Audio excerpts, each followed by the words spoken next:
Adventures in Dundras. In the last episode of The Adventures in Dundras, the intrepid band of heroes, Talos, the Dragonborn Paladin, Dane, the Dwarven Paladin, Milo, the Halfling Rogue, and Dallin, the gunslinging Sorcerer Dragonborn, had returned to their home of Starfall Citadel. After settling in, the party went to converse with Varis on the recent happenings of the eastern side of Dundras. From here they learned that more undead hordes and more undead incursions were starting to begin, emanating from the forest just to the northeast of Port La Montagne. Determined to find the source of this and perhaps even the location of the evil Maldraxxus, Varis was determined to head north to a smaller city known as Blackheart's Haven, a city of doctors, where currently, from the reports he's been getting, it would appear as if the city of doctors is under some kind of plague. Determined to go help them, he asked the party if they would join him, to which the party said that they would love to, but they were already planning on heading to Ravenscrest on a personal request of Dane's. Varis was understanding and said that he would leave in a few days, and that once the party was freed up, if they could have some time to join him there, he would be most appreciative. The party agreed and then proceeded to prepare themselves for the long journey ahead. How will the journey go? What awaits them in this mysterious city of Ravenscrest? Find out on this exciting episode of The Adventures in Dundras. But first, let us go meet up with the players and see how they've been doing this past week.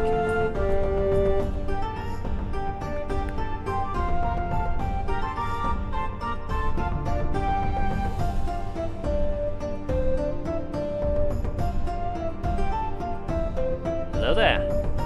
Hello there. Hello. Glad to see you all. Oh, hi. How goes it, sir? It's going quite alright, quite well. How about you all? How have you been doing?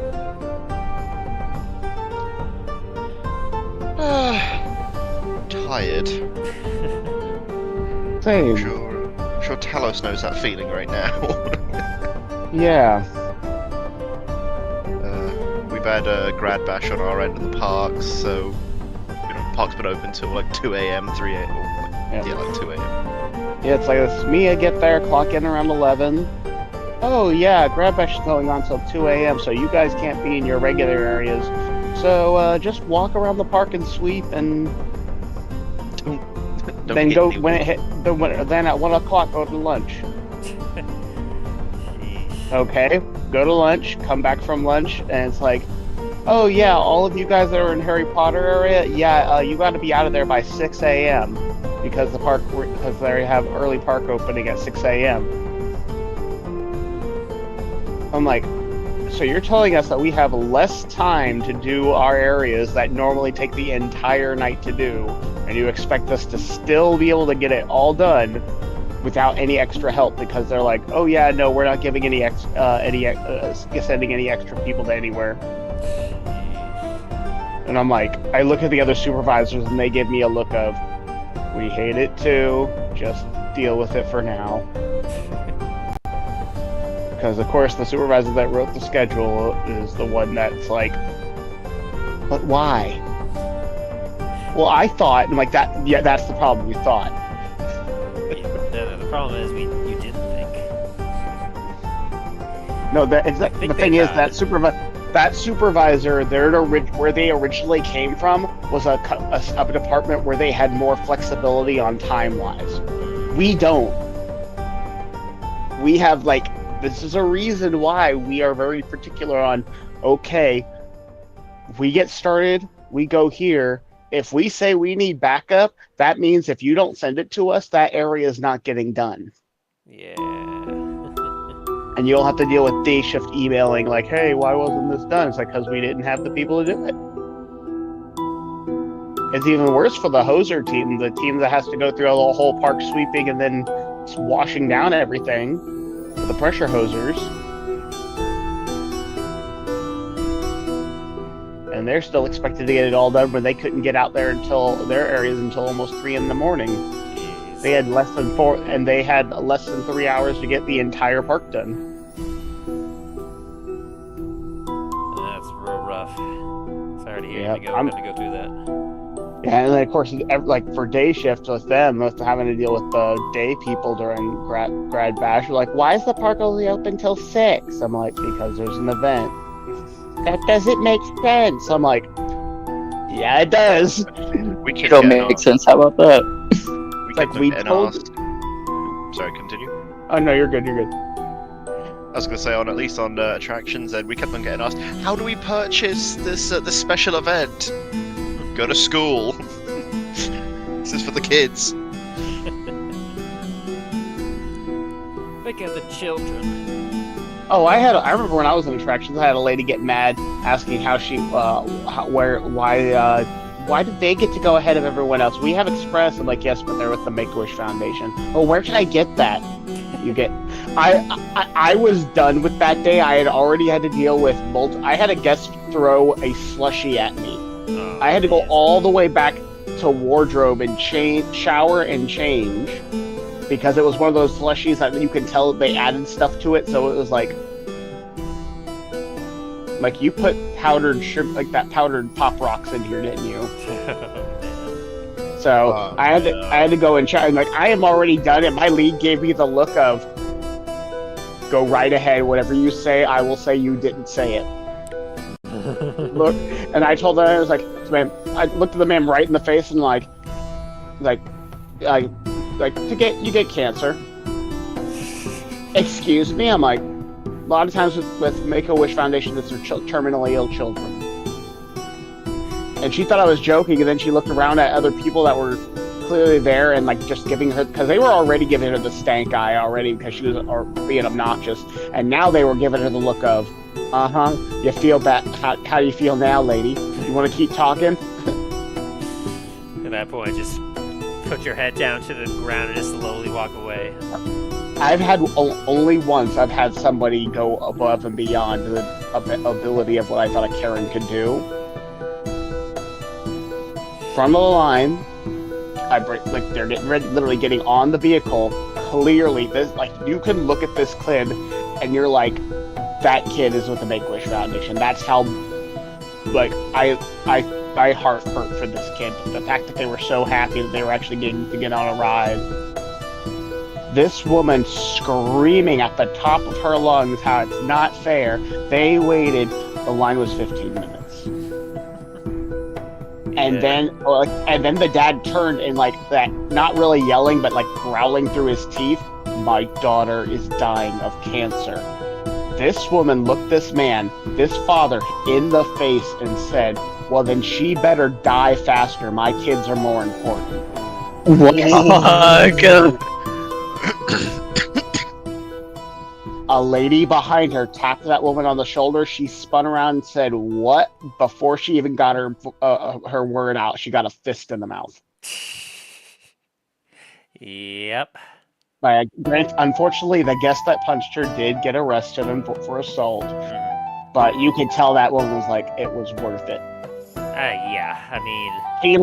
She laid that woman out. She was like the freaking meme. Slumber that. The kid didn't even notice. The kid was too preoccupied with, like, I'm on a ride. Yeah.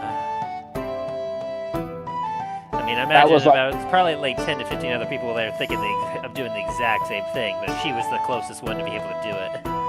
Mm-hmm. And the funniest thing was, that woman that punched her, guess where she was from? Because her husband, like, after her, obviously the mom getting taken away by security and police, the dad has to stay with the children, and he's just kind of giving small talk, and I'm still there. They're from Canada. Wow, she made a Canadian puncher. Like it's like they're like people think we're all nice, but there's a line that even we can. And he had the full like the most stereotypical Canadian accent too, which I'm like, this is like a gem. Am I on TV or something right now? He's like, where's the heroes? Where are they? He's like, everyone thinks we Canadians are so nice, but there's a line that if you cross it, there's a reason why we created. There's a lot of things that we did that became war crimes. Were they joking about the Geneva suggestion? It's usually the, Yep. it's usually the nice ones, the ones that like when they lash out, it's always like the most calculated and malicious way. Yep. Always fear the fury of a kind man.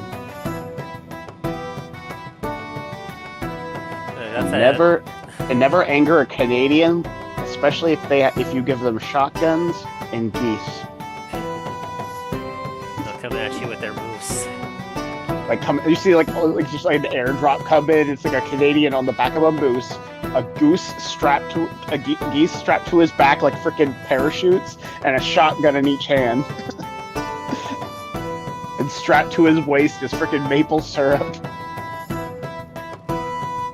You done messed up, eh? As for Alaska, all they have to do is yell out this: "Release the geese and the skinwalkers."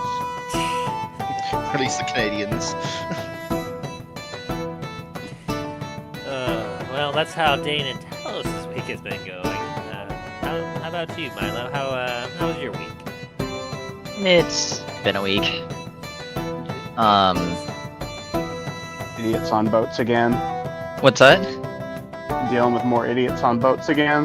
Well, that's every week, but when I see a Ford F-150 try driving down our fucking dock, Oh no! I am very concerned and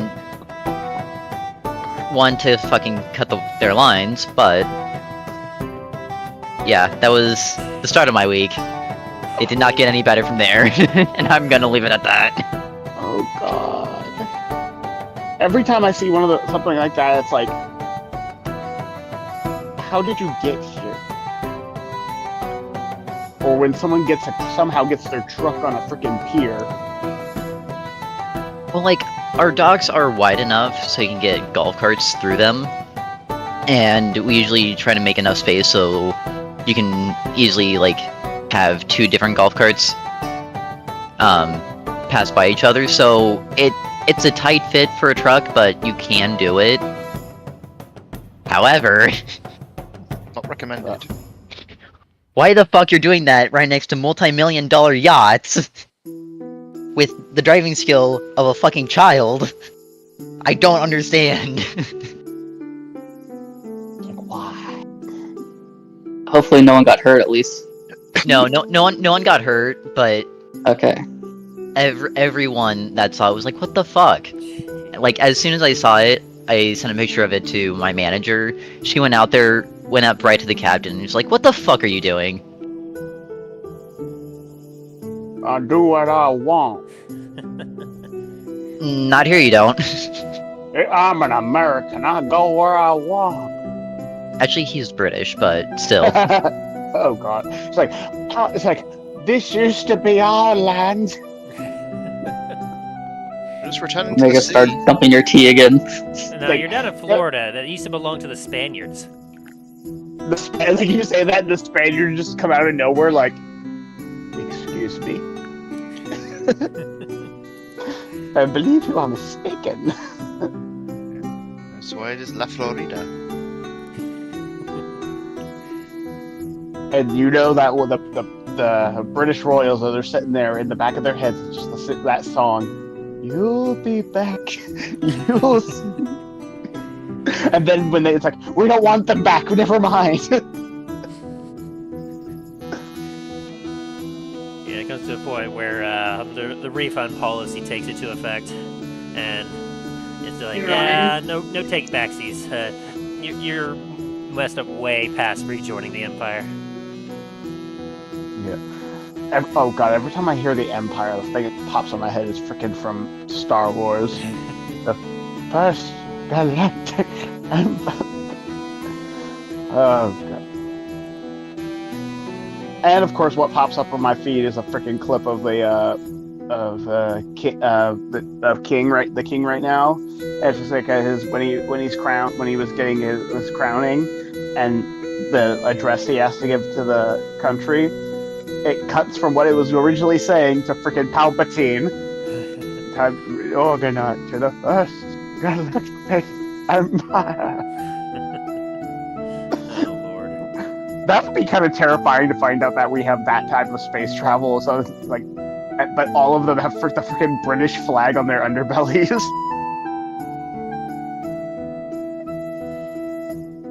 America though would be like, okay, bet, get out the UNSC Dreadnought.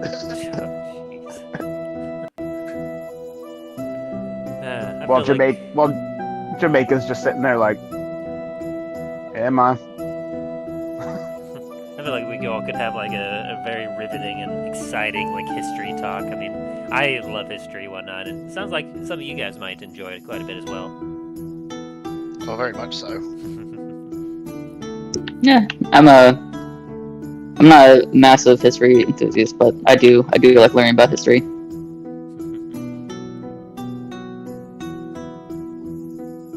It's always good. Yeah, especially when you think of how when you go over with history, like certain moments in history that if the slightest difference would have happened, how much things would have changed, either for the worse or for the better. That's always a good time when you think about that and butterfly effects. Yep, like Canada, we would have had Canada as part of the United States if one president hadn't been president. He only became president because he won the other guy lost a duel, and because of how bad of a strategist he was, and no one was going to tell the president that his strategies were bad. Who would ever do that? Yep.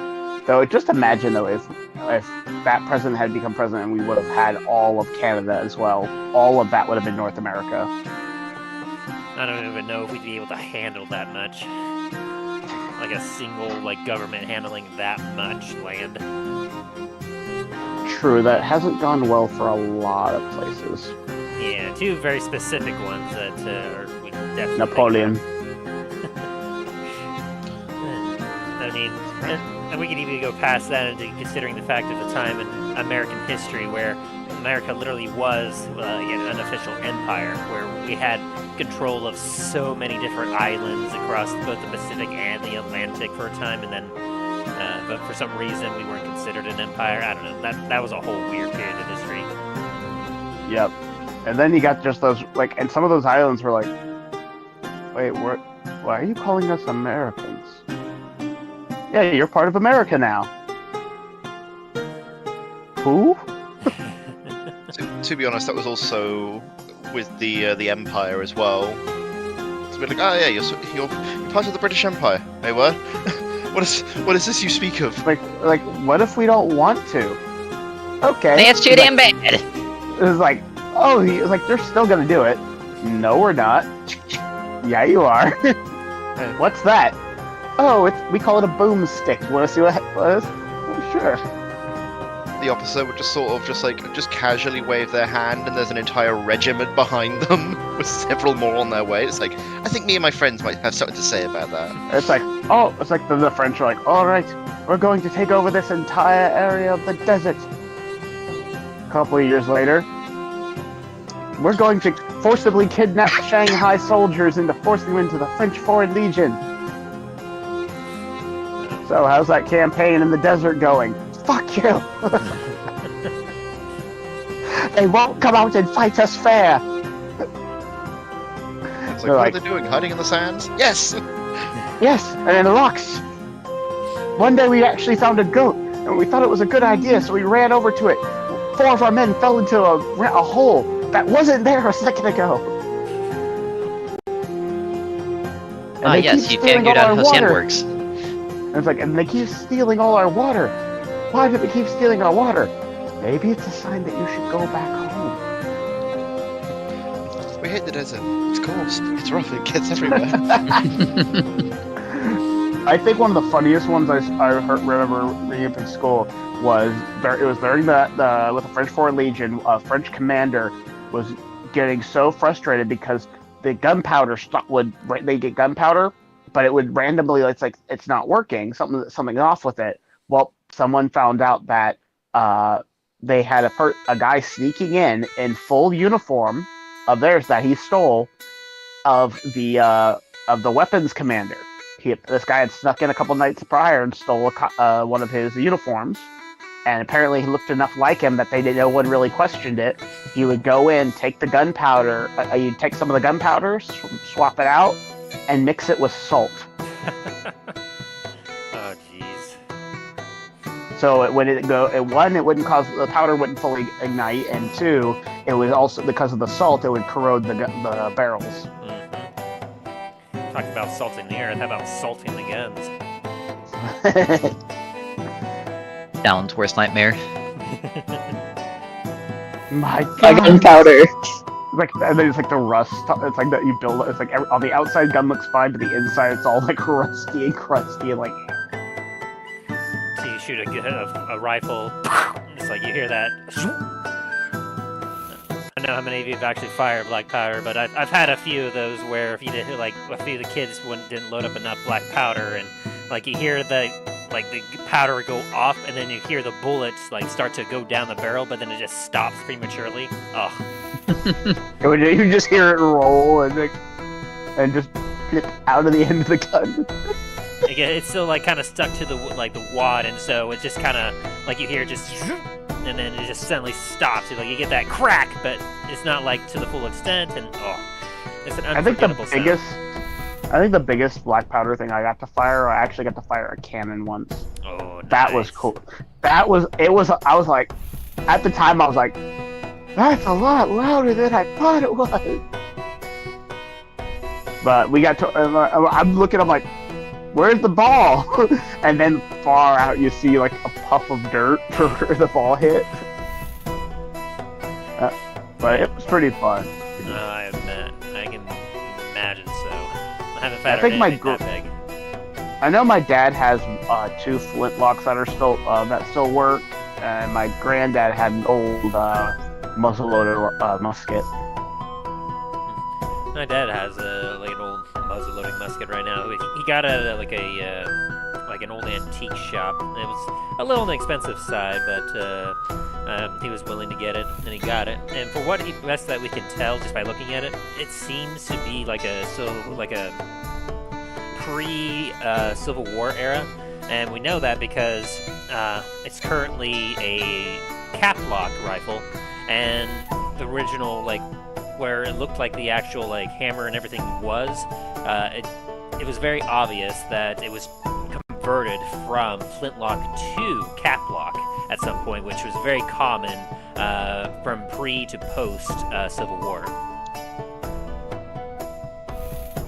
which is pretty interesting. It's also 5 feet long and weighs a ton. And I've killed the conversation. Oh no, you're good. I was trying to see it. I was trying to see if my dad had posted a picture of it of the one that he has. But he has way too many damn pictures on his Facebook.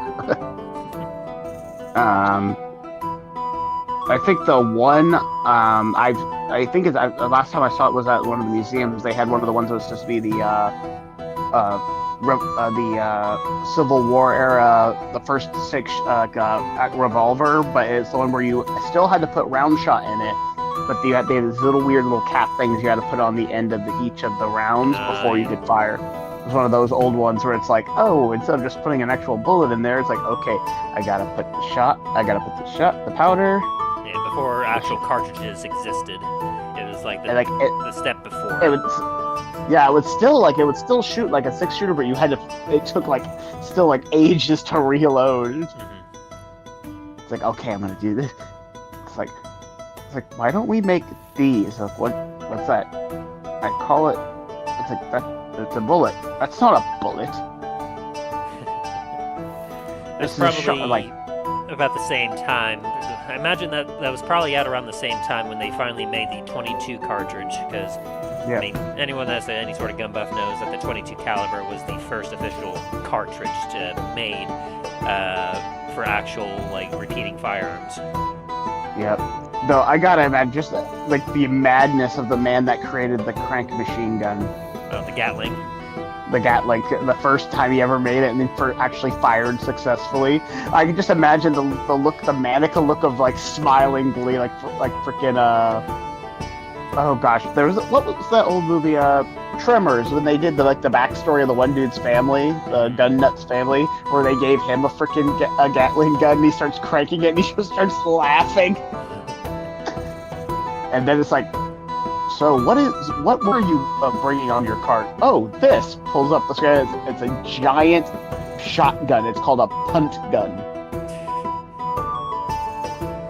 It's as bit long as the frickin' carriage. Why do I feel like that would be something that you'd fire at this, the boxing glove going at Mach 10?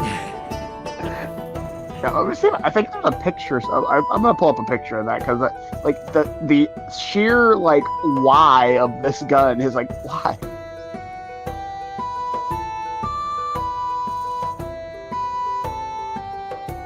Oh, Ryan, how's your week been going? I feel like we might have accidentally forgotten about you. Now you're good. It's been a week. Actually, it's been all over the place. Yesterday, I almost got hit by a car from a customer when I was doing guide on. Oh, God. Yeah. Good. She was driving and then randomly just turned her wheel towards me and hopped the banana peel, which is like a barrier that keeps it from moving either left or right. And I kind of was just staring at it, thinking, oh, well, I guess this is how I go. Jeez. This is how I die. My time has come. I will say my patience was gone at that point. Hey, you get hit by get hit by Truck Coon, and then you wake up in an isekai. I get cat powers and shit? Hell yeah, man. Oh, Lord. So, like, No, you wake up on a unfortunately, cart. It's like there's a guy just sitting there with a list, and it's like, No, I'm sorry. I don't want to be a Dragonborn. Let me go back. I can just imagine though, with my luck, if I got isekai, there'd be a guy there with a very short list. It's like, yeah, all the good ones have been taken already. This is all that's left. Oh, you get the Konosuba isekai. It's like, okay, unfortunately, due to issues in the places we've sent people, these are the list of places we can send you, and here's a very even shorter list of abilities you can have. YouTube budgeting. It's like why? It's like too many people became God. And now we don't want people to come over here anymore. Yep. It's like Too many have you weirdos. not watched any of your anime in your world? So they're like, yeah, you're right. I get you. So they became gods, they fought God, they put God back in the dirt. All you have to do is take one look at Aqua and be like, oh, okay, yeah. I don't think everyone should be a god. Yeah. I would. I don't think giving me phenomenal cosmic power would be a very good idea. With my What about ADHD in brain. Space. Even with the itty-bitty living space, I'm like my ADHD brain and sometimes my impulsiveness and it's like I'm forgetting something, and there's like half the planet's on fire. It's like something doesn't feel right. I'm sure it wasn't important if I forgot about it. It's like, and then you're just like, my lord, the new demon lord. It's like, who? And then you I kind of rewind to remember how. Oh, right, that! It's like, oh, that little asshole. Oh, maybe I shouldn't have given him that. So wait, you mean he actually did something useful with it? I now have a challenge? Ooh, this is gonna be fun. And then you find out it's like no challenge at all. It's like, you couldn't have dealt with this yourselves. What do you think in D&D? So many of the gods send their acolytes and their servants to go do stuff because would be way too easy for them to deal with. Then they have that moment where it's like they snap their finger and nothing happens. Like, okay, this is a problem. Oh yeah, I know this guy has been kind of traipsing through the land, just conquering everything and killing all my followers, but it'd still be too easy for me to just go down there and deal with it, so I'm trusting you four to go and deal with it instead. It's like, finally the god fine, I'll come down and do something, and they're like, oh. Mayhaps I was wrong. And it's like they find themselves locked up in the dungeon along with all their followers, like, mayhaps I should have taken this guy more seriously. Mayhaps you should. And like the bad guy is actually just this little goblin dude that found this shiny rock. I found a magic wish stone. Greyhound, once he figures it out, that firearms are a thing. Oh god, Greyhound with a gun. You ever seen that video of a bunch of dudes giving a chimpanzee an AK? Oh god. I feel like that's how that situation would go. Yeah, probably. Including just celebrating at the end, or holding that, or the freaking moment, the moment in the Ted movie, where it's like, look at this, I found a gun. Be careful with that. I don't know, it's not loaded. Just flies off and shoots it. It's flying backwards. And my horn is broken.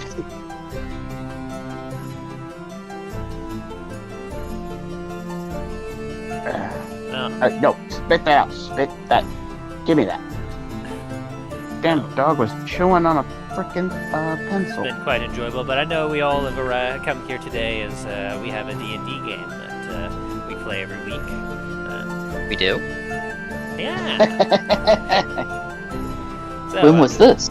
if you all are feeling like it, we can dive back into it. Give me 5 more minutes. Okay. Start the timer. Nah, you're good. We can go. Alrighty, then, without further ado, let us get back to the adventures in Dundras.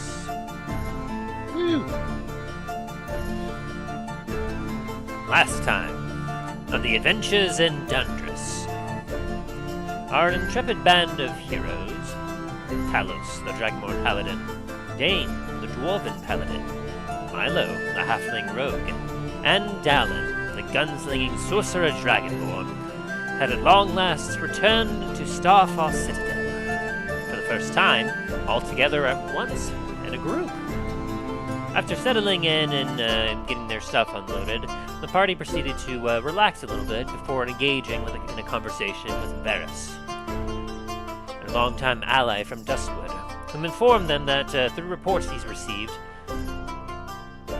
apparently undead incursions are starting to occur from all across the northeast side of the La Montagne.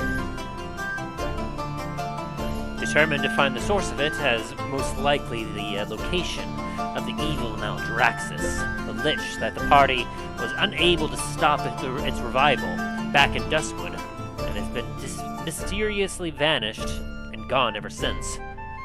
Varis is determined to go and find his location and finally put an end to him.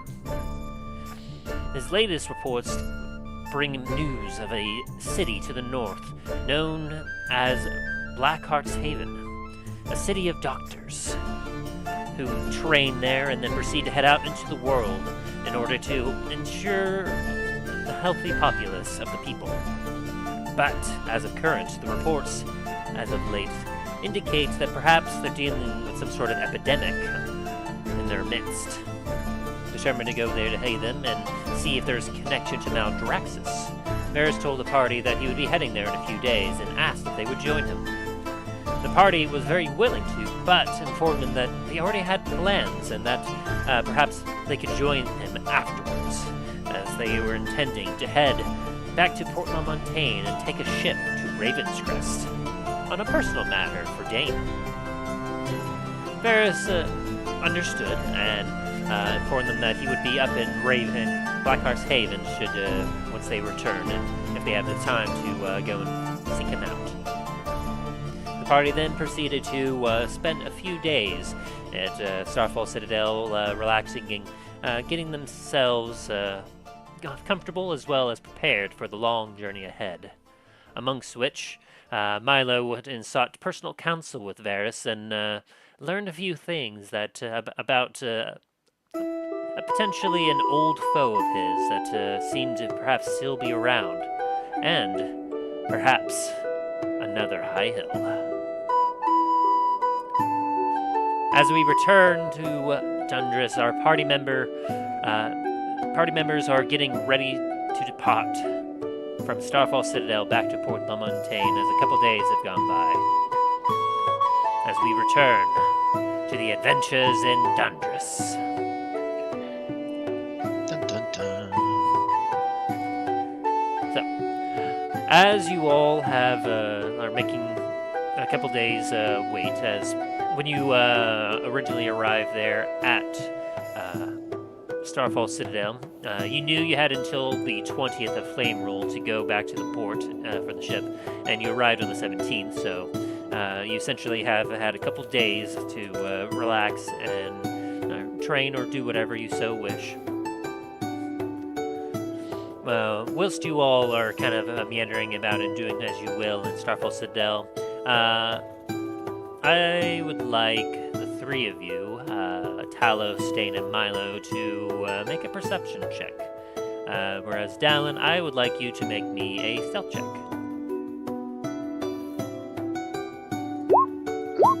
Got a 15. 16 for me. Alrighty. And a 19 from Talos, or... Oh, wait, that was from last time, wasn't it? Use a perception check. Yes. And then, Dallin, I'll need you to do a stealth check. Woohoo! Wow. Give me a sec. I see everything. Talos is exceptionally keen to notice this. Oh, I see. Whoa! Talos, you are Wait, the only what? one that sees this. I'm not wearing heavy armor. What's he- What the hell? what's this? I was supposed to say, where's this heavy armor coming from? Yeah, I'm not sure. We'll have to go look into your inventory and see what's going on with that, but still, we'll let that 24 stand. Talos, on one particular day, as you're kind of heading back to your room, you happen to notice the cloaked figure of Dallin, currently speaking with one of the servants nearby one of the vacant rooms in the hall. As you kind of like stop, you start to overhear a little bit of a conversation. I'm sorry, Mr. Dallin, you said you need another room?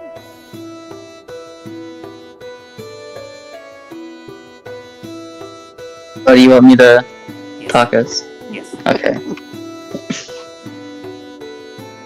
Oh, yeah. Oh, fuck, I'm getting... Sorry, I'm really tired. I'm trying to get into character. You're good, you're good. Caffeine. Need to just get a little going, just me. Little vocal Oh, audio yeah. exercises. Well, I would love to have a new room. Maybe some ritual place? I don't know.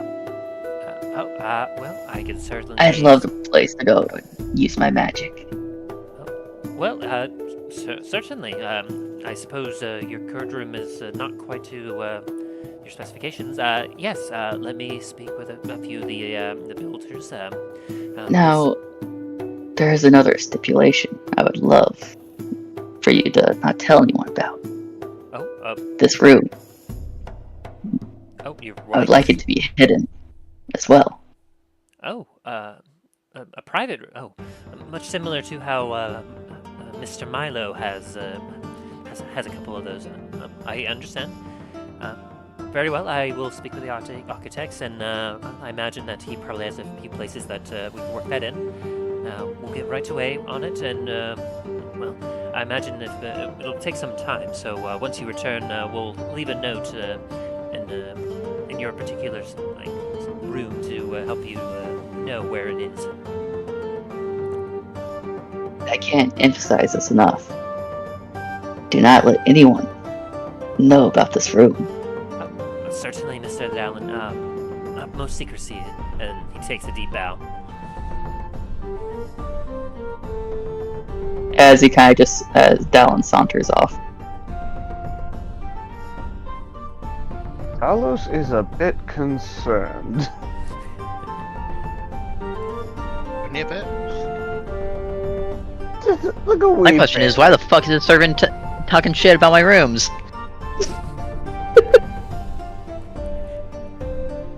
I'm gonna kind of wait till I see Dallin kind of go off, and then I'm gonna go toward that servant and kind of pull him aside for a second. Oh, goodness. Mr. Talos, sir. Pleasure to see you. How may I serve you today? Apologies, I couldn't help but overhear little conversation you had with our companion Dallin. Quick question. When you were speaking with him, was there anything that you would consider off about him? Well, I mean, he did ask for this to be private, but you are his companion. I mean more physical. Did you happen to notice any black scales on him? Well, I mean, he's always had, at least the few times I've seen him, he has definitely seemed to have more of those kind of black lines in between his scales, but... did they happen to be more prominent when you were speaking with him? It's hard to say. I mean, he was wearing a cloak, and it's a little... honestly, his whole demeanor definitely felt a little bit more different than the more jovial side of him I've seen as of late. I just assumed that perhaps he's suffering from some sort of cold. I know he said to keep such a room a secret, but just for safety's sake, would you be so kind as to alert me to anything, the location of when he chooses this room? Certainly. At your personal request. After all, it would be a good idea for at least a few others to have some knowledge about this as well. Very well, thank you. If you excuse me, I must go speak with the rest of my party. Of course. And he gives you a bow and makes off. I kind of watch after him as he goes off, and then I kind of look back toward where I saw where Dallin went off to, and Talos is like, just in his head, like, what the hell is going on here?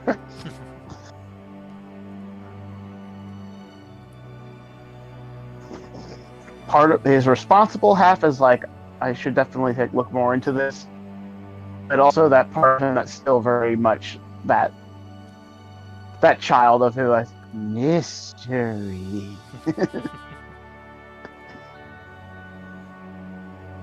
Talos is gonna go off and try to see if he can locate one of the party members. If he can find Dallin, that would be better. But if he can find somebody, maybe talk to Milo, see if he can get talk to him about the situation. Yeah, certainly. Roll me a 1d4. 1d4, 10. Alright, 1 sec. Alright, keyboard turn on, activate.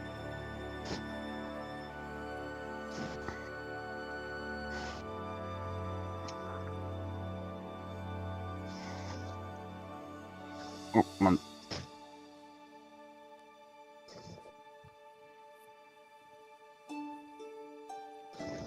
There we go. Alright.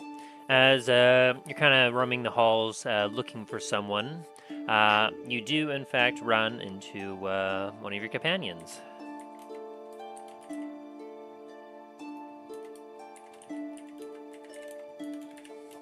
And which companion shall this be? you run into Dallin. Oh, Dallin. Hey, man.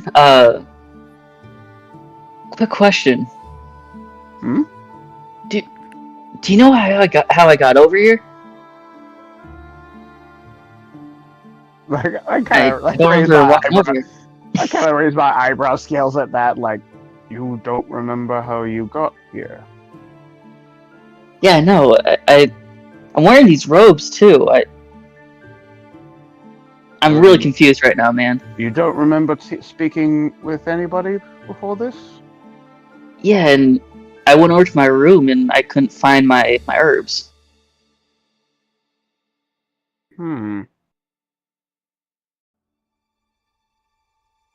I think we need to have a bit of a group meeting real quick. Come with me, let's find the others. Yeah, okay. Dallin looks very confused. I'm gonna try. I gotta take kind of like hand on his shoulder, like kind of like leading him along, trying to find the others. It doesn't take too long. You find Milo in his room, currently penning something. And Milo, as you're finishing up writing, you hear a slight tap on the door.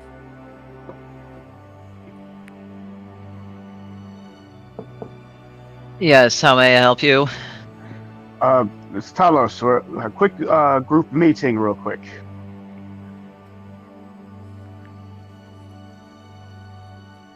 If you're not busy. Yeah, I'll be in the wherever it's gonna be. I'll be there in 5 minutes. I'm just gonna finish this up. Let's head to the main. Meet down in the main hall. And I start heading that way with heading for Dane. See if he's in his room. Yeah, as you go by his room, the door is slightly ajar. You kind of creak it open a little bit, and you see Dane currently with a washcloth wiping away some training sweat off his brow and combing his beard just a little bit. Dane. Tell us. We're gonna have a quick group meeting down in the main hall.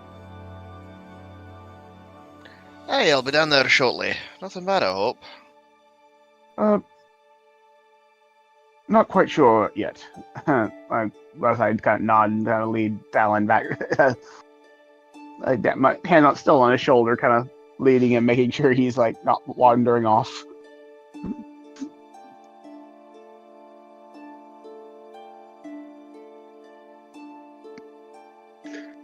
So tell us, why are you so worried? What's going on here? Best we talk about this when the whole group's here. But especially since you can't seem to find your herbs, don't remember where you might have set them? I remember setting them next to my bed when I went to sleep last night, but I'm gonna take a look and see if I see any other servants walking by. There's always a few, some running errands, a couple. I'm gonna stop one real quick. I'm gonna grab one real quick. It's like, quick question: do you know if anyone might have moved or has spotted a little bag of herbs that belong to Dallin? If they might have gone, they seem to have gone missing. Oh, well, I'm afraid I don't quite know, sir. I'll go speak with the caretaker and see if they've heard anything or if they need to investigate. All right, thank you very much. And she gives a slight bow and hurries off. All right, I continue walking down toward the main hall. By the way, you got that stealth thing down because you're wearing your half-plate armor, and half-plate gives you a disadvantage on stealth checks. Yes, but I also have the boost of Elven kind. I know, which is weird that because it should negate it. It should. That's right? Yeah. That's the thing. So maybe it's just something in the system. Like we can probably fix that. Yeah. In any case, so after a little bit, you all do indeed find yourselves at the hall. By the time Milo gets there, Talos, another servant, arrives and informs you that after a quick investigation, they have not seen it, nor have the caretaker heard of anyone coming across the different grounds. Very well. All right, everyone.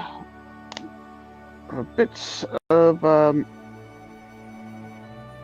don't want to say situation because it might be a bit more, but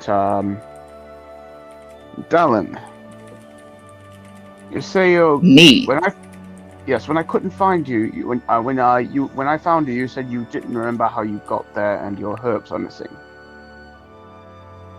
Yes, it's actually been making me a little worried.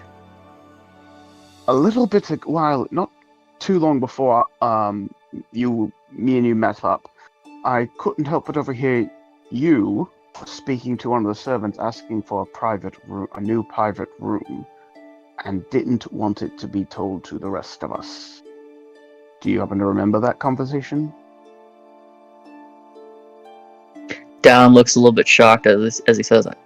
Like, I'm looking at him like No. like a professional psychiatrist would. My fingers kind How of does this make you feel, Dallin? Yeah, like fingers kind of steepled. Like, you have no memory of this at all? No, I do not. And you said the last time you saw your herbs was last night, correct? Yes, right before I went to bed. Did you happen to use your herbs before you went to bed, or did you just go straight to bed? I went straight to bed.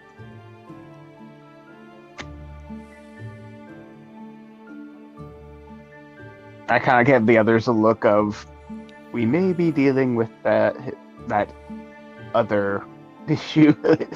Well,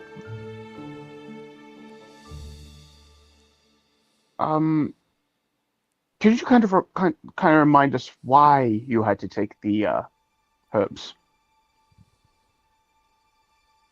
Give us a little refresher. Dallin's eyes kind of widen as he says it. They help prevent my other personalities from manifesting.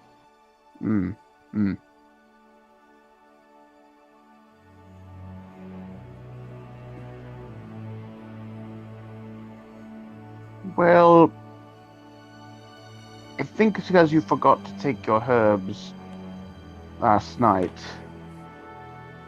One of your other personalities may have gone wandering and making requests.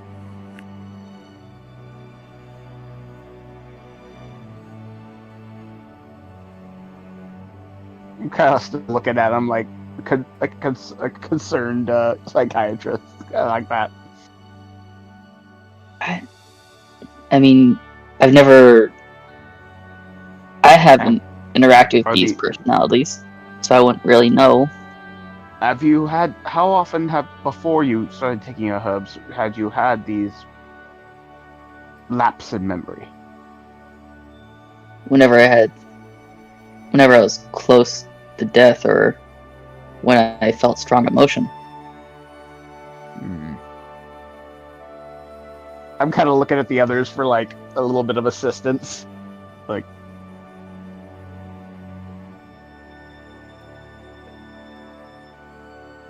Dane's just gonna kind of shrug.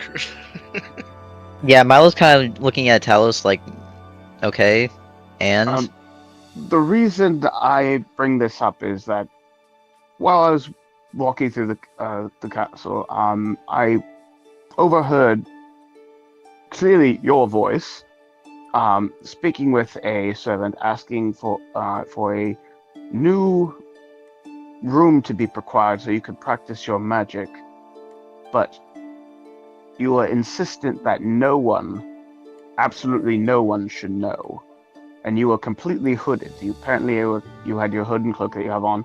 The servant was a bit put off about the way when you were asking. And when I found you, you said you have no memory of that. I don't I remember have- doing that at all. I have a sneaking suspicion one of your personalities may be wandering off on his own and becoming more independent of you. Especially without your herbs. That just so happened to be vanished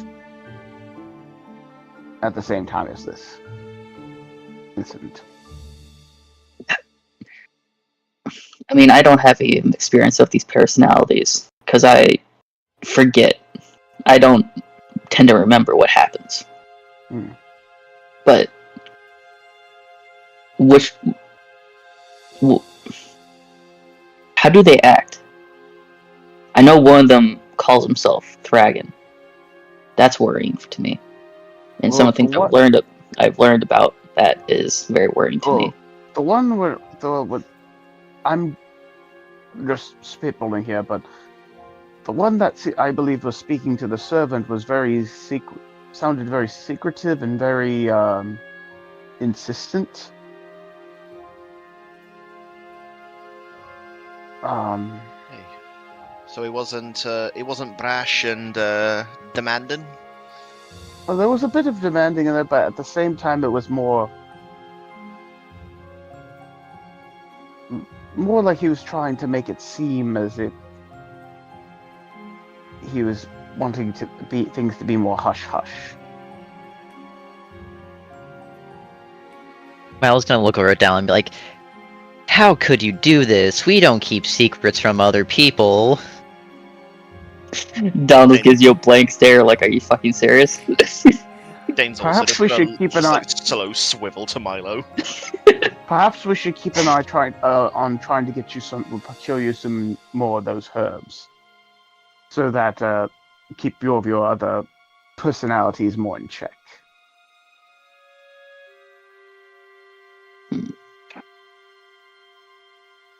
That would be ideal. Especially since we're going to be going back to Port La Montagne, we could probably check the herbalist section in the market there and see if we can procure you some of those herbs.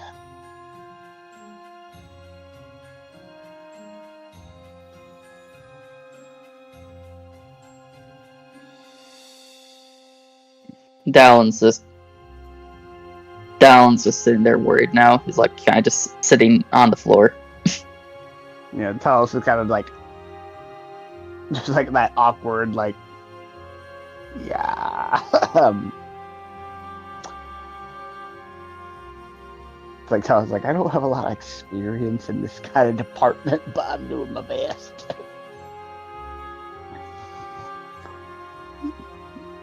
Anyhow, Well, I guess it's over and done with. Guess we should get moving. Very good.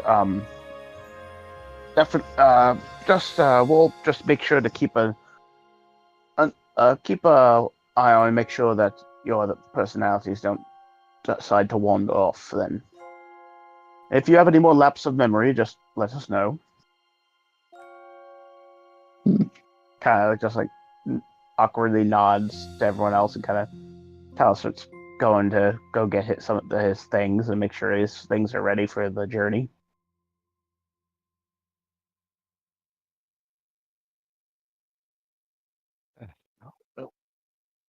I guess we should start packing up. Got a long journey ahead of us. Like, awkward. Downs is gonna get up and go to his room.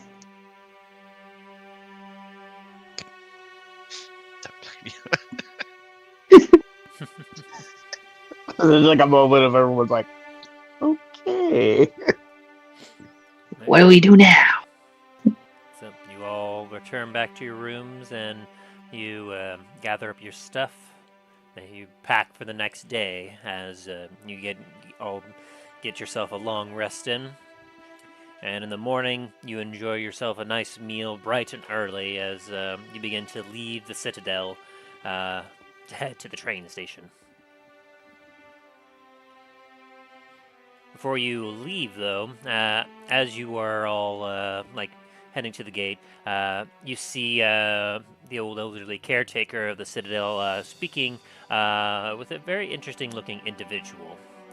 He's currently not wearing a shirt, but seems to have some sort of wolf pelt draped over one of his shoulders. He's got himself on a couple bracers, and he's got a long, kind of brown-grayish beard with some amber-like eyes, and currently on his back appears to be a very large axe. Hmm. Let Who- me see here. That does not seem to be working. Hang on. So I have a picture that I could share. Give me a sec. I know what I'm doing wrong here. Boop. And boop. As you see this individual. Okay. Eek. And as you approach, the caretaker notices you, and he goes, "Oh, speak of the devils, this here is whom I was just talking about." As this large individual kind of looks down at you. By simple gaze, he seems to be a fairly imposing figure. Let's see here. He's a large category size. He definitely looks humanoid, but he's very large for like what a normal human should actually be.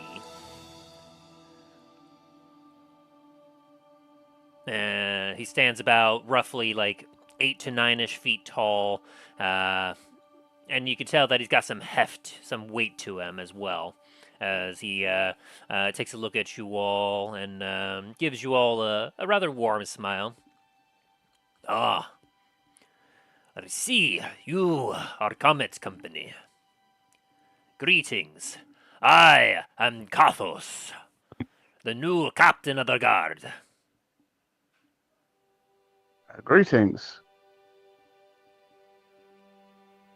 I am Talos Shax, and these are my companions, Dane, Dallin, and Milo.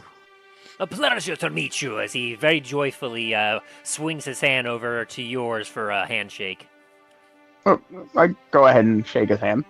Give me a strength saving throw. Strength saving throw, oh boy.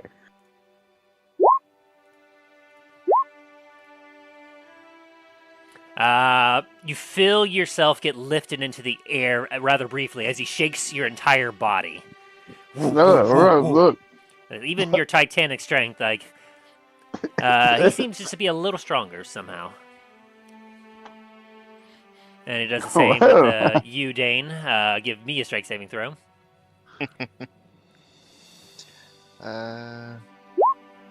Ooh.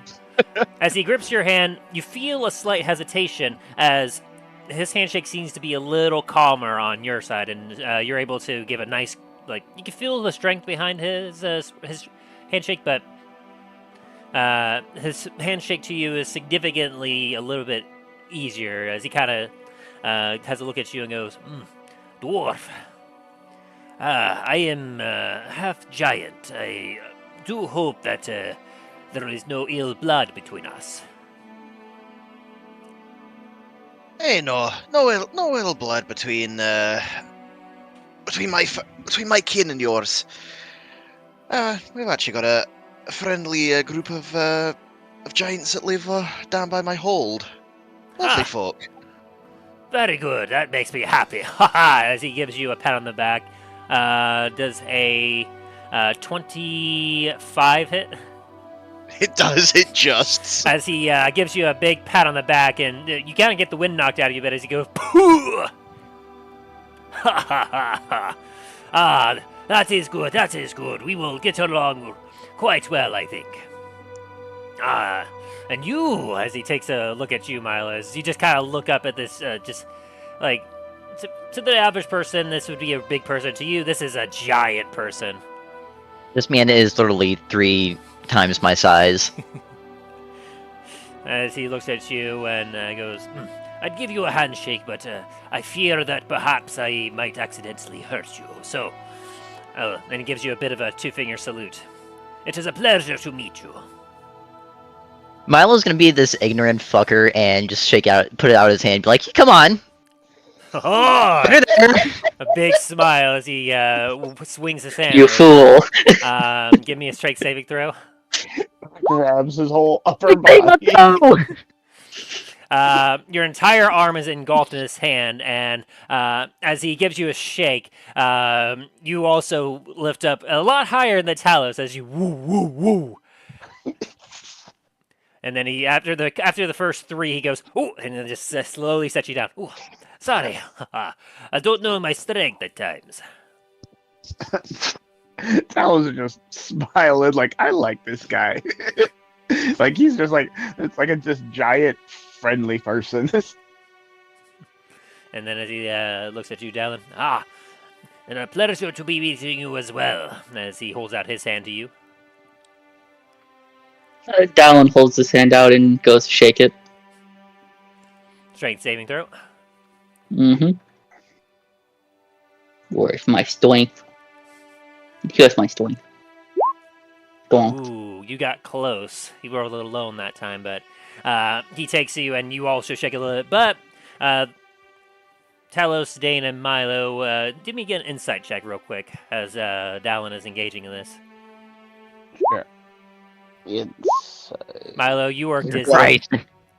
What do I see? You got shook like a rag doll, Milo. You're just like, woo. The ones and the zeros. You know that everything is not real. Talos, you notice that Dallin, well, he did get shook up a little bit. You notice that, he almost seems used to this. It's kind of interesting. Dane, you immediately notice that, Dallin takes a particular stance, and the way he, goes in for this handshake, it seems very, very much, like he's done this many times before. It seems very experienced. And Dallin, as you land on the ground, you can't help but have a big smile as you have a wave of nostalgia kind of come over you a bit. Oh, this brings back memories. As Dallin says this in Giant. Oh, as he gives you a bit of a cheeky grin and returns in Giant. Cool. You also have friends of my kind. Yes. I have a best friend. I don't know if he's still around now, but he was where I used to live. He actually taught me how to fight. Oh, then I expect that you would be a great fighter. As the rest of you, whoever doesn't know Giant, just kind of hears this deep guttural heep ha ha. Dane's just going to be raising it. You just see Dane's eyebrow just creeping up. Dallin pulls out his gun axe and says, "This axe is actually a gift from him. I kind of retrofitted it into a firearm, but it was a throwing axe. He gifted to me." Oh, as he kind of takes a look at it and goes, well made. I can see the inspiration. It seems to have served you well. It's getting me out of quite a few jams. As he kind of returns to comment and looks at all of you. Well, as your captain of the guard, I have been specifically chosen by our... and he kind of scratches his head a little bit as he seems to be struggling a little bit on some common. Patron, the treasurer. I was out working to the west, and I received word from the treasurer as he was looking to protect an investment of his. And when I saw what I would be paid, as well as, of course, where I'd be going, I was more than happy, so long as I could bring my men. Your men? Yes, as he kind of moves his hand over to the side where you see a Goliath, a dwarf, and a few lieutenants. It's his lieutenants. A dwarf and a Goliath. Yeah, that's it. Goliath, in case you all aren't familiar, they are. He's a little bit smaller, roughly about 6 to 7-ish feet. He himself, he has a nice, tall, proud stance with him. Very muscular build. She, as I should say, is her, has long braided hair streaked with silver that falls loosely down her back, with piercing blue eyes that radiate a determination and resolve. She's currently clad in some heavy armor, and has a massive warhammer on her shoulder. The dwarf, he stands He also has you could tell that this is a proud trio that seem to emanate strength and also seem to they look very loyal to one another. He has a rugged appearance. Broad shoulders, thickly muscled arms, as well as he is also clad in some sturdy armor. It doesn't look like it's as heavy as the Goliath, but it still seems to be well battle worn. And he's got a razor sharp blade, a battle axe. Currently, its hilt is in the ground, while the axe head is up by his hands, and he's kind of leaning over it a bit. This here is Lieutenant Thor Stormbreaker, as he indicates the Goliath, and she gives you all the nod. Pleasure to meet you. And then he goes down to the dwarf, and this is Durak Ironhide. Pleasure to meet you, as he gives you all a salute. The three of us will be taking control of the defenses of this here citadel, as well as its security.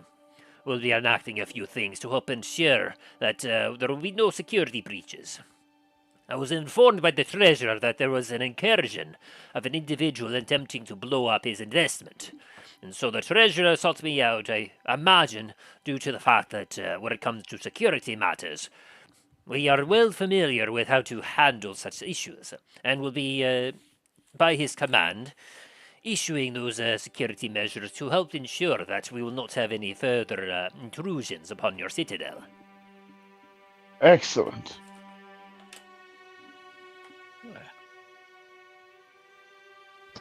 As he's talking, can Milo just kind of walk behind Talos and try to sneak away? Sure. You can roll the stealth there, and then anyone that wants to, you can roll a perception. Oh, sorry, I clicked the wrong one. God damn it, Dallin. I don't see shit. Down immediately just puts his eyes straight on you. And as you're trying to sneak away, you also notice that this half-giant is also, his eyes flick over to you real quick. You are in a hurry, I see. Do not worry. Your citadel will be well taken care of in your absence. Actually, I'm not in a hurry. I was just seeing if you would fucking notice or not. Oh! That was huh? What? And then he has a bit of a confused look to his face, and then it goes into a nice broad smile. Ah, ha, ha, ha. You were testing my skills. I see. It makes sense. I could give you further demonstrations if you prefer. I can tell that if you're gonna punch me, don't punch me too hard, please. Ooh. That's only if you want me to punch you. Whatever it is necessary to prove to you my competence, I am more than happy to demonstrate. Fuck it, very well! As Milo just puts out his hands, ready for the punch. Down immediately. Hold up, wait, don't punch him. Dallin, you shut the fuck up. I You believe got we have test some of strength. I believe we have some good combat dummies that we could probably watch his performance on. That's too damn bad. They're too far away. We're in a hurry. Let's get this done. Very Talon's well. just shaking his head and laughing. Alrighty, as he will swing to hit you. Give me just a sec. Does a 24 hit you? Yeah. You take 17 bludgeoning damage as he just kind of and just whoop boom. It's like swat. As you get you kind of get flung a little bit, a couple feet back with the connection of this here punch. Yep, he's good. Can I say Dallin was behind him to catch him so he doesn't go flying like that? Because let's see, what's your AC normally there, Milo? 16. Oh yeah, there's no chance. Ooh, as he kind of shakes his hand a little bit. My friend, you're rather a hard one to hit. As he kind of like rubs his hand a little bit. I can see why you all are in charge of the Citadel. I can, just from punching you, I can tell of how proficient you are. Talon was shaking his head, trying not to laugh. Well, I can definitely see that the Citadel will be in good hands while we are away. Of that, you have no doubt. The treasurer just definitely knows how to pick good people. Aha. Well, I will not keep you. I have a tour to make of this Citadel, so that I, Thora, and Dora can get familiarized with the location. We must see if there's any holes in the walls or any locations of which could be easily scaled. We will make sure that this place is well secure. Excellent, excellent. Oh, and if you have time, speak. We have another companion that I believe he will be heading out soon as well to a village not too far off from to the woods, the forest not by. Make sure to speak with him as well. Oh, certainly. What is he called? So, one sec. I gotta run. Someone's literally banging at my door. What the hell?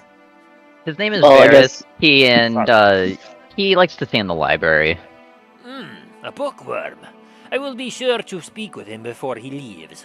After all, I would like to have the names of all esteemed guests of the Commons Company to ensure that their entry will be far easier. As he gives you all a big hearty salute. Fare thee well. Safe journey to you. Before everyone leaves, Dallin's gonna go over to the dwarf and shake his hand, saying, "Hi, I'm Dallin. Nice to meet you. I hope you serve us well." And then goes over and then looks at the Goliath and is like, and just waves at her. You too. Yeah. As he kind of just nervously walks away. They both give you like a nice smile as they appreciate your greeting. And one more thing before we leave. Make sure no one fucking touches that gravestone, goddammit. Dallin touches the gravestone. He's just gonna stand next to it and slowly nudge it with his foot. Does a 15 hit, Dallin? We'll No, it doesn't, actually. As Milo just brings his sword up, down, you just kind of put your hands up a little bit like, whoa. No, my scales block it. Just, what the fuck you doing? Like my natural scales are actually able to defend from that. Sorry about that, guys. You're fine, tell us. Good. As he looks down at you, yes, we weren't sure that also there is no more graffiti or desecrating of any of the monuments around here. I was also informed that this here was also scratched upon when the incursion occurred in here. It will be well protected. Wait, what are you talking about? There was graffiti? Was there an incident before I got here? Yeah, when some guy tried to blow up the Citadel with gunpowder. Fagorks. Bit of an asshole, that one. Yeah. How dare you fucking touch my goddamn gravestone? Hey, and he also destroyed some lovely metalworking down there. Is there still some gunpowder down there? No. Not Down, down That's there. all gone. down shoulders just shrug. It's like this, Yeah, a lot slope of down. that, most of that was Dang all it. taken out, and some of it was, well, after putting water into it, so some of the gunpowder probably is ruined. Who would ever do something so stupid? I was just gonna look at you like, really? Hey,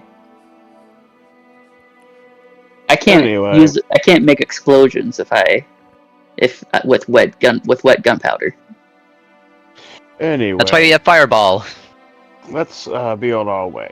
Damn right. As a fireball's like hovering from his hand.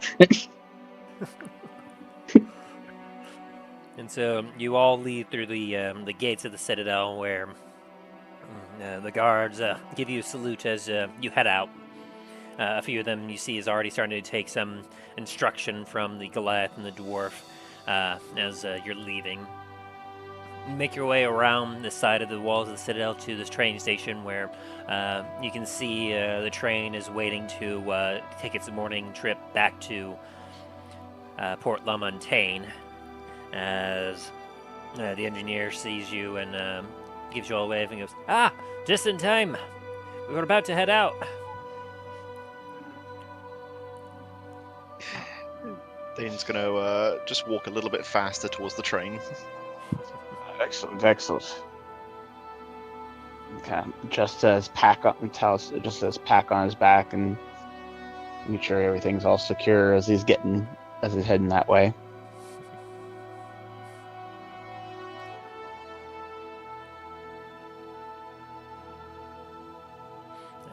You all board up the train, and you find yourself some seats, nice and comfortable, like as the train.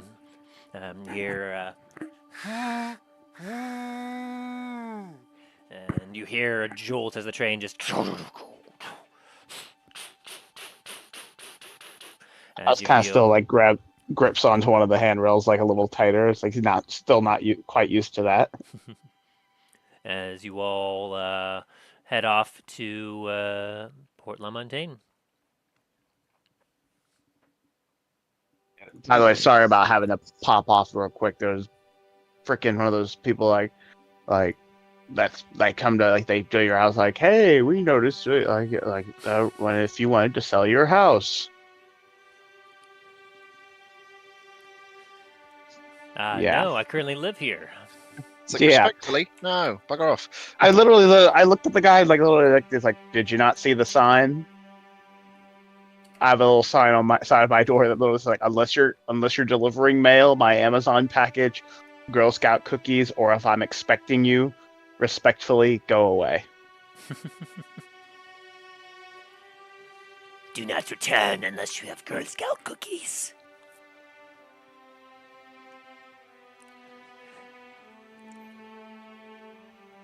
Alright. So, as you all, you have a relatively quiet and peaceful trip back to Port La Montagne.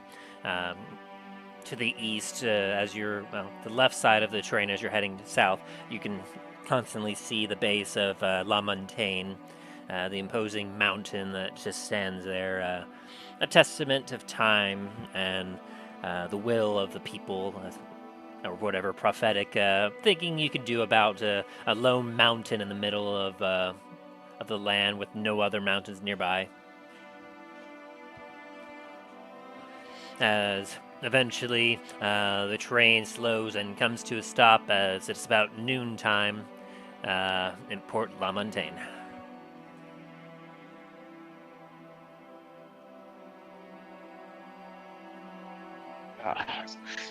Excellent.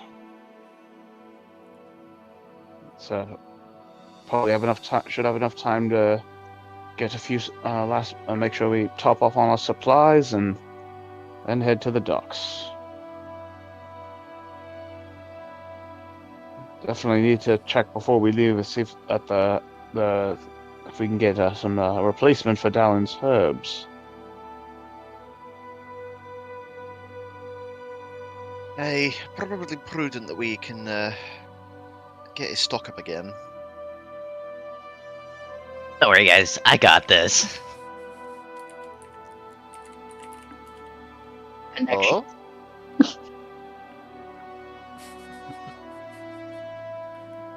Really? By all means, lead the way. Down, No. Miles is like, nah, now I don't want to. As Milo tries to sneak away. Now all of you roll perception to see if you spot him. Oh, Dallin! I see nothing. Talos and Dane, you just watch as Milo just seems to almost shimmer for a second as he just walks back into the shadows, and he goes like, "Vanish." But Dallin, you easily keep your eye on him as you're starting to get used to his little disappearing acts, and so you keep your eyes sharp on him, and you see where he goes. Down's gonna try and sneak off and follow him. With 11 and 2, Dane and Talos, you do not see Dallin either. And Milo. How do they do? I do see Dallin, though. Yeah, I mean, I wasn't trying to be hidden from you. I was maybe trying to. I noticed you were trying to sneak off from them, so he's gonna sneak off. Like, Try I to just follow look you. at Dane. I just look over at Dane, like, how do they keep doing that? hey, I'm not sure, Talos. Well, let's go off and get some. You have any last-minute supplies you need to top off on? I personally need to make sure I get some more healing potions. I'm a bit low. Hey, probably gonna join you in that. I think I've only got, just gonna open up my bag and shuffle around. Like, 3 of them and that's it. That's about the same for me as well. Alright, let's see if we can find a shop that sells them. Make our way toward the, Oh gosh, my brain just went off on which district had it. Let me pull up my notes real quick. Like, Shopping district. there we go. 'Cause I know there was that one store that sold them. We went to. Which place are you looking for specifically? Healing. Let me think. Like for healing potions, like magic healing, or like a hospital. Like healing potions, like for like that you would take for like adventurers would go and like you'd tap for like emergencies. I gotcha. Let me go back. Let's see here. Let's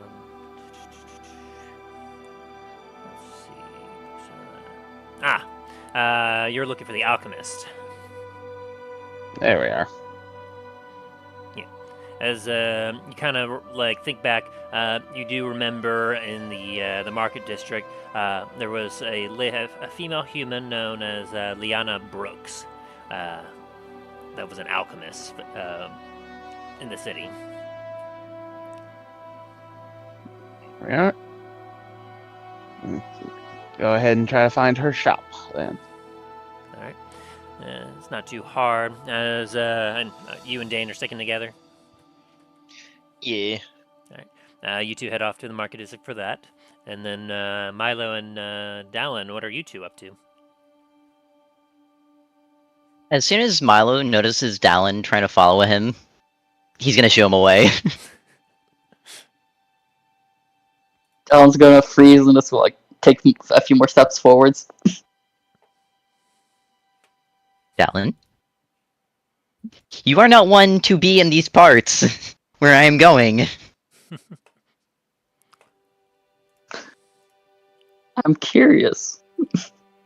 That's too damn What's bad. gonna You're not happen? following. Uh-huh. As Milo's gonna start talking in Thieves' to Dallin. You hear nonsense coming out of Milo's mouth. And you give me an insight check, my Dallin.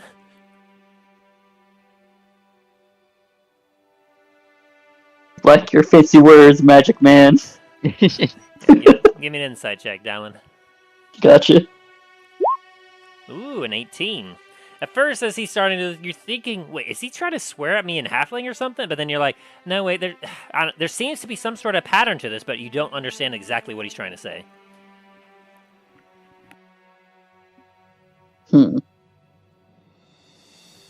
Them's a lot of words. Too bad I don't understand them. That's what I thought. Now go away. Actually, before you go, how much do you want?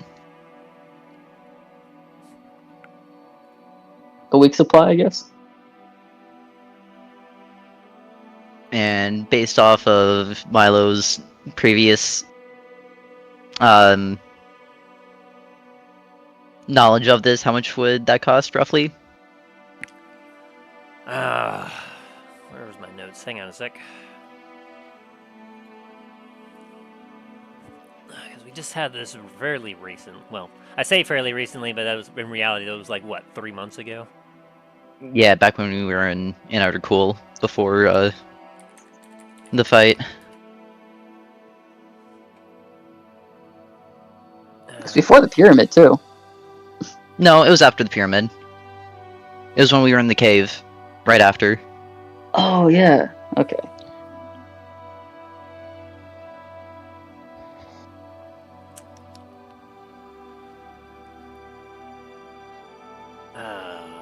No, that's not it. Let's try.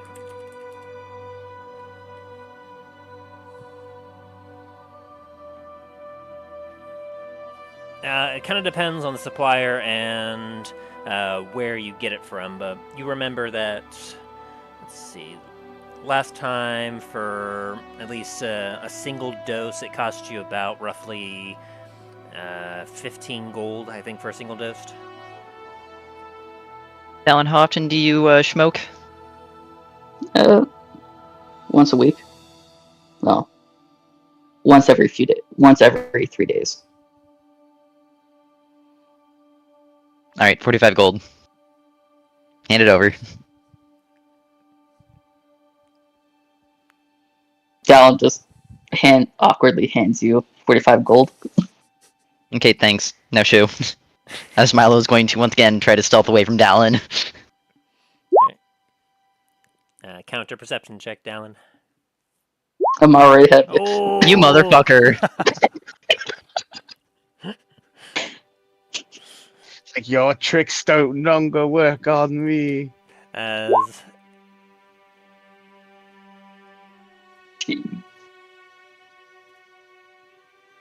Does that even beat his passive perception? No, it doesn't. As I try to sneak away, all I hear is clonk, clonk, clonk.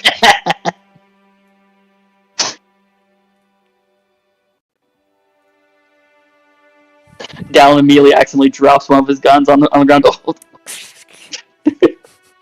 You just shake your head, Milo, as you continue on your way. And just to make sure that Dallin cannot find me, Milo's going to turn into his ghost form and just move through the closest wall. Fuck. Whoa. Alright, Dallin's just gonna throw his hands up, like, whatever, fine. Alrighty. So, as Milo, you make your way, what will you be doing after this, Dallin? Don's gonna go over to Rowan and check up on him. Sounds good. And yeah, Sophia's doing it as well. Right, so you head out to the edge of the city.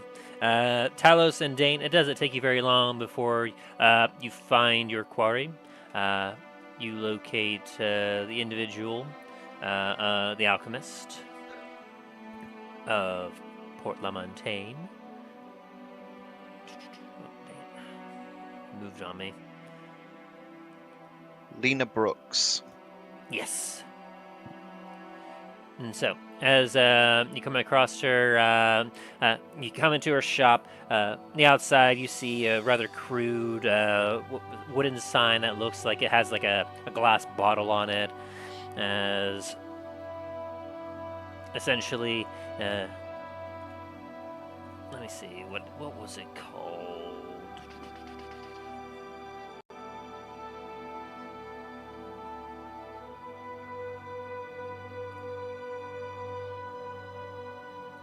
I'm checking my notes as well.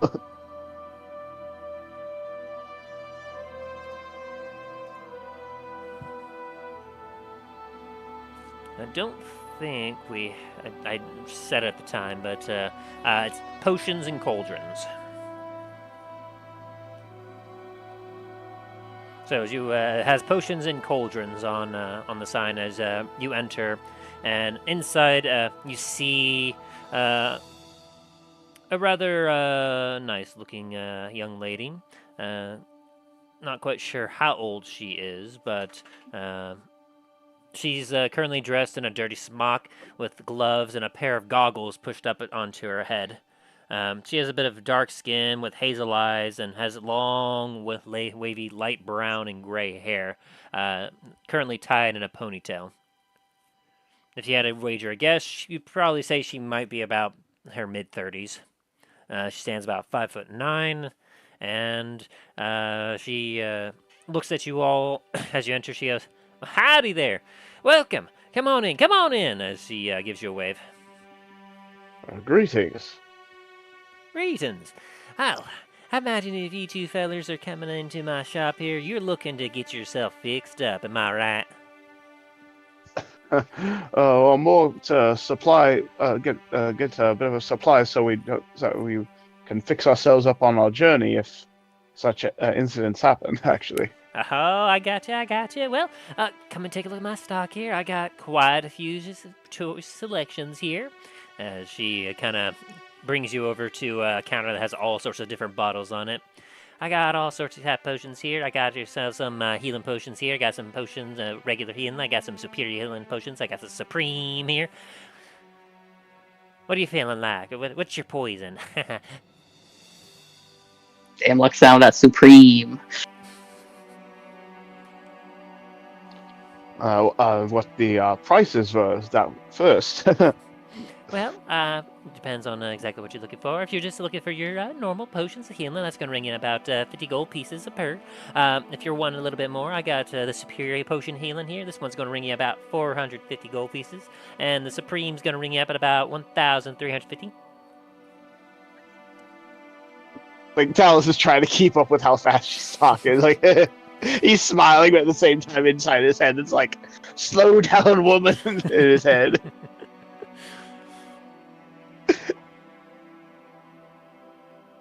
All right, give me just a second. Doing some math right now.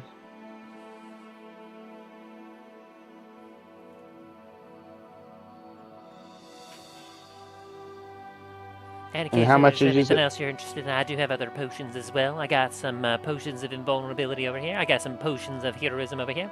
And of course, I've got some greater healing potions here. Those are going to bring you about 150 gold pieces. I got some potion of climbing over here if you're wanting to climb up something nice and tall. Sorry. In my brain, I'm just seeing a freaking like the way you're used with their voice. It's popping in my head like one of those auctioneers for some reason. Yeah, yeah, 75 over here, 75 over here. What is that over here? I've been told I'll be multiple times in real life that I would make an excellent auctioneer. Like things like me just sitting here trying to do math. It's like, wait, slow it down. Okay. And she looks down at so- you, Dan.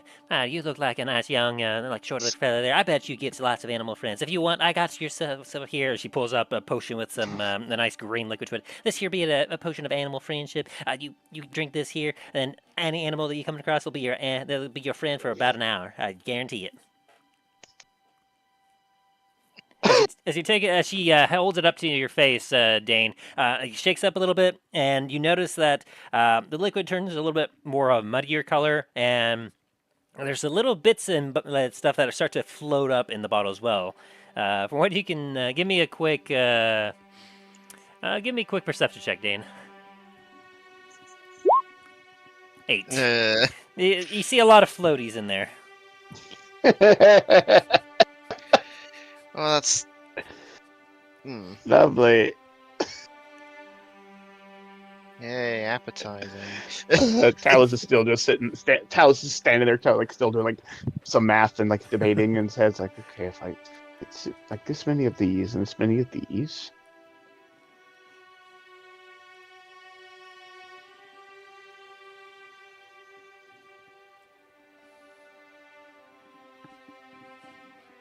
Yeah. While you do that math, we'll get back to you guys in a second. As Milo, as you are quite confident that you've lost your tail, where are you going? I'm gonna go over to the new Comet's Landing. Yes. Yep, as you head over to what used to be the Drunken Beaver, you see the sign has been taken down as on top, like being currently put in place. A sign being hung that says Comet's Landing. But you notice that, like, compared to other Comet's Landing signs that you've seen and whatnot, I mean, it says Comet's Landing. It looks like it was kind of cobbled together rather quickly. It does not appear to have been they didn't really have any template to go off of, so they did their best they could. Real fast, can Milo draw up the other Comet's Landings signs that he's had? Yeah. Do me a... What kind of check would this be? Performance? Do you have a forgery kit? I do have a forgery kit. Yeah, why don't you just make a check with that? That seems like it would probably be rather 22? suitable. Oh, yeah. You just take a look at it like, ooh, that's not good for branding. Let's, and you take out a pen and paper as you quickly... And you're like, yeah, here we go. And you march confidently into the tavern. Then I'm gonna head down into the basement, quote unquote. Very much so. As you enter, the bartender notices you come in and gives you a very slight wave. As let's see, I believe I had a thing for her. Oh, where? Oh wait, we under tavern tab, not the shopkeep. That's the brain donkey. There we go. The half elf. Yes. She gives you a look and goes, "Oh, hello, boss. Welcome. As you can see, we've got a new sign coming up. Must say." Yes. Actually, speaking about that sign, I need you to change it into this as I slide over the paper across the bar. Oh, this is your preference? Well, sure. We'll keep the current sign up until this custom order is done. That way people know where to go. Must say, I was quite surprised when I got the news just a day ago. Wasn't aware that there was anyone interested in buying this place.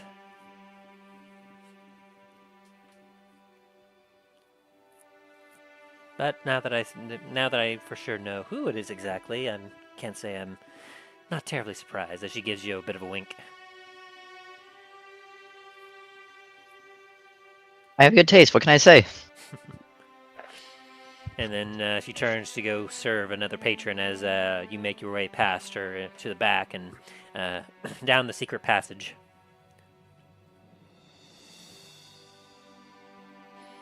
And as you get down below, you look around the empty, darkish room.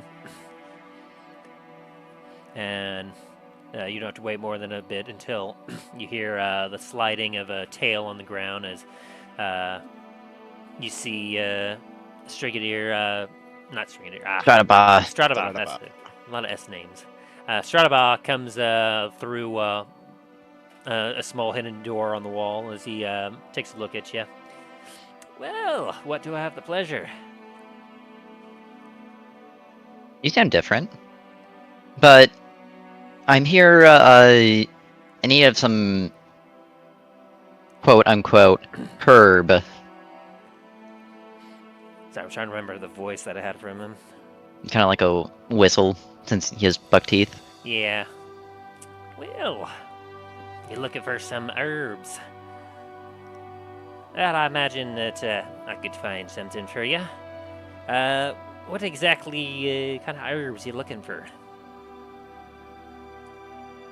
Miles would kind of put his thumb and pointer finger kind of real close to his mouth and just pull them away.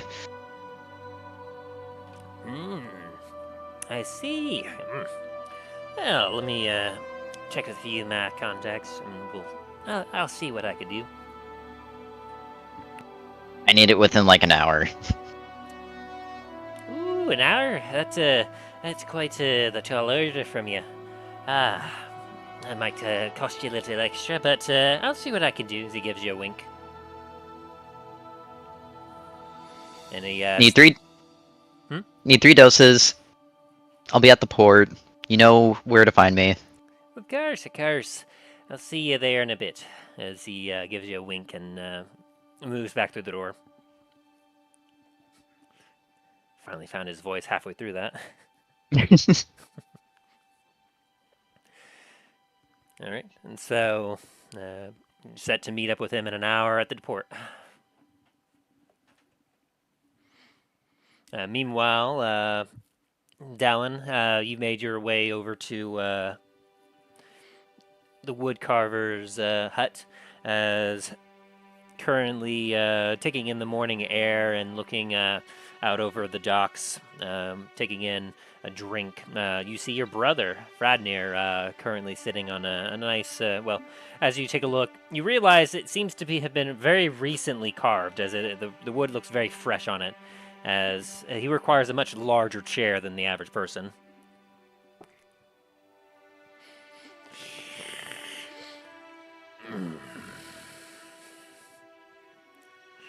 As he notices you.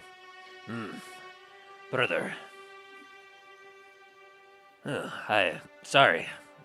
I haven't realized a few days have gone by yet. I was planning on meeting you over at Starfall Citadel.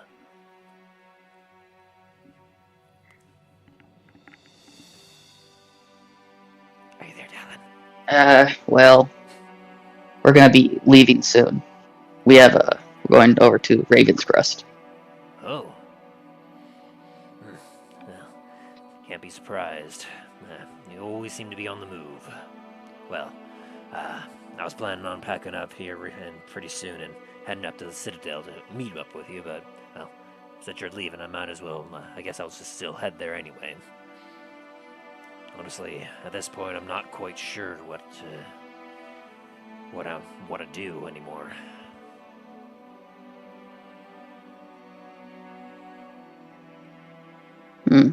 Sophia's safe here, and her and her father, they seem to be quite happy. I've just been kind of staying nearby as, well, I'll be honest, my whole plan was to kind of go up to Starfall Citadel with you, but, well, I'll be honest, that Anarcher Cool, I was planning on staying there for a lot longer until you arrived. I've been trying to go from place to place, looking for you, looking for Mom, but as he kind of looks down a little bit as his drink a bit. Give me a quick insight check, Dallin. Give me a sec. My computer is being slow. There we go. And insight. My boy has very low insight. 19. Ooh! He knows his brother well. As you look at your brother's face, you sound like he puts on a very youthful appearance the best he can, and he always seems to be full of vigor. But as he looks down at his drink and saying this, you suddenly see his age come across his face, as you see that in a very brief moment, a 60-year-old man before you that seems very, very tired and is very much late in life. As he looks at the drink and then takes another.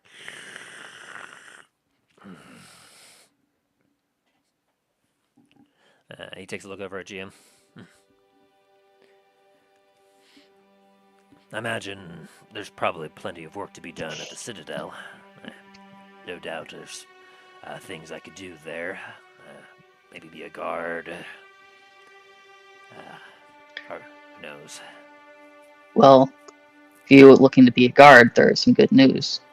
The head of the guard, he's half giant, so you get to not to use this common language all the time. Don't know about you, but I find it really annoying to use this language. Interesting. Well, I imagine I'll meet him once I get there. But as he kind of stands up a bit and comes over to you and puts his hand on your shoulder. Hey, if you're heading out, I do wish you well.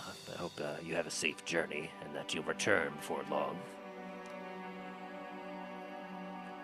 I don't know what we're gonna encounter. Seems like it. Keep on encountering a lot of weird stuff. Well, I don't know anything about this Ravenscrest. All I know is I've heard a few sailors talking about them and them sailors, about those sea elves, but aside from that, nothing much else. I'm sorry, what? Sea elves? Yeah, What do they say about sea elves? Well, I don't know. Essentially, there's some kind of elves that, I don't know, whether they just live near the ocean a lot, whether they live in the ocean, whether they live on the ocean. They didn't quite say, but they have nothing but reverence for their skill at sailing.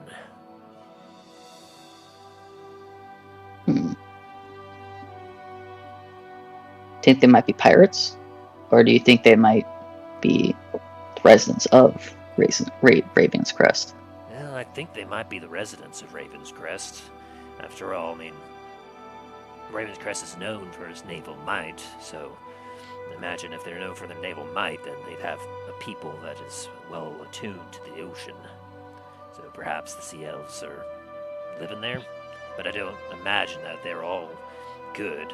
After all, with any kind of person, yeah, you'll have some good ones, some bad ones, so I imagine there are probably some sea elf pirates out there. Well,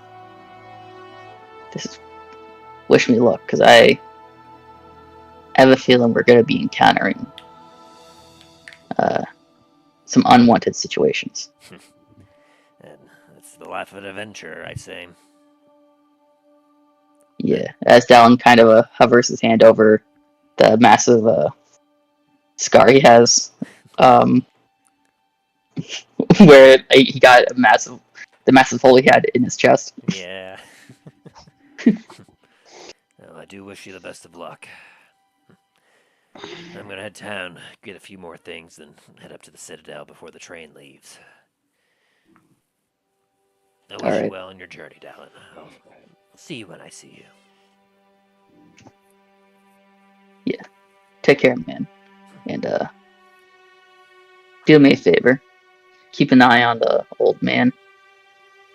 I will. I'll make a few trips down here to check up on Sophia and Rowan. They're good people. Thank you. As he shakes his head a bit and heads towards town. All right. Alright. Yeah. Think I got math done. Alrighty.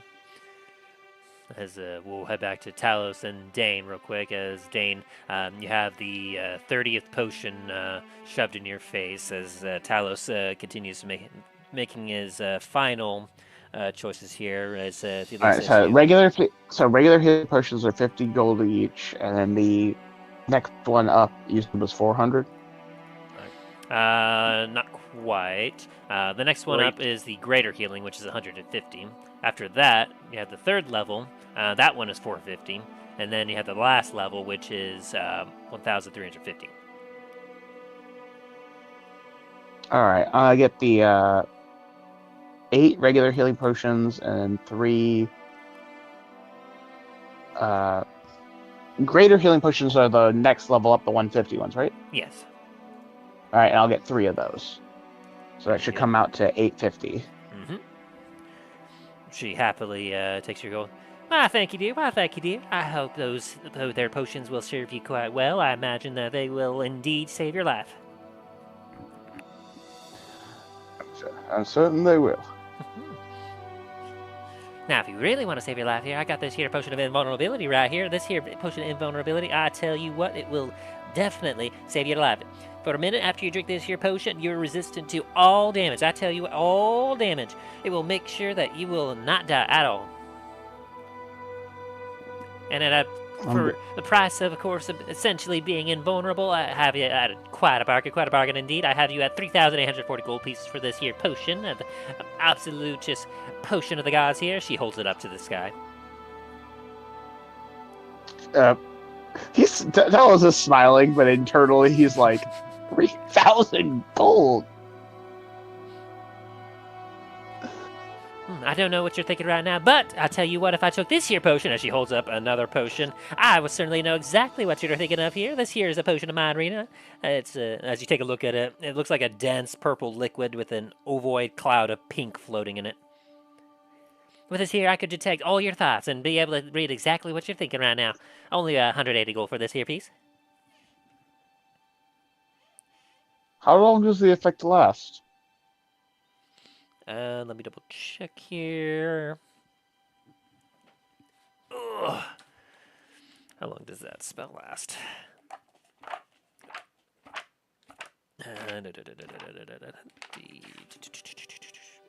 Here we go. Well, this here kind of potion, of course, I could make it last much longer, I imagine, but due to the magical ordinances and whatnot, I can only limit it down to about a minute long. A lot of people don't like their minds being read, so being able to read multiple people's minds and for a longer period of time is, well, it's gotten a little iffy at times, so that's why it's only 180 gold pieces and it lasts for only about a minute. I was just thinking of what might come in useful for at some point, but like he's thinking of someone else might be able to use this in the group. I kind of shrug and just hand over 180 gold. Oh, thank you very much. Thank you very much. Here you are, as you get a potion of mind reading. All right, let me just adjust my things there. And she looks down at you, Dane. Now, you look like, I don't want to make any offense or anything else, but you seem like you might not be the quickest of your friend here. So, if you want, as she holds up another potion, it's got a yellow fluid that's streaked with black and swirls, like black swirls, as it just kind of seems to move on its own. Swirls? Swirls, like SWIRLS. Yeah. If you drink this here potion for one entire minute, you'll find yourself faster than the spinning swirl. I tell you what, you'll be staying alive as if it was moving slow.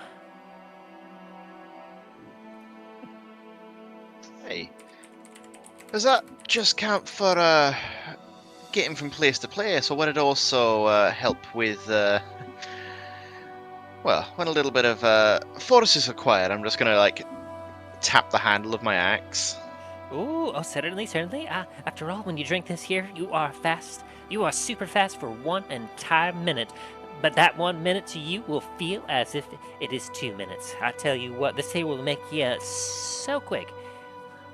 And she kind of leans down a little bit and whispers to you, I sometimes imbibe of this myself a little bit, and oh, it is quite a rush, I'll tell you what. Only 400 gold pieces for this here potion. You know what? Dane's gonna just do a bit of change counting and then just be like, I've got there's 1,000 right now. I'll take that one and 4 of those greater healing potions. Ooh, as he puts them all into packaging and hands them over to you. Thank you, sir. I guarantee you won't be disappointed by it, as you now have a potion of speed. Very nice. Thank you. When you drink this potion, you will gain the effect of haste for 1 minute. Ooh, very nice. Very nice for any martial class, because basically the haste gives you an extra action. Oh, that's powerful. Yes.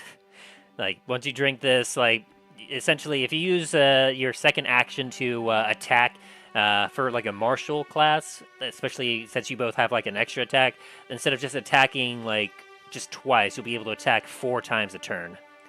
And if one of you was a That. fighter, and you had, like, Oh obviously... no, with action surge. Yeah. The 3 actions, you to be able to attack, like, 9 times. Jesus, yeah, that could be a bit. That could be a bit overpowering at times. Yeah, there's a reason why a lot of wizards and a lot of fighters like to pair up, and with wizards having haste. It is insane at times.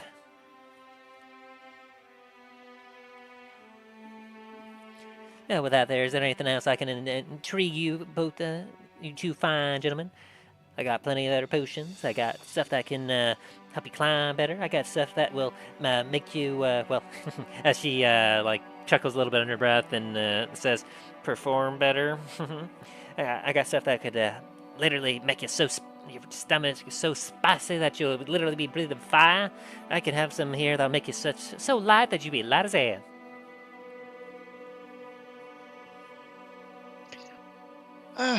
I think I'm alright for the moment. Talos, what do you think?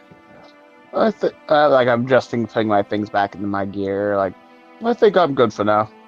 Thank you once again. Of course, thank you. Tell all your friends, all your younger friends. I do quite enjoy young adventurers as yourself coming into my shop here.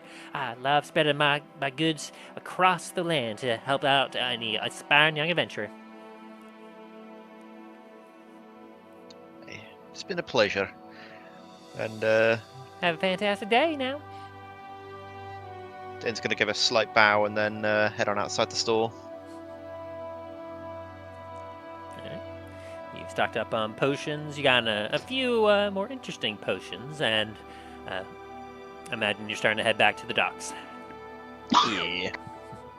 Yep. And then Milo was heading back to the docks, and then Dallin, did you have anything else? Alan's heading back to the docks as well. Very good. I'll say that you had a quick meeting with meet up with Sophia and Rowan, and they were both very happy to see you, and they wish you well on your journey. Got it. Thank you. They did also share some tea with you. Ooh, tea. When you say tea, are we talking the drink or Yes. gossip? Just the drink. It had a nice earthy taste to it.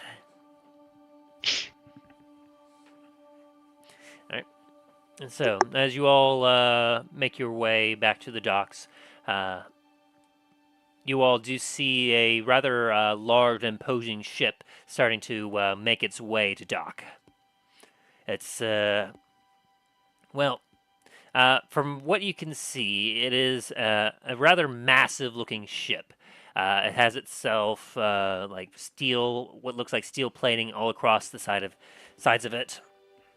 It's got quite a few like spouts on the top of it that seem to be belching out some smoke as the ship is moving very slowly to dock.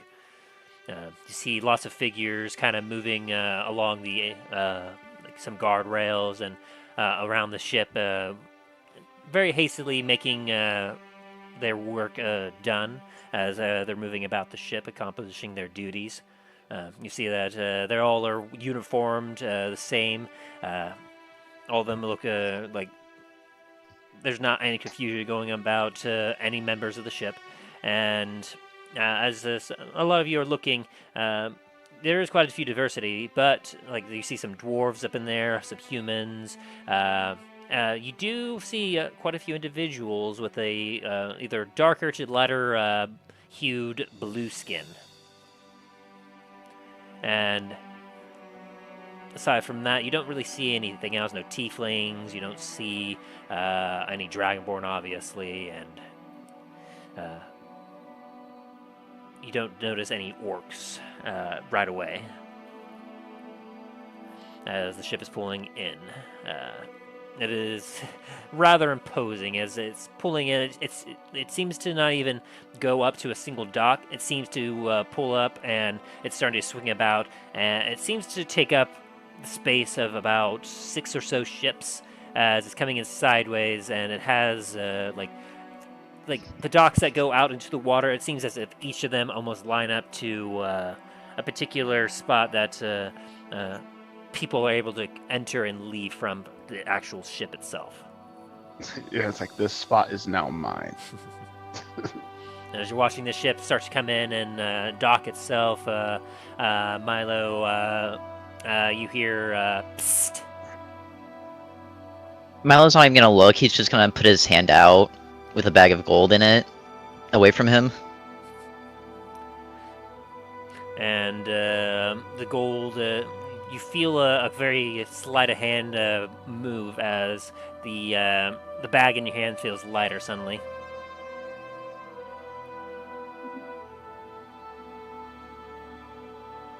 Milo kind of pulls it around, just puts his hand in his pockets real fast. As you hear thieves' camp, it costs a little extra, but we'll be sure to we'll be sure to get what we're owed from the tavern. Milo's gonna give a very subtle nod. As you hear a bit of sliding tail noise, and if you listen closely enough, you can almost hear what almost sounds like a grate move, and then there's just silence. As the ship docks, and you watch as a small stream of people exit from the docks. There's no need for any insight or perception checks from you all.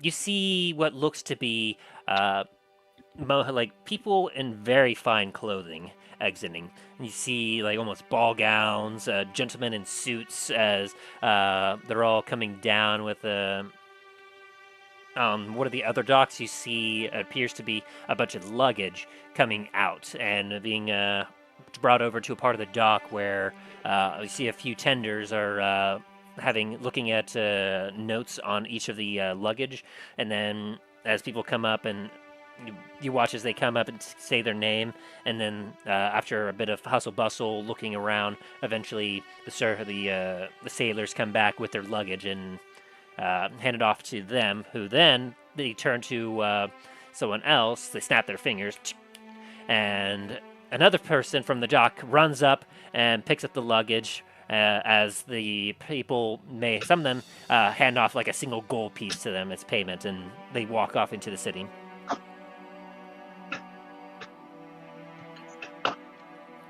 Ladies and sisters, that is a monster of a ship. I was like staring up at it like, hey, big boat. And as you all are just kind of marveling at the boat, and a lot of the initial crowd that exited the ship leave, you do see a table get set up by the gangplank up to the actual ship, and an individual there currently sitting there, as several individuals that you realize that there are a couple of people that were standing about looking at the ship, and then approaching as soon as the dock was cleared.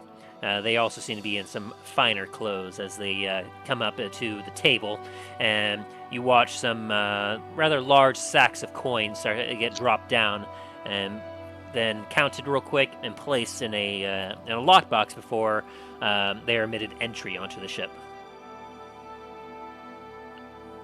Well, it looks like we're getting entry to the ship.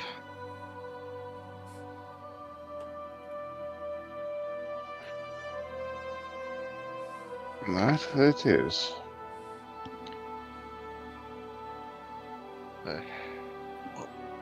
Dang, I'm trying to find the note real quick. I'm looking for my notes or something real quick. Standing behind the table from the individual that is currently the person that is currently taking the money is a human.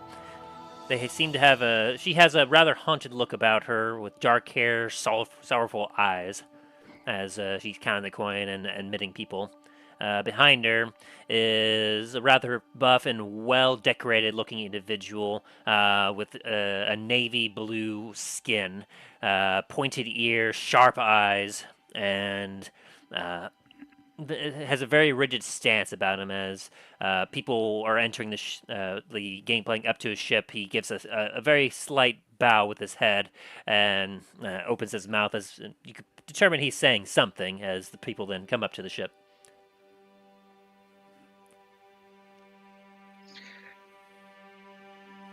I'm guessing we can determine that he's an officer.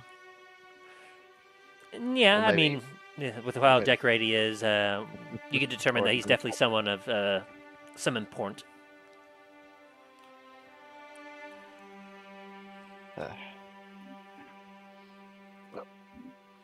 I'm trying to find my thing and see how much. Did we know how much gold it was going to cost us to get on the ship?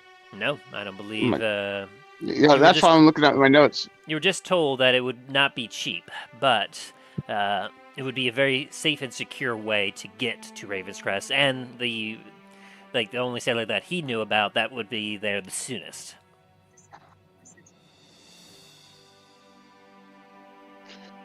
Well, might as well go up and speak with them.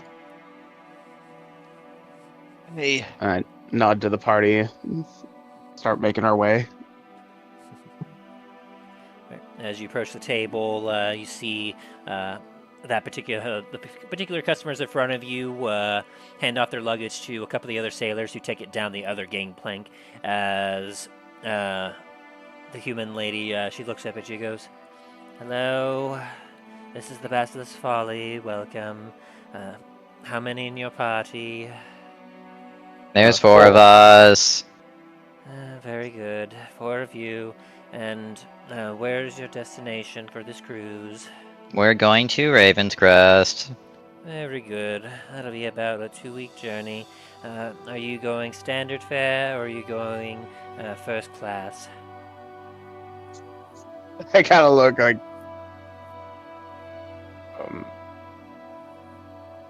I'm look gonna at turn the around to party. the rest of the party and be like, "Yeah, go first class. I mean, fuck it, treat ourselves right." Do we have to- If you're going standard fare, it's 50 gold a day. If you're going first class, it's 200 gold a day.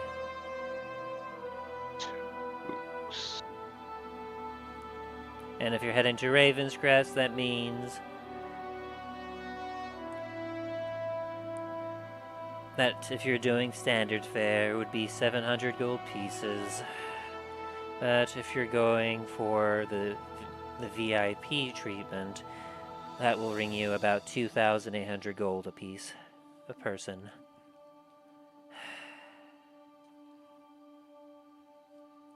I look at the group as like, what do you think? VIP? well, I mean, we are Comet's company. We deserve to have a little bit of a break.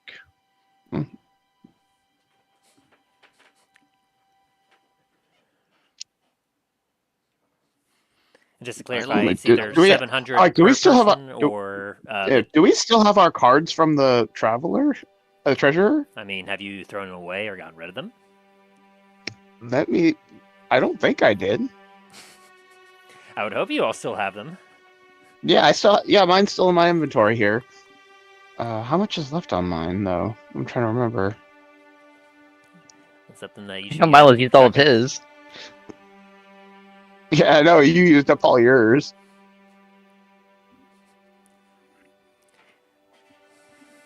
How much was it on originally? Because I think I have a note for that. I believe it was 50,000 gold, was it? 50. Ah, yeah, here. Let's see.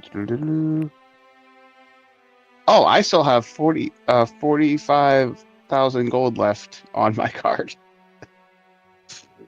Yeah, out of everyone else, Talus, I remember you were the one that hadn't used it very much. VIP, I guess. Do you? I kind of present the card. Do you accept these? As she takes a look at it, she goes, Captain. As she looks back at the taller gentleman behind her. No. What's all this then? As he takes a look at the card. Treasurer, boys, eh? as he takes a Yes, yes, Comet's company. Hmm. And Aye. that means Aye, Listen, that Soren, mean- we take that there card there.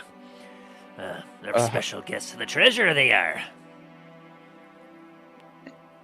and you must be Captain Rowan Darkwater, I presume. Ha! I see my reputation precedes me, as he gives you all a slight bow. Aye, I be Captain Rowan Darkwater, captain of the Basilisk Folly.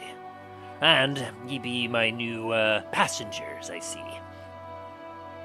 As we like a slight bow. You know, we were actually your ship was actually advised to us by our previous captain that ship that we took, the Kraken's Skull.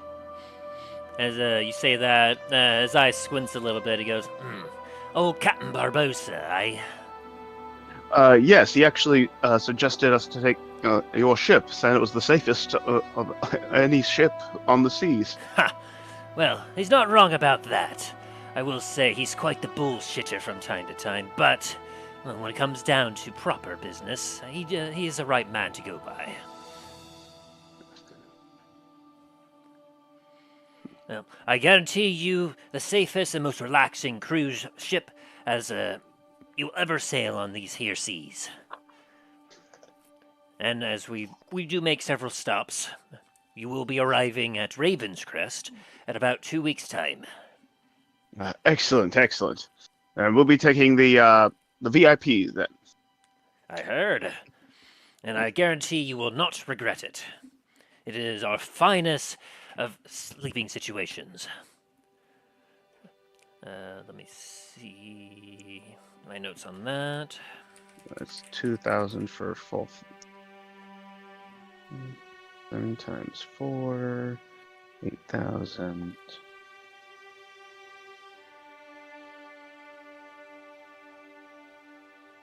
It's like me. It's like you have a calculator. Use it.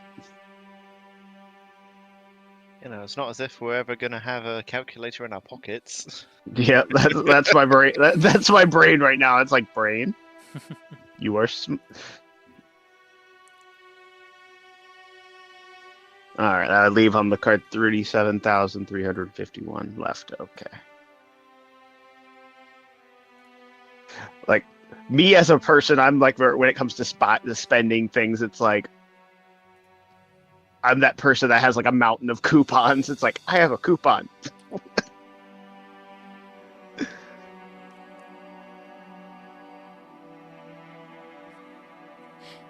Along with all the accommodations and amenities that the normal passengers get, each of you will be assigned a magically trained chef. They will be able to conjure whatever food and water or whatever beverage that you so desire, each and every day. You will not eat a finer meal in the rest of your life. Can I specifically ask not to have Roran Gamzee? I will take that into consideration. I will have to check my staff to see if there is a Roran Gamzee aboard. Really hope not. Each of you will also have your own personal apartment aboard, with all the personal amenities within, finer baths, finest beds. You will be living as if you were royalty. You're paying for luxury, and therefore you shall get it. The finest treatment that anyone in this world will be able to receive. I dare say there will be some kings and queens that will envy your stay on my cruise. Yeah, it sounds quite amazing. It'll be definitely good, better travel than what we've had for quite some time. I guarantee it will be better than any you will have ever had, nor will you ever have afterwards. I dare say that I've had quite a few that have taken the VIP treatment and have tried to make returns on my cruise to take it again just to experience the luxury of it all. And none of you will have to worry about any attacks. If we are attacked, you will never know about it, as the way that the ship is built and situated, any and all attacks from the outside will quickly be crushed rather quickly for any foolish enough to try and attack us. Anyone that's crazy enough to attack a ship of this size has to be mad. Indeed. Now, we have had a few, but you will not have to worry about that. You will not have to worry about having any fights unless you decide you want to cause some trouble in the ship of your own. If that's the case, I will inform you that we do have a brig, and you will remain there for the remainder of the trip if you were to cause too much of a disturbance to the other passengers. Oh no, we don't need to worry about that. Very We'll be on good. our best behavior, won't we? I gotta get like a look over to Dallin. Any other amenities that you so seek, we will have it. You need any food that your magically trained chef cannot provide, we do have restaurants within. Needing a place to worship your god and or gods, we will have lots of churches and other temples within that you will be able to visit for whatever affinity that you so are inclined with. We also have ourselves a personal gym, not only that our own personal crew will use to train and keep themselves up to physically peak performance, but for any passengers that wish to engage in some more exercise, this gym will serve your needs. Like Talos is like not like he isn't clearly very impressed right now. He's like future. Now then, if you have any luggage, you can hand it off to our sailors over here. Otherwise, welcome to the Basilisk Folly. As he pulls his hand out towards the gangplank and gives his other hand is on his stomach as he gives a slight bow. Dane's going to return the bow. That's what Talos will as well.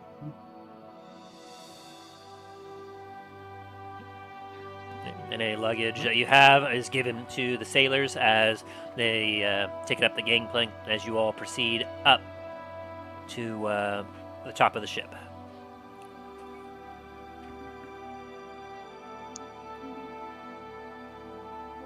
Very nice.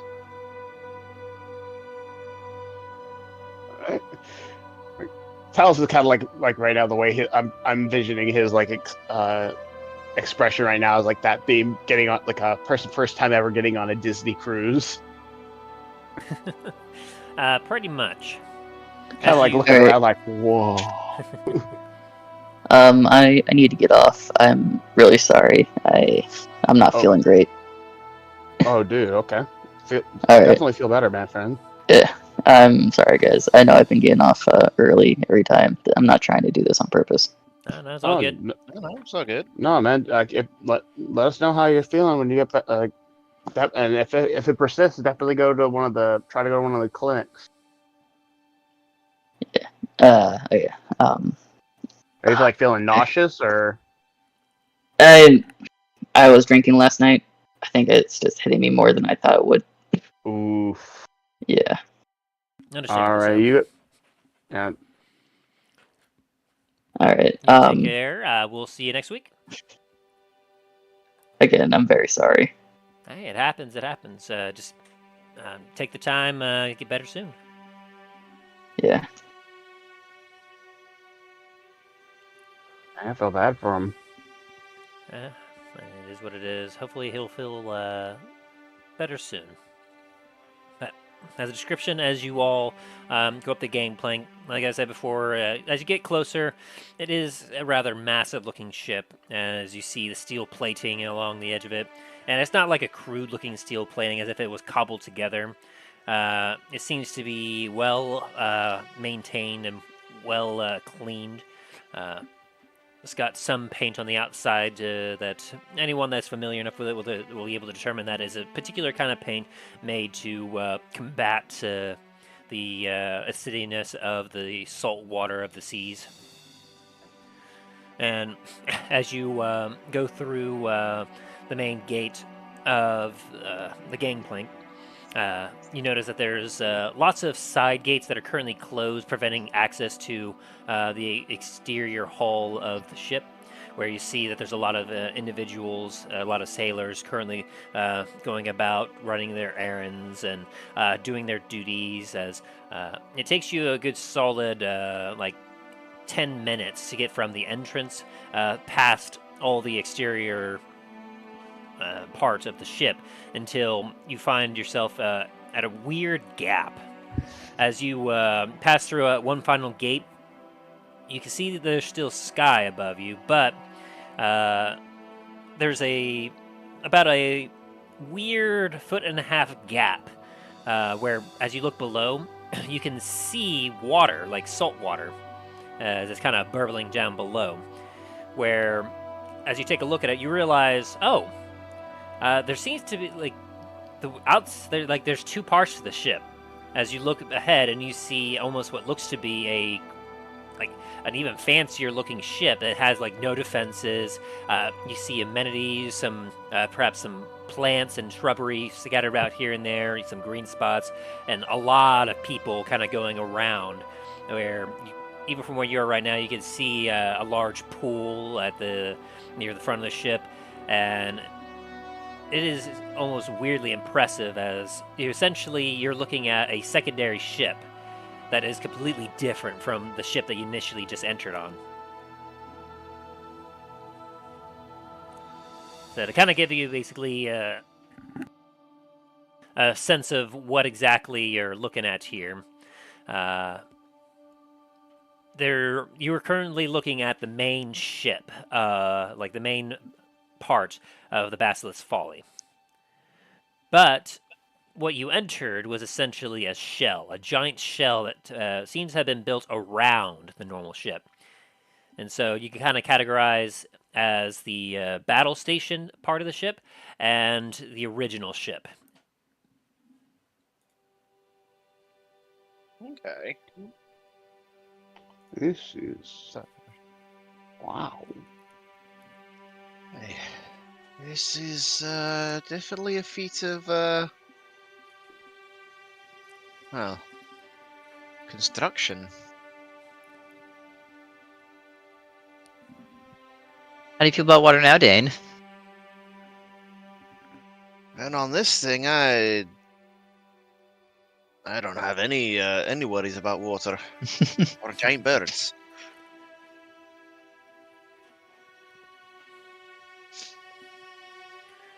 And as you make it through the rest of the kind of the bridge between the battleship part of the hall and the actual main cruise ship, as soon as you enter, each of you has an individual servant come right up to you and go, "Greetings, sir.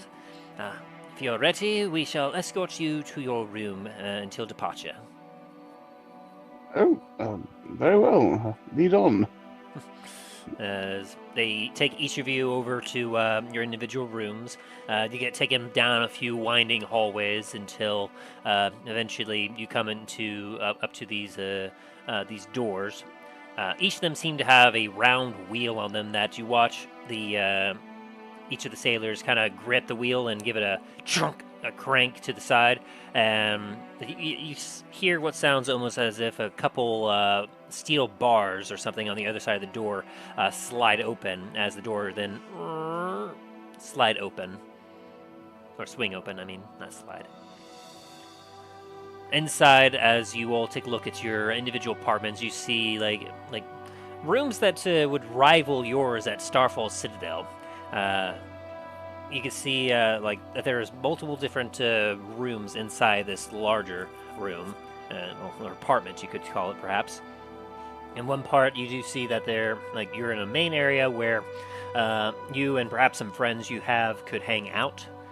A nice area with plenty of tables, chairs.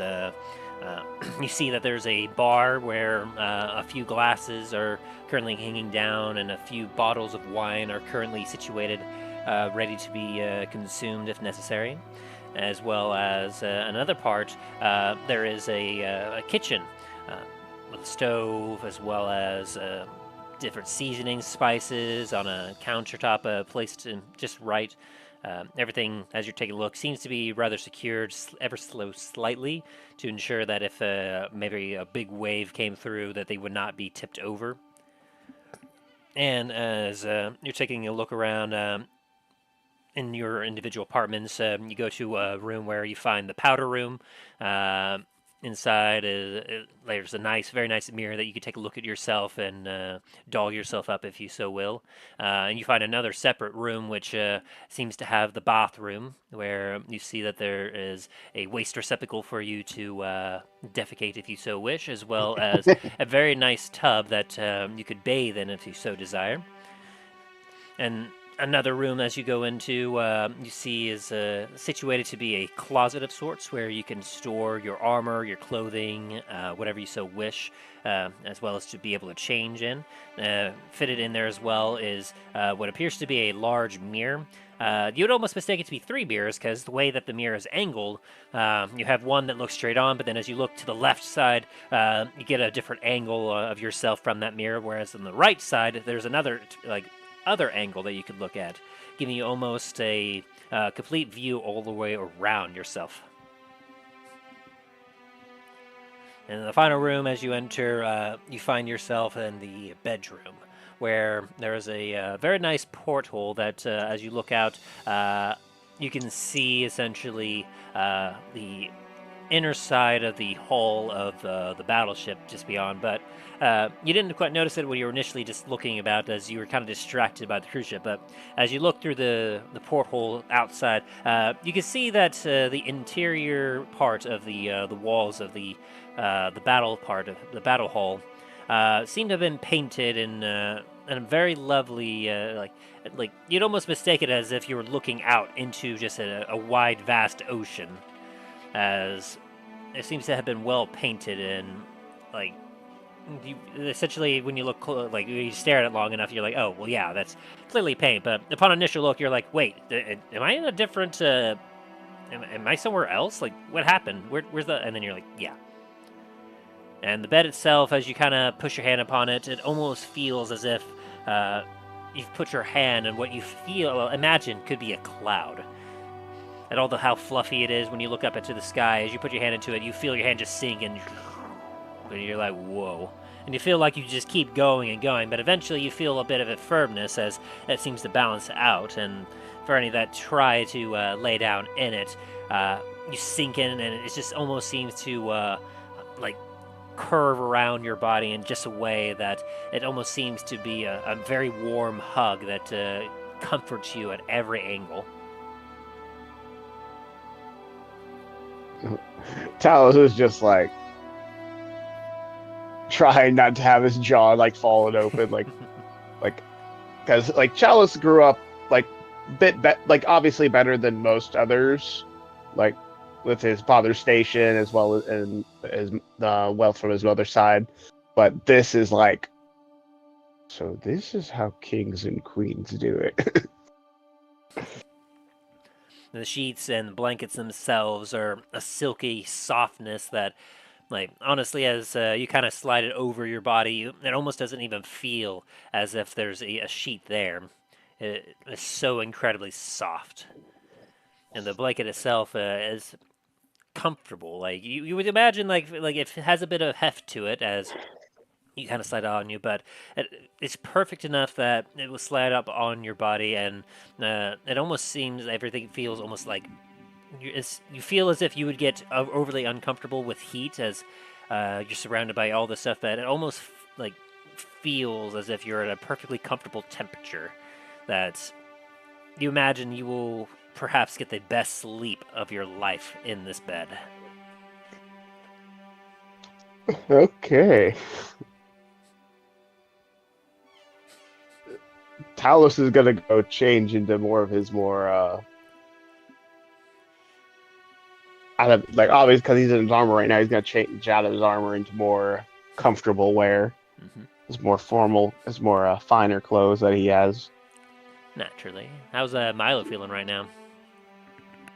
Milo's feeling almost at home.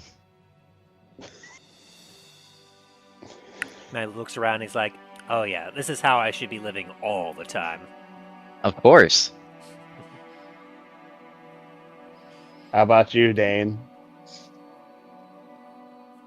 Dane's internally very, very apprehensive about everything, but outwardly chill.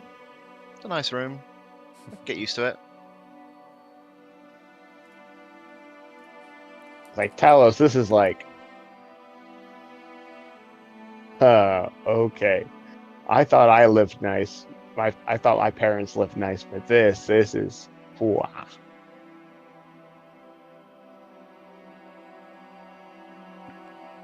And as you all essentially just kind of get yourself situated, you change into clothes, as you enter, like leave your changing room into kind of the main part of your apartments, you're almost startled a little bit as like you each have like there's an individual currently at your kitchen getting some cooking utensils ready to go. As he looks at you, they look at like they each look at you in their own way and just go be all like, "Ah, bonjour, monsieur. I am your personal chef. Please, tell me, what do you crave for lunch?" Is this Gordon Gamsey that is my personal chef? It's As you take a Chef look, Pop. you do not recognize this individual at all. They seem quite jovial and quite happy to be serving you. Chef Dubois. Oh gosh. Talos is a little taken aback, like, oh.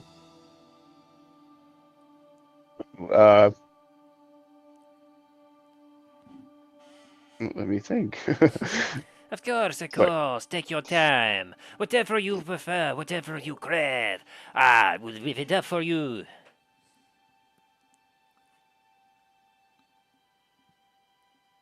I'm gonna test your knowledge. Give me a very eloquent halfling lunge. But of course, monsieur, as he quickly takes out a couple sharp instruments as well as opening up a few cabinets, and he starts to pull out ingredients and different food.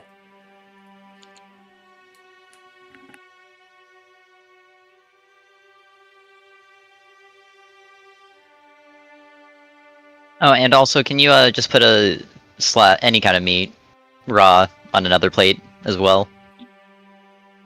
But of course, I'll ensure that you have yourself a very nutritious and healthy meal. And as he proceeds to pull out many different utensils and a few different ingredients, you watch as he like continues to chop up some parts of food. He pulls out of an oven some freshly baked bread, and proceeds to like start combining it all into a fantastic meal.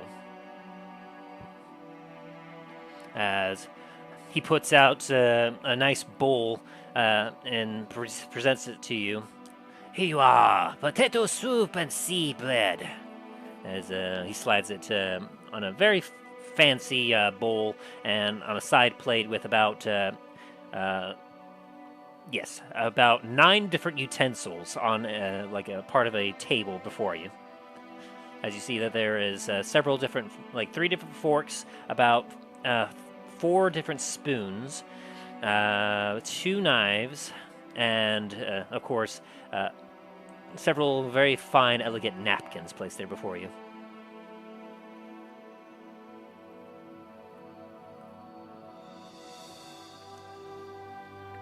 And how about that raw meat? As he then slides another plate over of some very pink and very, like you can see some of the blood starting to seep out onto the plate around it, as he brings out what appears to be some kind of very finely marbled steak. Of course. As he slides it over to you. Thank you, sir. That will be all for now. But of course, as he gives you a bow, and you watch as he like takes a step out of the room and leaves you to your meal. Bon appétit, monsieur.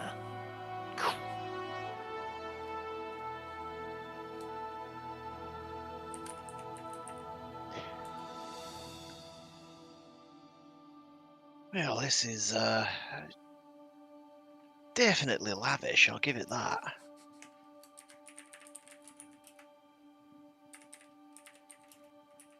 Trying to think what Talos would want for lunch. You know what? He's gonna try to like describe the name of the his home, the place where his home is, and ask him for like a if they could if he knew any of the dishes from that area. Oh, but of course. I am well versed in food varieties from all different parts of the world, as well as, of course, for all different types of beings. He's gonna ask for like a meal from his homeland that's meant for like specifically for Dragonborn. Aha, coming right up. I forgot to mention it was a filet mignon that he left for Murph's there, Milo. Hmm.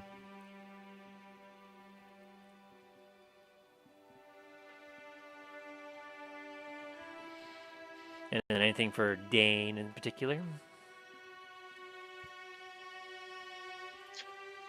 Well, Dane's gonna try and get a nice mug of dwarven ale and a nice traditional dwarven meal.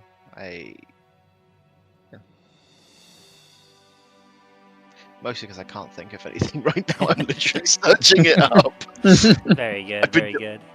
Every time food comes up, I do this. I'm just like, I don't actually know what a dwarf would have. So I'm just like, what food? Fair enough, fair enough. And so, as each of you get your meals, you get fantastic meals that delight the palate and, of course, give you a most delectable meal that you like. There's very few places that you've enjoyed such fineries as this. Let's see. As for you, Talos, you find yourself with a combination of some very nice, finely toasted bread, sided with, of course, some very delectable. Let me take a look at my stuff here.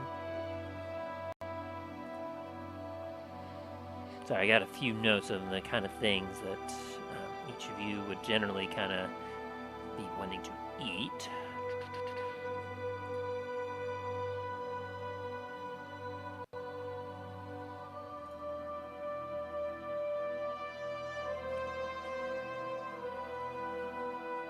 Ah, yes. So the toasted bread is currently kind of cut in half, and you see that within it, as the bread is open-faced, it's an open-faced sandwich of sorts, whereas mixed in within, you see some very finely sliced and grilled to perfection cuts of meat. You see a combination of what appears to be some kind of beef in there. You see perhaps a little bit of what it seems to be pork mixed in there as well, but the pork itself seems to be more of the shredded variety. And there is a very lovely smell of some kind of glaze that seems to be upon it as well. On the bread itself, you can see that spread ever so finely across the edge of the toasted part of the bread.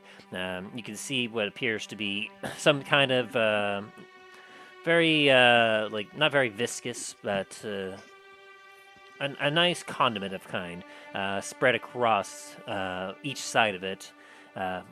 Amongst it, there is very slight bit of greens there, so what appears to be a very crunchy, lettuce, like shredded lettuce type of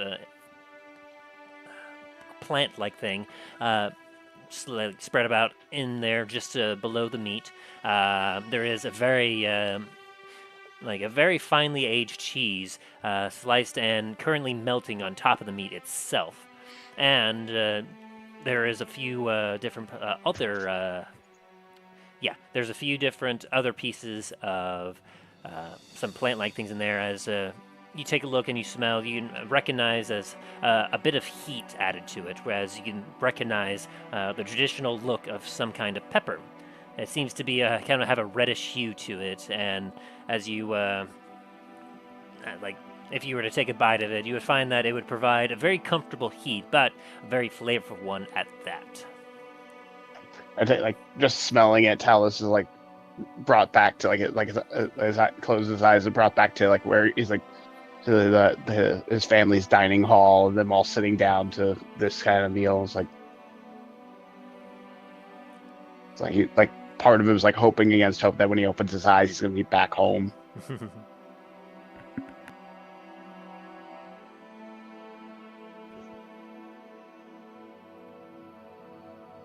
Yeah, and as you do enjoy this very, very lovely sandwich, it does remind you of home in a lot of ways, and like it's almost uncanny about just how much it reminds you of it. But you do realize that a few of the ingredients seem to not be quite the exact same as what would have been on one of your traditional kind of sandwiches that you would have back at home.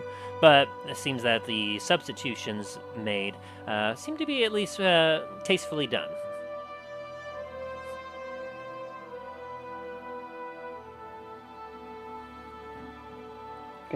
Continue munching away at it, like,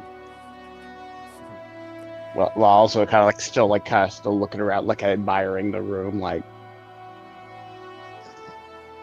wow.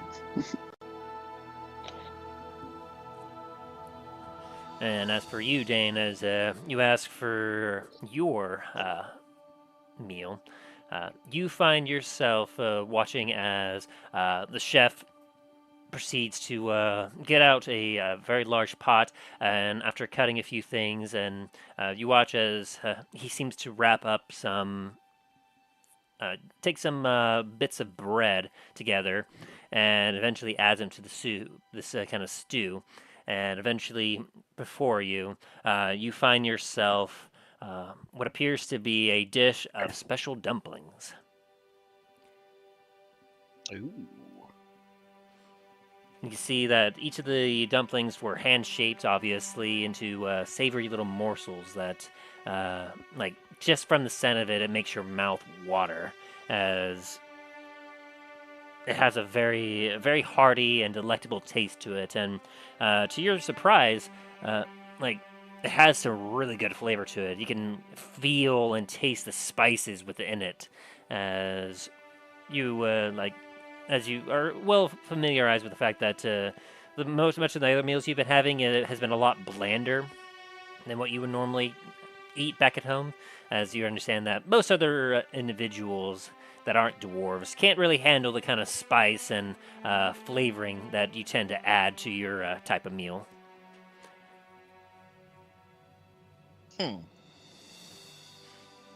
And as you partake of these special dumplings, you feel invigorated and feel like you could take on the world after this food. And to your very appreciative side, there is in fact a rock cake that is also a nice pastry placed on a plate on the side nearby your bowl that you partake of as well. Reminding you of that one time when you got a bunch of rock cakes from the bakery back in Port La Montagne. I will definitely savor the taste of rock cakes. As you all benefit from a very, very hearty and tasty meal for lunch. And by the time you finish up and you start to clean up your plates, put them into the sink that is over there by the kitchen,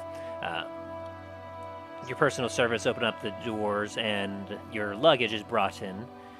The rest of your luggage, if whatever you may have had, and if not, they would look at you and go, "Sir, you are free to move about the ship at your leisure now. We've already taken off, and we are quite far away from any part of the shore." We've already left? Yes, sir. Hey,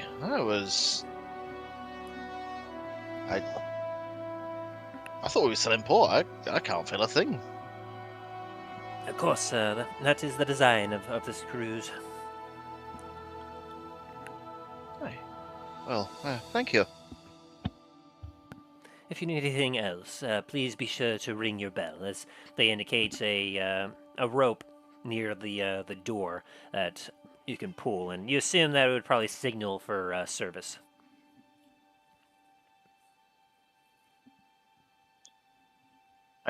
Dane's going to take note of it and give them a nod.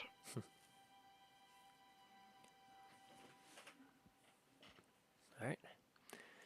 And so, as you all make your way across the seas on your cruise ship, a couple weeks will pass as you all have a rather fantastic time, and you're able to do practically whatever your heart's desires would be. As you do not have to focus on having to protect anything, like, you have no worries in the world at all. I believe quite a few of you have put down exactly some of the things that you've been wanting to work on. And so let me go through that real quick here. Update what day it is on my little calendar here.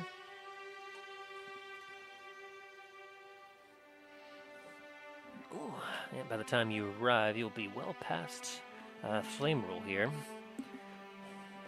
Let me double check here. Oh, where was that? Here we go.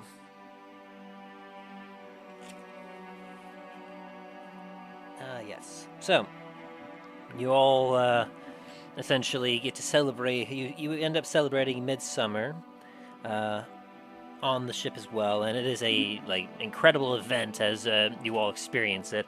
There's lots of hearty seasonal type of foods brought out, and even though it's midsummer and you would have expected it to be incredibly hot on the ship, it is the temperature seems to relatively remain at a very constant state of comfort, and you'd hardly notice it at all.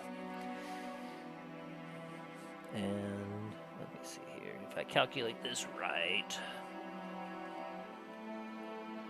So after 11 days, you'll be at the end of Flame Rule.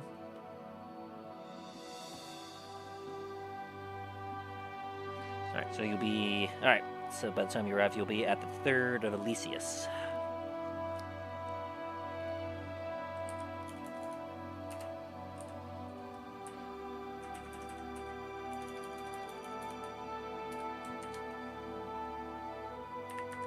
Which you all don't have to worry about that. That's more or less for my personal note-taking. There we go.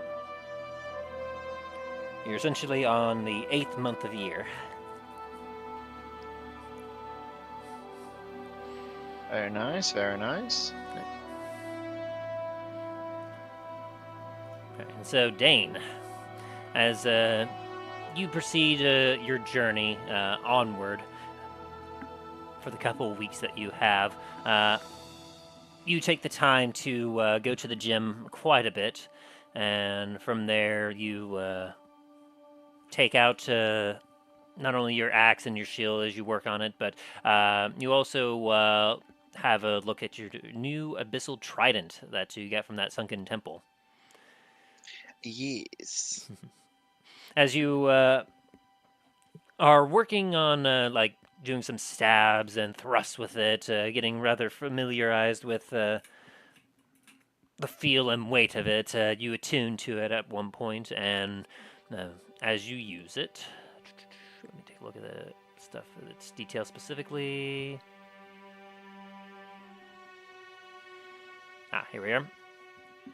You, as you essentially are working on a particular training dummy, you kind of reflex a little bit as the training wood bar is swinging towards you to strike at you, and you feel suddenly some water erupt from the trident and surround itself as a bubble all around you.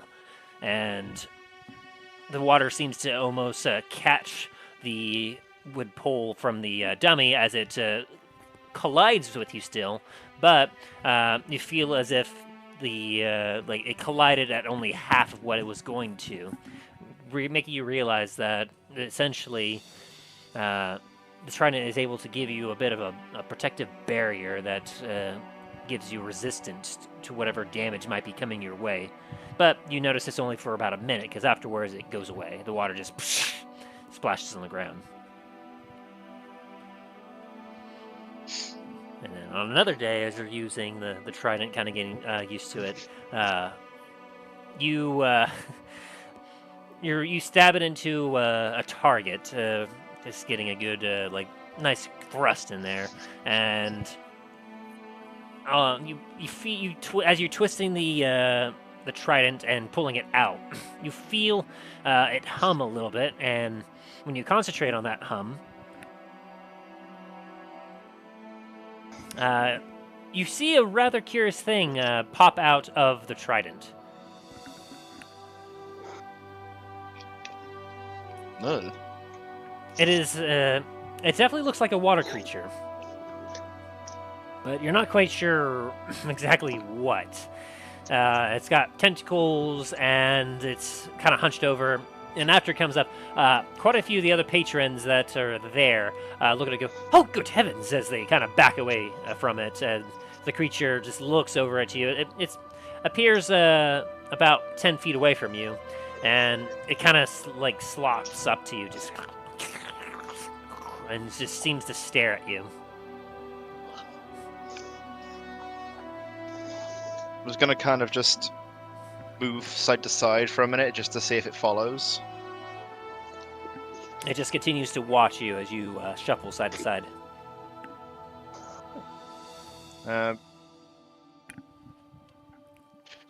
Points at one of the train dummies like, wanna go hit that? As soon as you say that, it charges full speed to it and proceeds to lash at it with the tentacle that you watch as it basically slashes the dummy in half. And then looks back at you. Well, you're an interesting fella.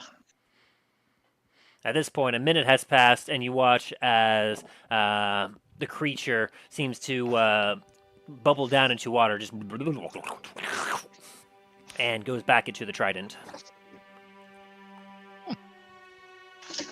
Neat. It's gonna kind of twirl the trident around for a minute. Well, that could definitely be useful. It's like, huh, neat. And this is when Dane realized he becomes a druid.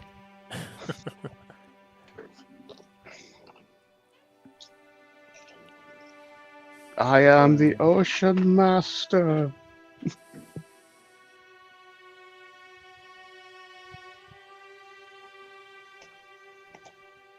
I am a wizard. Right. And then as for Talos, as you are going into, like, you frequent seeing Dane, as you are also going into the kind of the gym where you train kind of as your usual with different types of weapons, as well as doing some of your regular exercise. Was there anything in particular you were wanting to work on, or perhaps anything new, or anything you wanted to perhaps become proficient in? I definitely wanted to try like with the hand-to-hand combat, especially with his new strength with the belt, with that belt that he got. Because of that belt. So yeah. Yeah, and you're able to train quite easily with what have you around this part. Equipped in the gym, I forgot to mention earlier, there are like all types of different styles of weights. As you see that there's some like dumbbells and barbells, but you also see that there are just solid blocks of iron. You see like Haley bells that are around as well. Essentially, whatever you could possibly use to train your body in whatever fashion that you wish is currently available. And so with the training dummies as well, you're able to work on your technique and just kind of stop and focus on exactly how you're handling yourself. And let me see here. got here?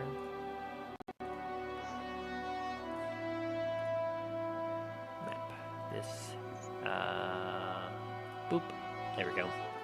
A little more nautical theme.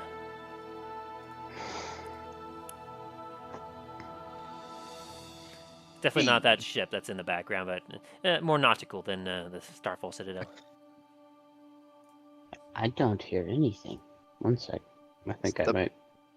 It's the background picture. Yeah. Oh, okay. I was like, wait a minute. Although, Tim, if you wanted, I think Justin posted something into my chat. His concept he was thinking of for the ship.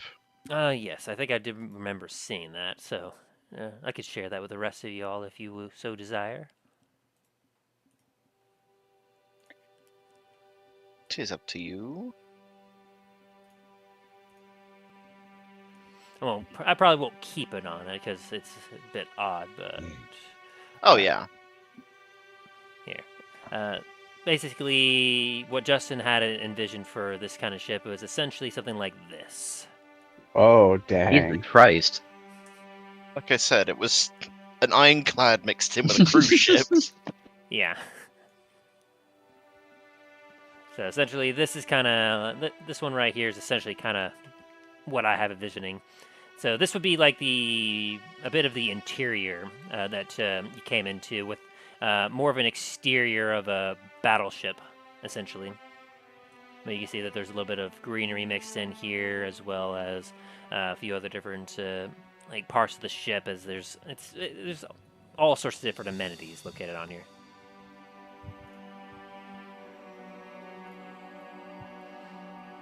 And boop.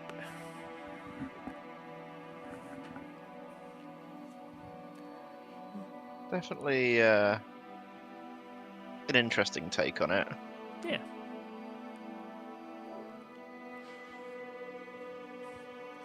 And so... Oh, it also, with my note that I had in there, the other thing that Talos would probably be wanting to try to brush up on, do you think he'd be able to get a bit of that while on the ship? In my note. Yeah, I was looking at that. Yeah, there is indeed a library, and as you all kind of, like, whoever goes through it, you notice that it tends to be more like some classical works as well as some other different stuff. It seems to be very entertainment-based, something not necessarily historical or anything else, and I'll have you give me an investigation check real quick, Talos. Sure.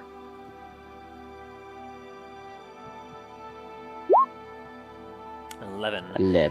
As you proceed to kind of look through, you are not able to find anything that has any sort of anything to do with Maldraxxus.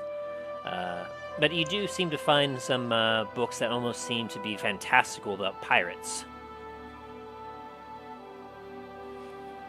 And you're able to pick those up to read along like when it gets later at night, as you so wish. Anything to learn about what the other thing I wanted to learn about, like, or at least brush up on? Yes, in fact, you do find a few tomes, a bit of a primer, if you will, of the Elvish language. And it seems to be kind of like a very general one. It doesn't seem to have any particular region or particular like part of the language in mind. It just seems to be kind of like a general, like, you can speak Elvish now kind of book.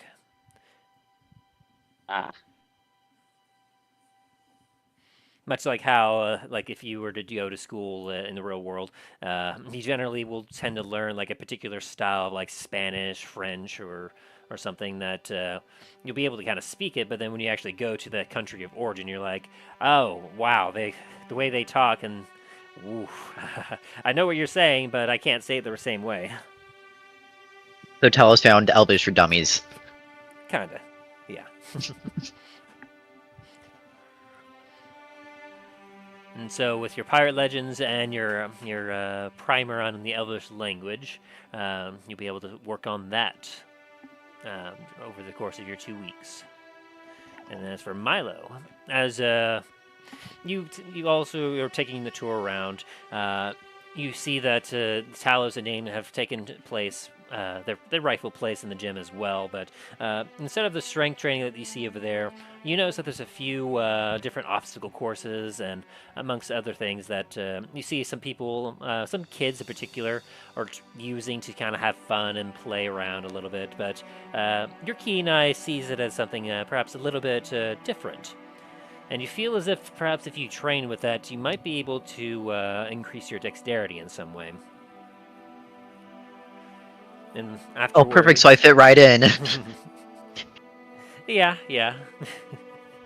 And as you kind of go about over the course, after a couple of days, you do come across an interesting spot where you see quite a few people fitted around tables, where the tables themselves, you see lots of cards, dice, and everything else, and you see a mixture of both common passengers as well as the more aristocratic passengers, and of course sailors gathering up in this particular part where you see chips being exchanged, and you realize that you've come across the gambling den of the ship.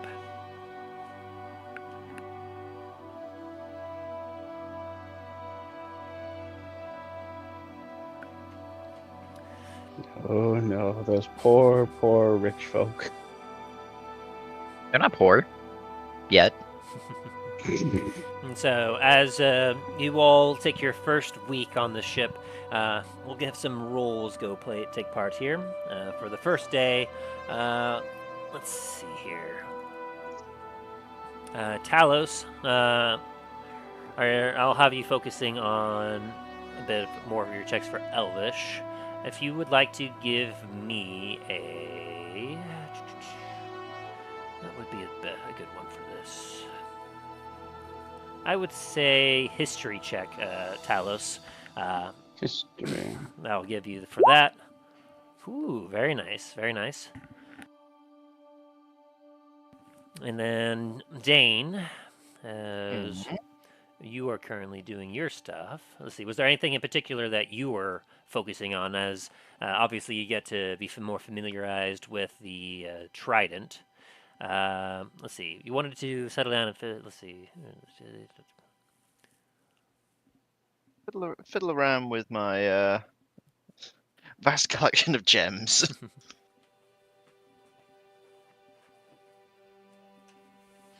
Let's see, you were wanting to perhaps craft something with some of the gems? Craft something, but also kind of learn how to actually properly sculpt them. I gotcha. Okay. So, let me double check here. I believe there's a specific thing that I'm thinking of for something like this.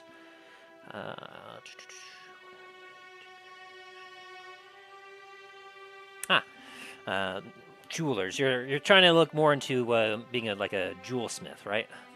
Yeah. Okay. Or at least start on it. Yeah. All right, I can respect that. So, for you, I would like you to make me...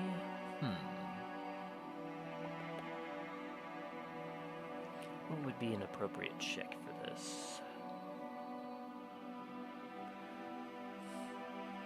Yeah, let me see which skills you possess. As I peer into your soul.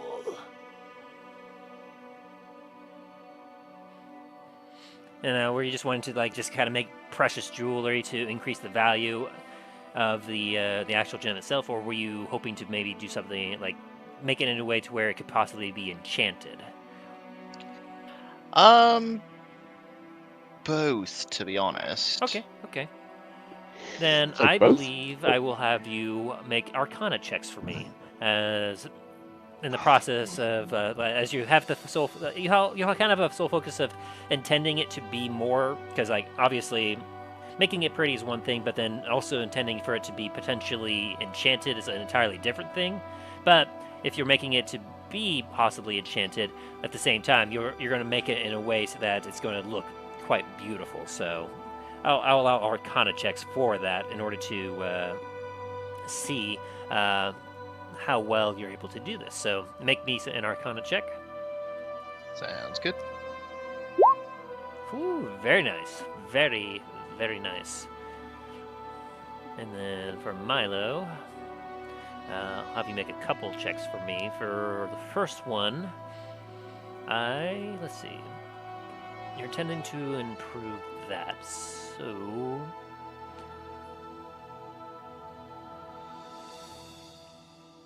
I will have you make the acrobatics check. Top 20. Ooh, very, very nice. And so, with those checks, you'll take your first day to kind of work on your crafts and practice some of the different hobbies that you've been neglecting up to this point, and you're like, I think I finally have some time to do this. And so you find you hunt around. Dane, you do in fact find a particular spot where you do see some like a workstation, and there are lots of people that are out of hobbies. You see some of them literally taking a diamond and smashing it with a hammer, boom, and then proceeding to take pieces of that diamond and start to recreate it to something else. You see some other people or crafting some other stuff. You look at these people and you see people that are not doing this for work, but you see that they are, in fact, focusing on just having fun with this. And after asking about a few of the individuals, you find one that is a little more prominent in knowledge of jewel smithing, and he goes, "Oh, certainly, certainly. Here, let me show you a few things I've learned." And you find some good insight from them. Meanwhile, Talos, as you take up the book and kind of a nice private area, you start working on your Elvish.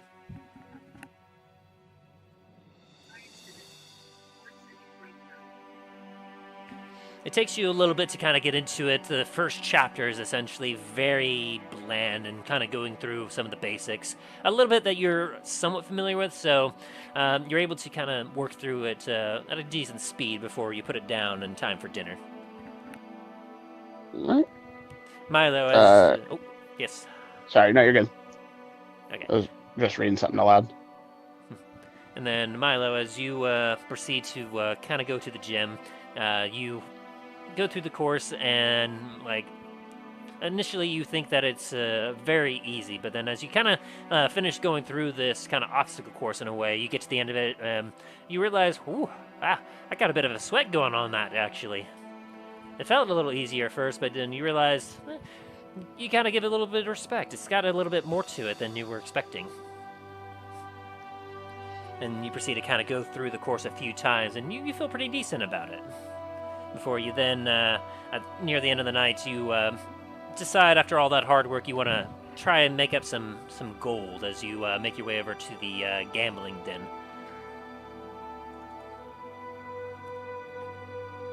And then were you wanting to put down, set down a certain amount of gold that you wanted to put down as a bet, and then roll to see exactly what you get? Yeah, I'll put down 500. Why not? Alrighty. Because we either do that, or I can roll a couple dice to determine how much you could get or how much you could lose, essentially, and then essentially how much you would win back, however you prefer. We could do it that way, but also could I roll sleight of hand to kind of improve my odds, so to speak? Sure. Go ahead and roll me a sleight of hand.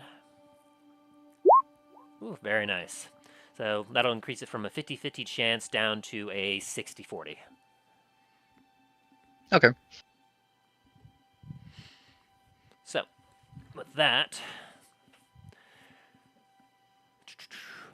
So you're putting down, you want to put down 500 gold initially? Yep. Alrighty. Ooh. I rolled a 7%, so you lose 500 gold.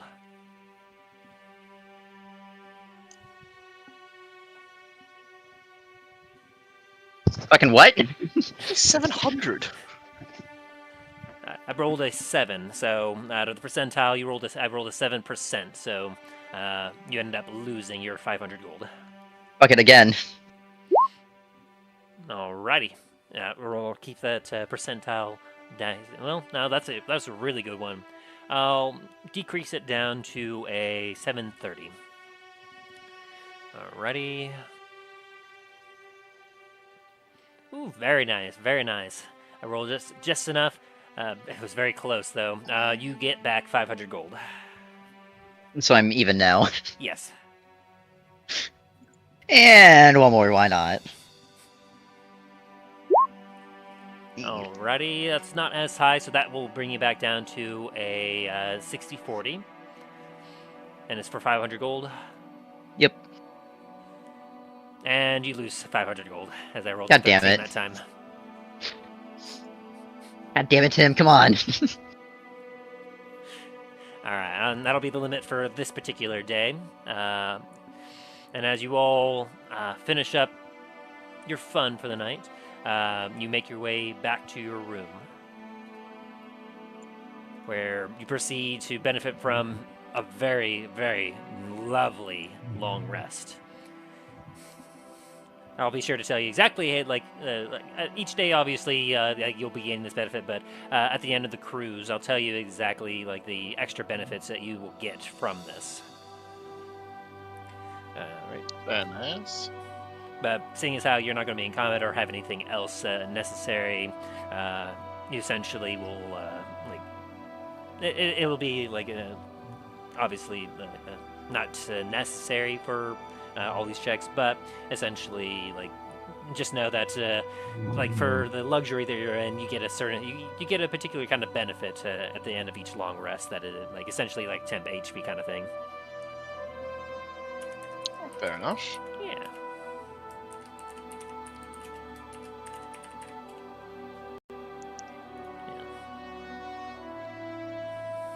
Let me see if I get a little bit better music going on here. Let's see what this is.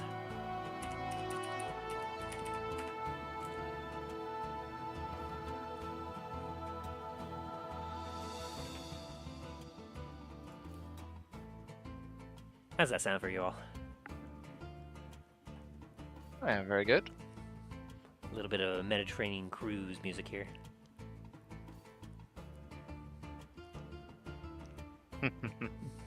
It does kind of remind me of reminds me of almost like the steel drums that they have on the pool deck. Yeah. All right. And so for your next day, you all proceed to continue working towards your goals and your designs and whatnot.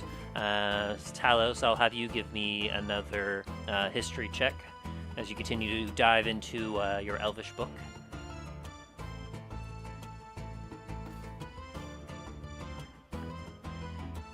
And Dane, I'll have you roll me another Arcana, and Milo another Sleight of Hand.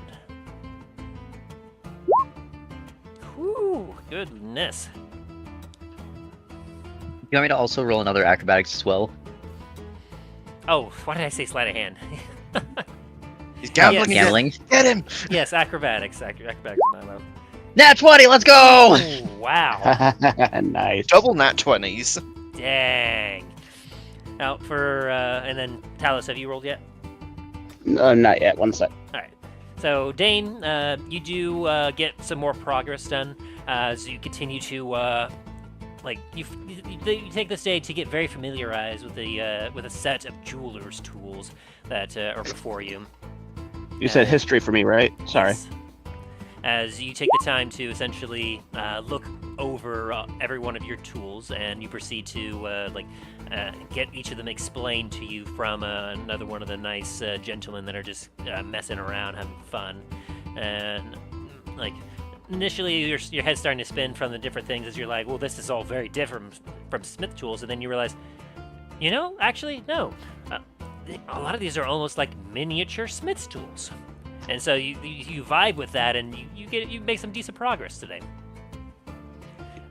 Milo, as you take a look at this course today, you feel determined, and you work through it for a couple hours, and you start to get really good at it. You're speeding through, and at the end of it, you put up a real sweat, and I can see the little kids just watching, oh. Yeah, you get a little bit of an audience as they're watching you kind of go through it, as You even see, like, it's easy enough to notice. You see a few kids with a couple copper pieces on the side, currently, like, you know exactly what they're doing. They're putting bets on times of how long it'll take you.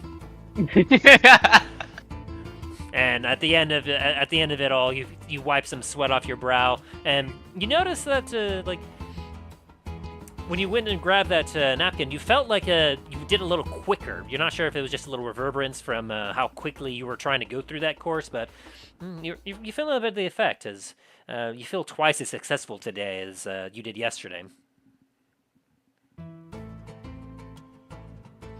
And as for you, Talos, as you dive into the book, you make your way past like a lot of the basic words and some basic sentences of Elvish. As you kind of start saying it aloud, you're like, okay, and you even take your sending stone as you kind of I assume you have almost like a nightly conversation with your sister or sisters, as whoever has my sister, whichever one answers first. Mm-hmm. And so you, as you are having this, you start to try mixing in some of the Elvish you're learning, and you get some good feedback from them.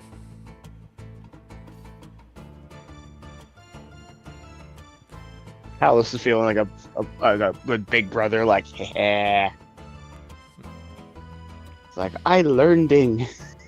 So amongst going to the gym as well for Talos and Dane, and getting in some nice exercising, keeping yourself physically fit, and doing some nice enjoyment activities, like perhaps Talos, you go to the pool and using your fancy gloves, of course, you use that to help you swim a little bit, and just you do some enjoyment swimming instead of a necessary swimming.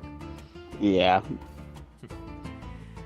And meanwhile, Milo, as it gets near the end of the day, you make your way back to the gambling den, where a few people look at you and go, "Hi, ready to lose more?"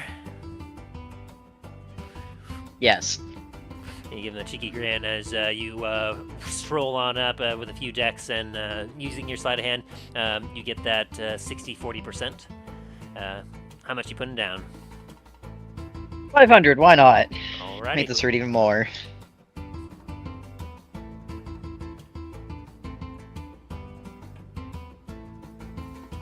$78. You win 500 gold. Woo!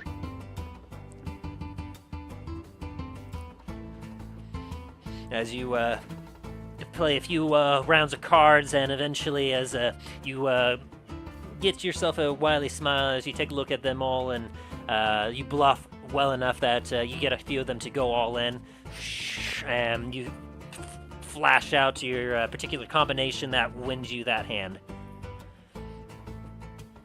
And you're back to breaking even.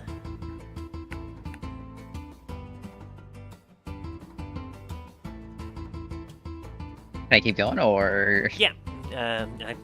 You have 2 more chances. 23 again? Good lord. Is that because you're a reliable talent? Yep. Ah, that would be why.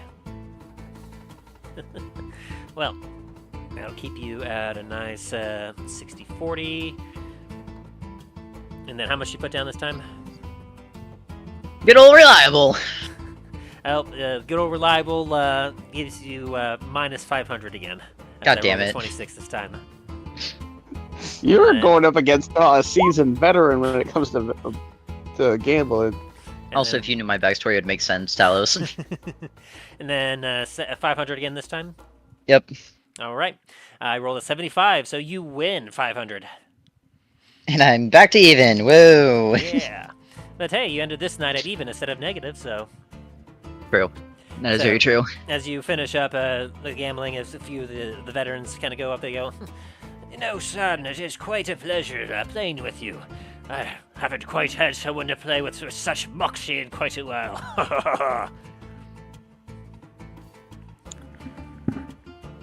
Why do I do my best, sir. Yes, quite. Why do I envision this guy in like a top hat, monocle, and like the old time like like white curly mustache? Oh, it so is. Like if there was a Monopoly man in this game, this would be him.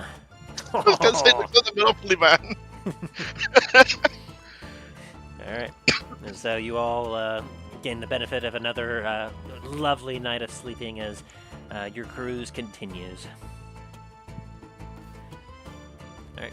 And so, another day, another set of checks, history from Talos, another acrobatics from Milo, another arcana from Dane. Woo! Alright, as we get into your third day here, you're starting to feel a bit of the drag of trying to focus on something, a singular thing for too long start to take effect. You get some good progress, Talos. You find that your reading is starting to drag on a little bit, and you're feeling a little frustrated, but you push through it, and you start to it's all starting to make a little more sense. And then with you, Dane, you barely succeeded on that one, but essentially as you are working with the other people working with the jewel smiths, a lot of them seem to be jacking around a lot more this day, and you're not able to learn as much as you had the previous days, but you still get a little insight, and you start to learn a little bit more about how certain jewels start to fracture and how they shape using some glass. As for Milo, you, like a champ, are continuing to increase in speed as you're not quite as quick as you were yesterday, but you notice that you've noticed that there's a bit of an addition added to the course, and it kind of throws you off a bit at first. But the first time you go through it, you get through it like a champ. And then you notice as you look nearby, you see a few of the kids that were betting on you the other day have currently made some additions of their own, adding to the course, and they are giddy and excited seeing as you have passed through it. Can I go over there and act as if I want to get on these bets? Sure. As you kind of sneak over there a little bit as you finish up the course, and a few of them are like, all right, these 5 coppers are for you, and yep, now here you go.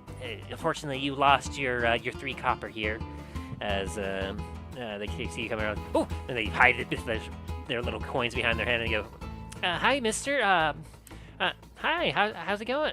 We've been kind of seeing you go through the course there. It's been really super cool. Nothing, yeah, there's nothing to worry about over here.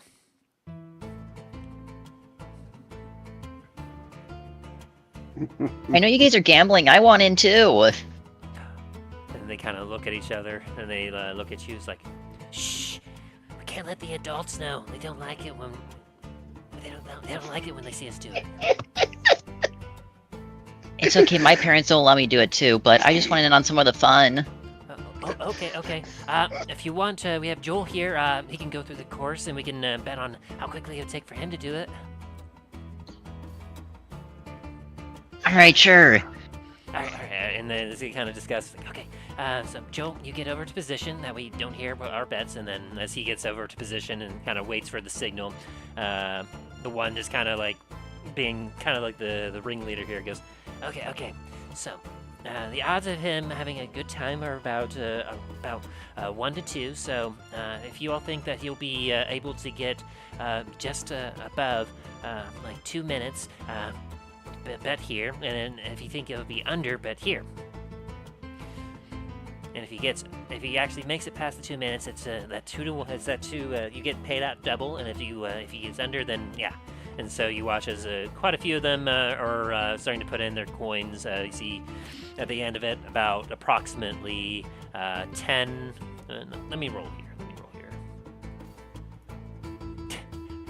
You see 3 copper in the. He will actually make it under 2 minutes, and then 14 copper for over 2 minutes.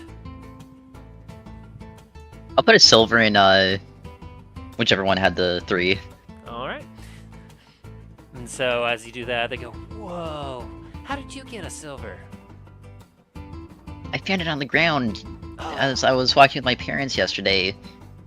No one claimed it, so I kept it. Lucky. My parents don't, they only give me copper for allowance. They said that once I get a little older, they'll start giving me silver. Shows you. I'm already getting gold for my allowance. What? No way. Where is it? I'm not going to show you. As Milo just kind of pulls out a, sort of like, is about to pull out his gold pouch, then quickly just puts it back. It's like, no. Just pulls out a single platinum piece. It's like, I found this. I don't know what it is. Ho, ho, ho.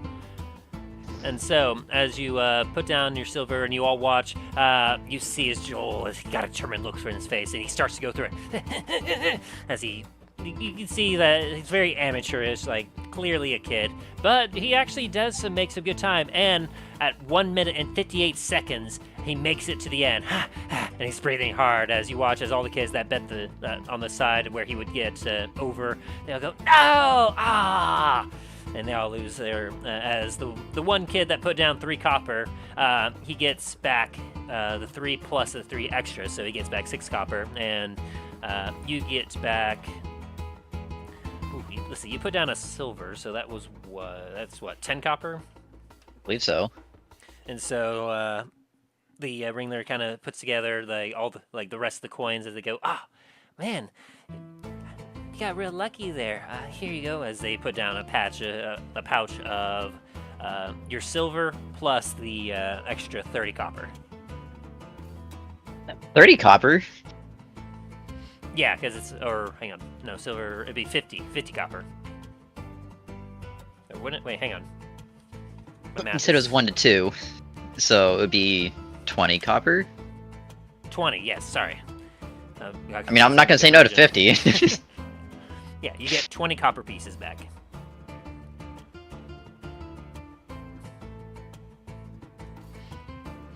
And so you have a little bit of fun with the kiddos.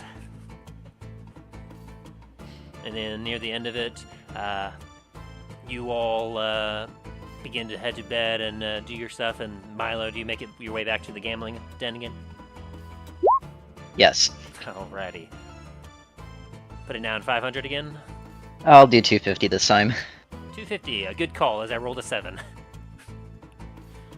So you lost 250 gold this time.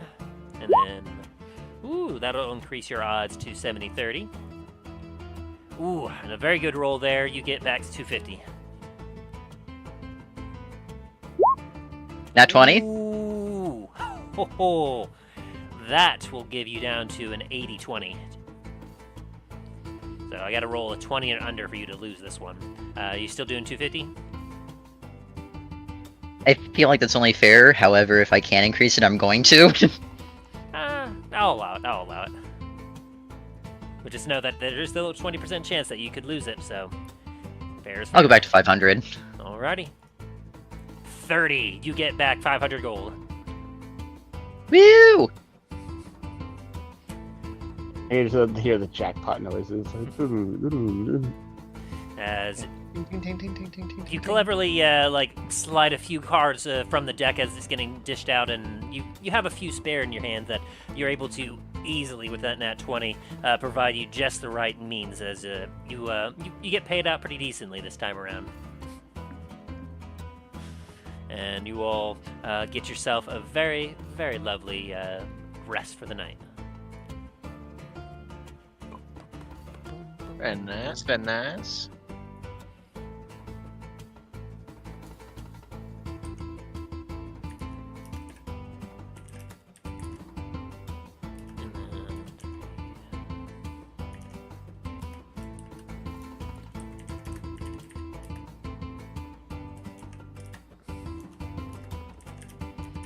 Alright, and so as we are on day 4 now, you all wake up to another glorious day. Each day has been immaculate. Wonderful weather. There's like the ever so slight amount of sea breeze that still comes through and provides a nice cooling sensation while all the guests are around. They're enjoying themselves. They're having fun. It is a very lovely time, and each meal that you have from your personal chefs is immaculate. You're enjoying yourself so much, you almost forget about any other worries about the world. You're not thinking about Maldraxxus. You're not thinking about Thanatos from Antarctic Cool. You're not thinking about the treasure. You are living life to the fullest. No responsibilities, no worries. No world-ending monsters. Exactly. It is a wonderful time. As Dane another Arcana, Talos another History, and Milo another Acrobatics. Yeah. And I know during this time, Talos will occasionally, we obviously go stopping by to the, as you said, there was religious shrines, so. I've just been watching that Arcana check just get lower and lower and lower. That is the check that you needed, though, Dane. So any lower than that, and you will not be making progress. Give me just a second. I had to reload it. It's like accidentally just drops a hammer on a gem and just shatters it. Woo! Natural 20 from Talos. Hey! I'm nerding. Finds a hidden tome of elvish knowledge. Open it and it's blasts into my eyes. The knowledge. It is neat. All right. It's just like the Ark of the Covenant.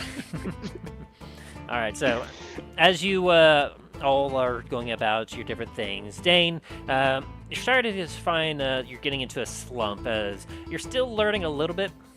You're starting to you're learning a little bit more detailed stuff instead of broad stuff, which is something that it seems to be slowing you down a little bit. So you still make some progress in your jewel smithing, but at this point you're starting to know, you're learning a little bit more about the metal part of it than rather the gems.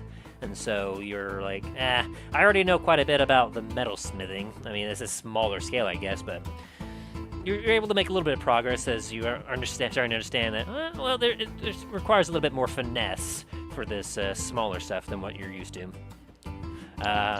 Milo, as you make your way through the course hasn't changed this time around, and so as you go through it, you keep up a good speed as you even added a bit of a bulkier clothes and weights to your regiment to try and help make it more challenging, as you felt that if you made it a little more challenging, it would perhaps improve yourself a little bit better, and it seems to kind of work on this day. You've made a little bit more progress. And Talos, as you get ready for your daily after you've exercised, you feel really good about yourself. You're sitting down with the tome. You're you work about halfway through the book, and you make some good progress as when you talked to your sister last night, she gave you a few particular tips and a short couple words that she was able to get across as to how you'd be able to perhaps understand the language a little bit better, and you feel yourself blow through the book a lot quicker than you thought, and you're at halfway through the book, and you're feeling real good. You're feeling real confident.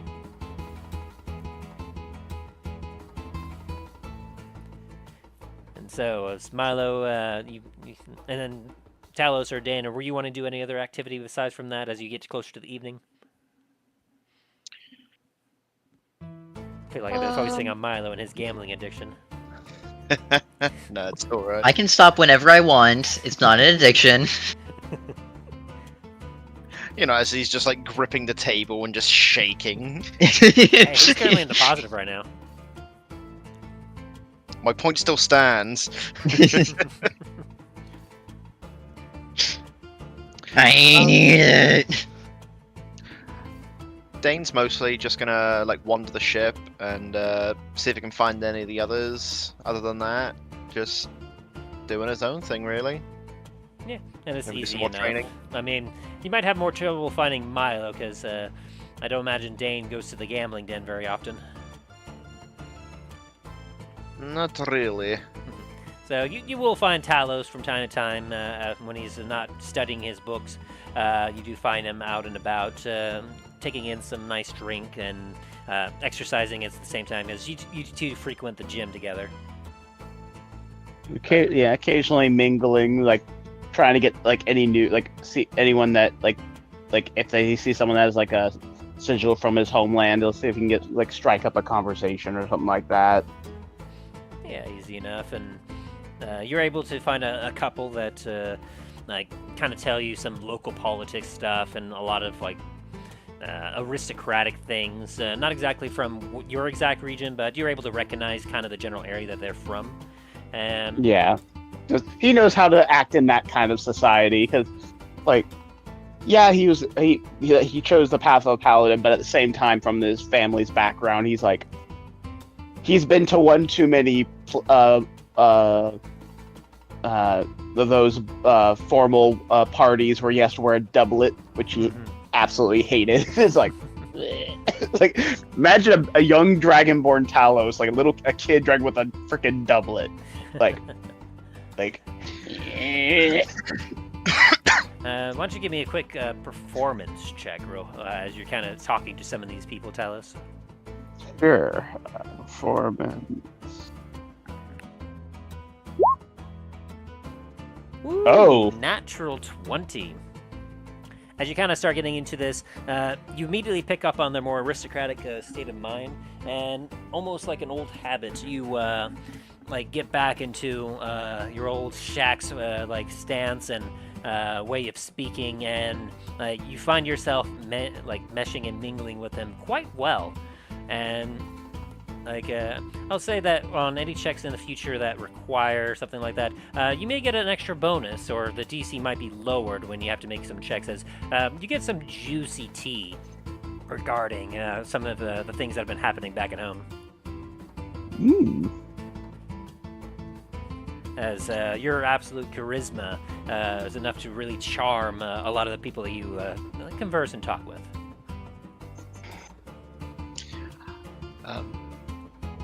If it's all right with Talos, Dane might also tag along to some of these get-togethers. What do you say, Talos? You're gonna have a dwarf drag down your social status?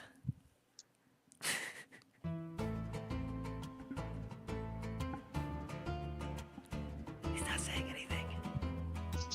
Sorry, I got pulled aside. What? No, I was just saying, if Talos would be alright with it, Dane might try and tag along to some of these social get-togethers, whether just to... I could also talk Dane up a bit, like how he's from his family lineage and everything, and how the master craftsmanships of their people have been seen across different kingdoms and whatnot. Which I'm pretty sure his family is are pretty well-known craftsmen.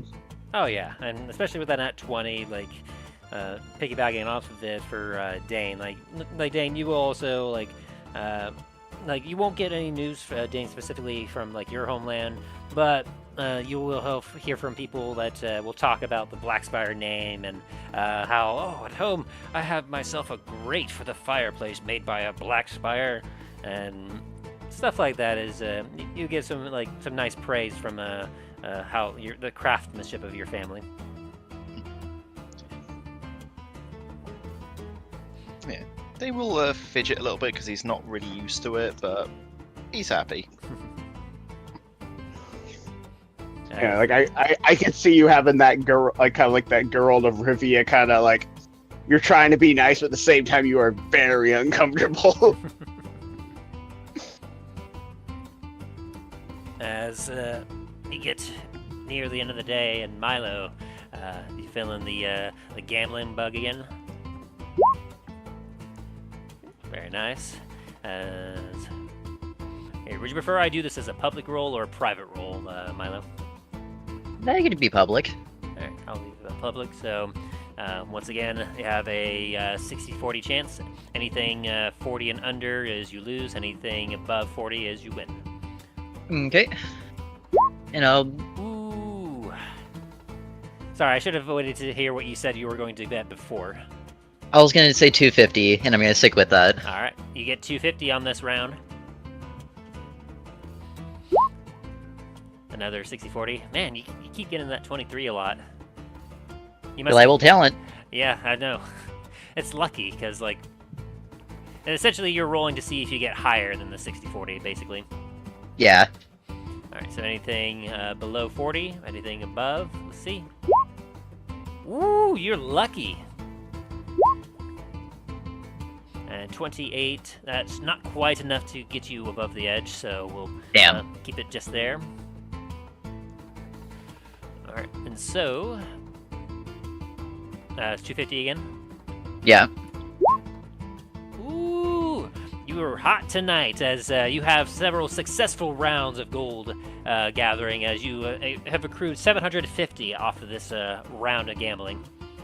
As a few of the, you get a few frustrated, like, from a couple of the other people's, a couple look at you and go, man, you're lucky tonight.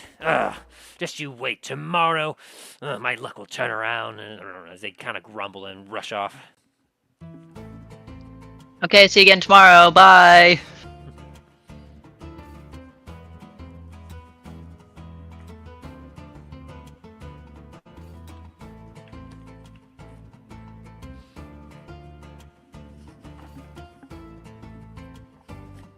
Alright, and so, as you all have yourself another glorious night, we get to a point where you, well,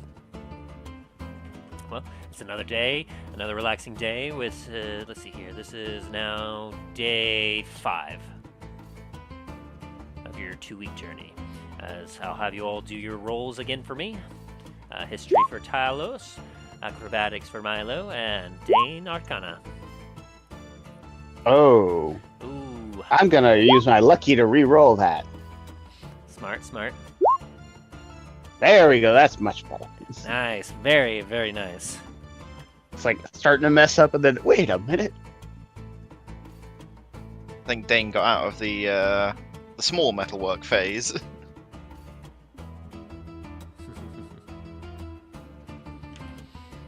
Or did you realize it was just the same as metalworking for blacksmithing? It's just tiny smithing.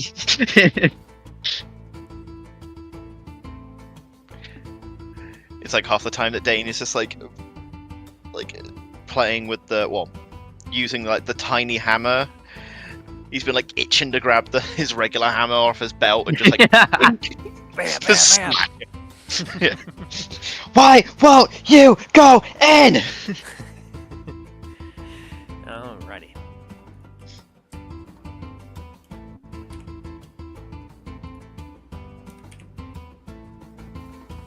Mark that on that. Alright. So, as Milo, you continue your training course. This time around, you notice that the kids have added a little bit more to it. It seems to be more like tighter, like if that's a term you could use. There's a few more twists and curves amongst this training course that you have to squeeze into a little bit, and so it takes you a little bit longer to get through, but you nevertheless still do not fail to impress the children.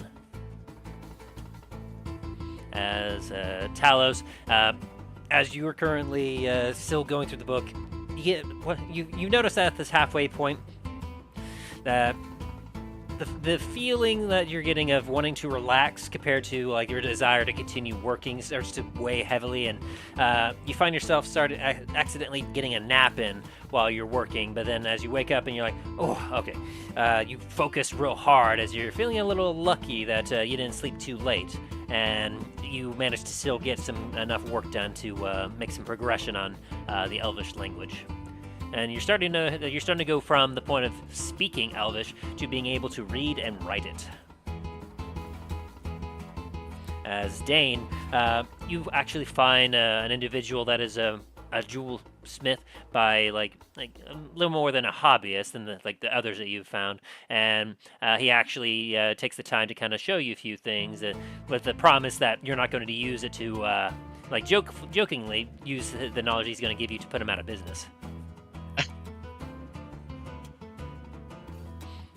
And so you actually start to learn a few pretty relevant things about jewel smithing. Very nice, very nice. As Milo, we get back to the gambling den. I think that's yes. Very, very nice. That is going to give you an 80-20. 500. Alrighty. Oh, Fuck. you lose 500. I can And I'll stop do whenever I 250. want. All right, that'll be 60-40. Ooh, you get 250 back. And again, 250. Ooh, that. Let's see. That will put you down to a 70-30. So anything below 30 is a loss. Anything above 30 is a win. Very nice. You have another. I think that's breaking even this time, right? Yep, but overall a net positive, so not Yeah. complaining. Indeed. As you all continue to sip some very coconut-like drinks with little tiny fancy umbrellas in them, and enjoy some nice company with individuals, as everyone is very social. You get to the end of another day.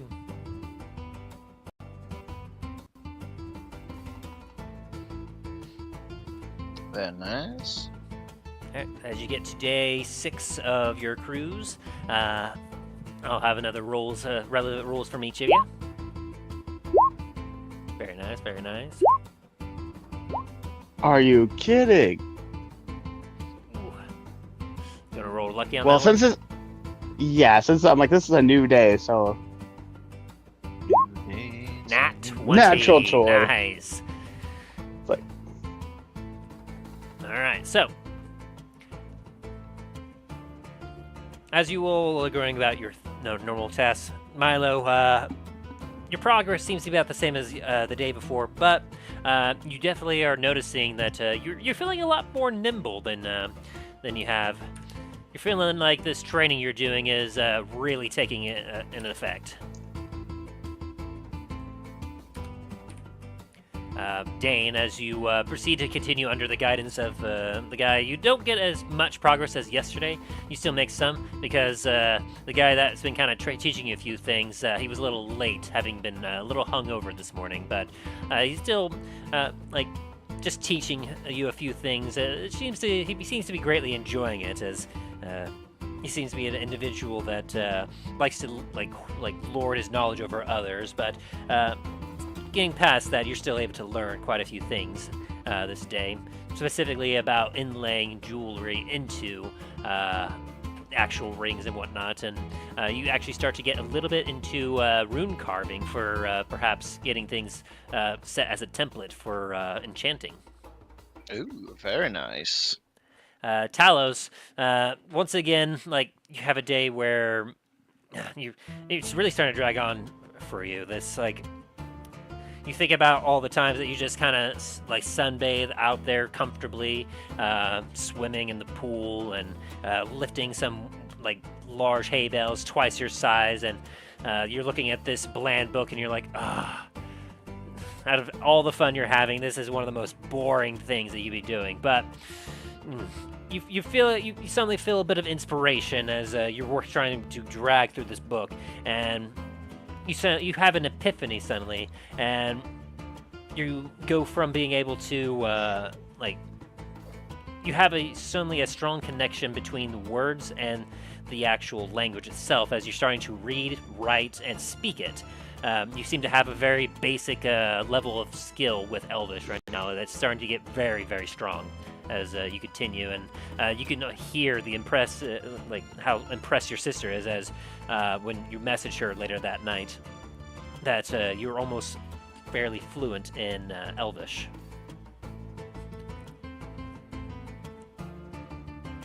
And in fact, part of that Nat 20 comes along with you take a stop in the library again, and you do find another another Elvish tome that it isn't exactly for teaching Elvish, but by reading it and kind of comparing it to some notes, you're able to use that as a cross-reference to help you get a little bit more fluent in Elvish as well.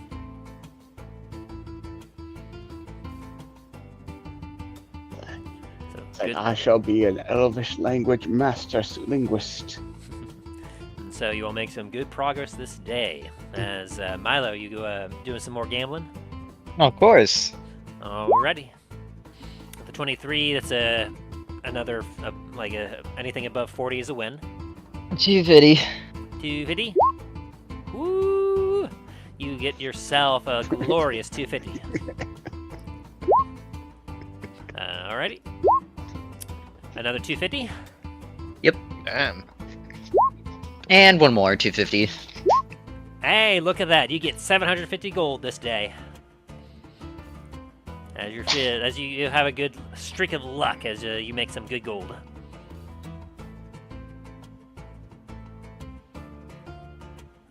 And this, gentleman, is how I pay for my businesses. Yeah.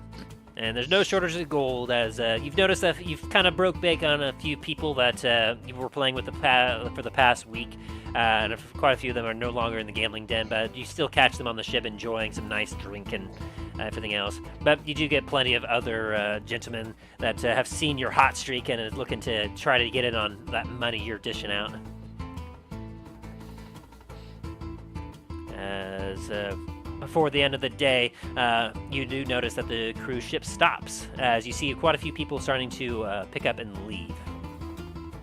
As you notice that the individuals are heading out, and if any of you do ask a couple of them as, hey, what stopper, where are you heading to?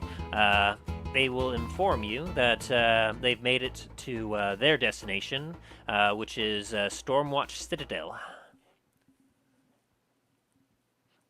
And that's the kind of castle south of Antarctica, right? Yes. It's the end of the peninsula, essentially, of, well, if you want to call that a peninsula. And approximately the halfway point between kind of where Starfall, well, where Port La Montagne is, and the Kingdom of Ravenscrest.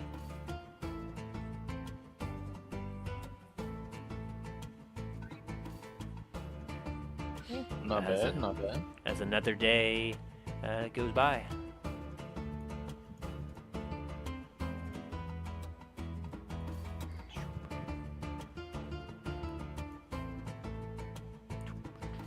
Yeah. It's like, Talus is like, I'm pretty sure that at the end of this trip, Talus is not going to be able to lay into sleep in another bed. Like, it's gonna be like that freaking Rick and Morty thing where it's like the true level. It's like, I hate how everything is crooked. Very good. Another success for Dane, another success for Milo, and then for Talos. Dang it. I'm having to reload the page. Ooh, gonna re-roll that. Yeah. I'm glad that it's like this counts as a new day. You get plenty of long rests on this, and a 23 is good. Alrighty. And so, as you all continue to make progress, Dane, you're getting to a point where, like, you're starting to get the hang of this jewel smithing thing. You're feeling a little bit more skill and proficiency towards it, as you're enjoying yourself. You're taking the time to enjoy this whole incursion. This excursion, not incursion. And Milo, you're feeling you're real into like these training courses. The kids are starting to make more, like they're switching it up on you. You're reveling in a bit of the challenge. As you realize that like they're having a lot of fun, but at the same time they're a lot more devious than you initially took them for. As like the courses that they're trying to put up to trip you up is increasing in difficulty, making this a little bit more of a challenge for you.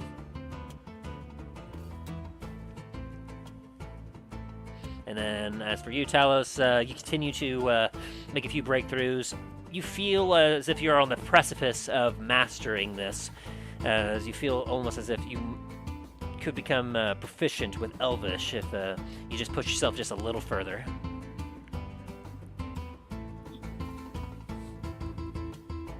A little bit more. As Milo, you doing some more gambling? Of course. Alrighty. 250. Alrighty. You lose 250. Not quite enough. That is anything above 40. You gain 250. Whoops. Ignore that. Oh, one DF. Yeah, I accidentally clicked the wrong thing. Alright, so anything above 40. Boom! You gain back 250.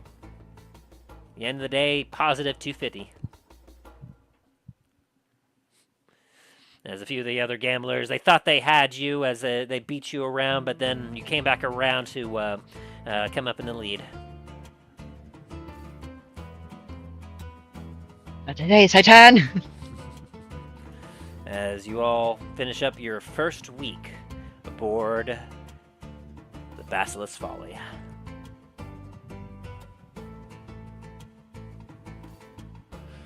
Very nice, very nice. Alright, a new day. Let me get some rolls going. Give me that Tootsie roll. Is it weird that every time you say a new day, the first thing that pops in my head is the freaking literally the first thing that pops in my head is that entrance pro part of freaking Walking with Dinosaurs. Nah. I keep getting the start of the Muse track, feeling good. Oh gosh. It's a new dawn, it's a new day. A new day has dawned. Alrighty. As you all continue to push yourself to the edge of your capabilities, Milo, you put in the best effort one of the best efforts you've done since you've gone on this cruise, and you push yourself, and you feel yourself on the verge of a breakthrough where you feel as if it's not exactly like moving quicker, rather than how you move, and you feel as if you might like maybe one more day of like some good hard training, and you might have an epiphany on how you can move in a way that will make you more dexterous. Ooh. And Dane, as you continue to play around and have another good day, you successfully craft yourself a very lovely ring using one of your lower end jewels. Very nice. It's a little rough, it's not like the greatest looking, but you feel proud of this little achievement you have, and you feel as if you're getting really close to actually becoming proficient with these jewel smithing tools that you've been coming into. Like, you were like, once I get to Ravenscrest, I'm going to have to buy myself a set of these. And Definitely Talos, on the table. as you finish up, you get to the last bit of that book. You put it down, and you kind of you have a deep breath, and you go around the ship, and you find like an individual who is an elf, and you proceed to have a completely elvish conversation with them, and much to their surprise, a little bit, they're like,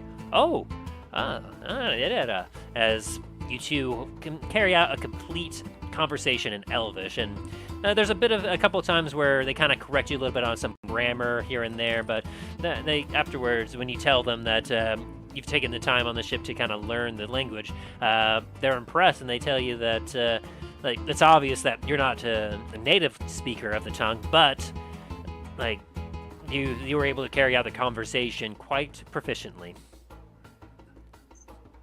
And I can speak, obviously, Common, Draconic, Celestial, and Elvish.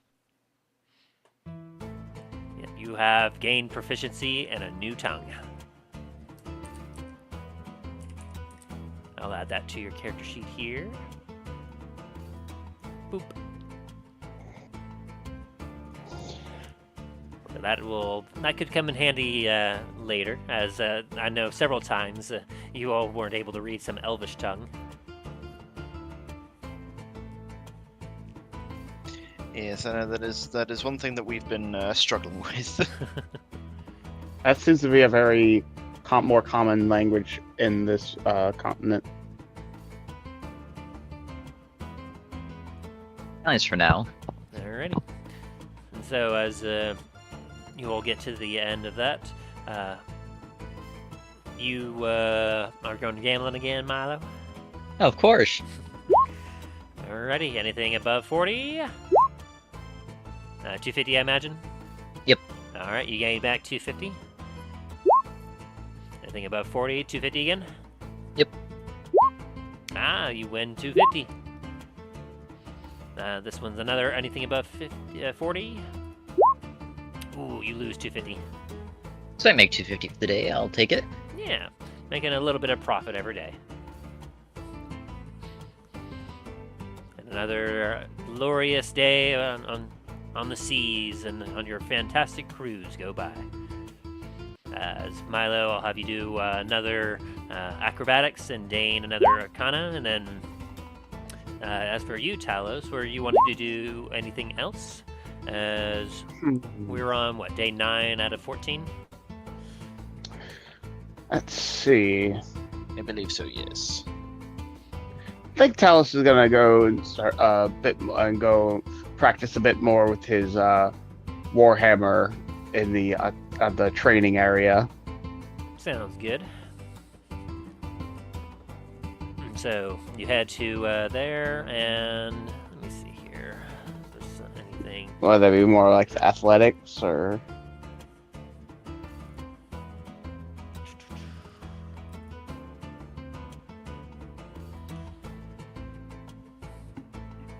Let's see. Well, jeez, it's of course always the little dogs that want to bark at every little noise. Yeah, I'll say athletics.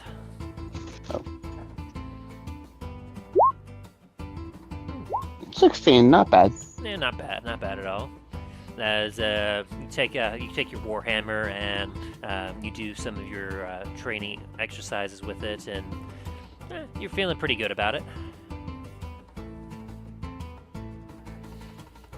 Dane, you just barely pass as Yeah, I like, saw that. you come to a bit of a rough day where you're going through some very specific parts of the jewel smithing, very fine details on how exactly to get like things polished to a very nice spot, and like it muddles with your brain a bit, but you stay in there, you stay focused, and like you get told by the jewel smith, he feels that maybe just like you almost seem like you could maybe do this on your own, but you probably just need a little bit more work.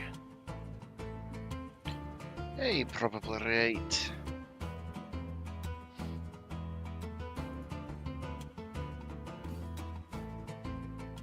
Let's see, I said we were on day 9 still, right? Yes.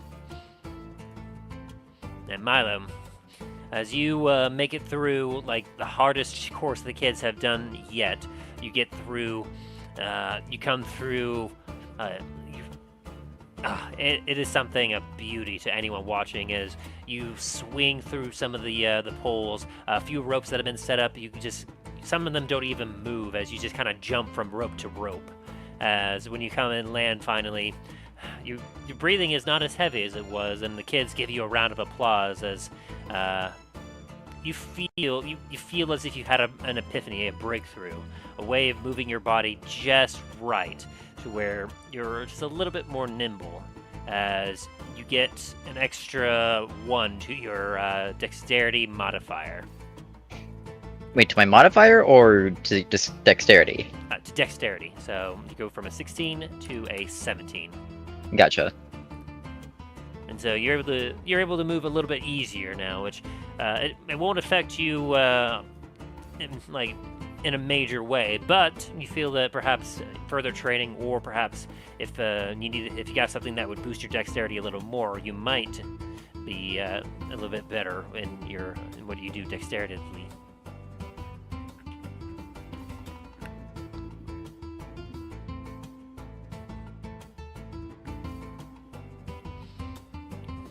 So, as you all have yourself a very good day in training and getting yourselves into top peak physical shape. Milo, are you going gambling again? Of course. Alrighty. G-Viddy. Another 250.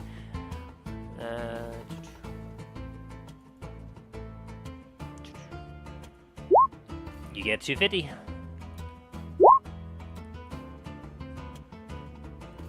The 29. That will be enough to get you down to above 30. Oh shit, okay. Another 250. Uh-huh. Ooh. That will get you another 250. And one more roll.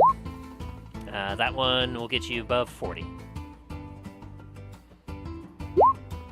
And you get another 250 as you are on a hot streak. And a few of the bouncers are starting to give you a bit of a look as you're leaving with all this gold. As they're like,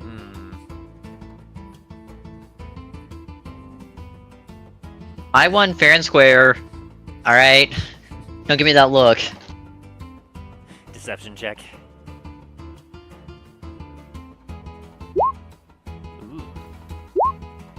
Ooh, they rolled very close. So they're not as suspicious anymore, but they're going to try keeping an eye. Alrighty, and so, as we get to another day. Let's see here. Dane, you are gonna give me another Arcana check as you see if you can try and finish up your jewel smithing for the day. Ooh, I was 1 point off. I'm upset. A 24, though, that is very nice. Oh, I'm not complaining. But it could have been a 25. And so, as you, with the helpful hands of the gentleman that's been kind of teaching you, you manage to craft a, like, what kind of jewel are you going to make? Like what are you using to make this thing? You know what? I'm going to use one of my... what is it? I did actually put it in the notes. Where was it? Step back. I think I'm going to use the bloodstone that I've got. Yeah, the bloodstone. Very nice. Then you're going to make a ring, a necklace. Go with a ring. Alrighty. So, as a bit of a graduation project, you proceed to take the blood ring and you use the tools provided to kind of chip away at the right spots to make it a nice even shape. And it is now the jewel itself is a very blank canvas. It looks beautiful, and you know exactly what you would need to do in order to carve runes into it to make it magical, if you so choose. As for the base itself, you take a very lovely alloy of gold and a few other metals for strength, and you manage to bend the ring into shape, and you even get a little flourish with a little bit of intricate design into the actual metal itself before insetting the actual bloodstone in it and presenting it to this teacher, who looks at it and goes, yeah, I dare say that you're ready to go. And you have gained proficiency with jeweler's tools. Very nice. I've added that to your Roll20 character sheet already. Ooh, very nice, thank you all. And I think Dane will also prepare the ring as well for enchanting at some point. Sounds good. So you have yourself a bloodstone ring, and parentheses, enchantable.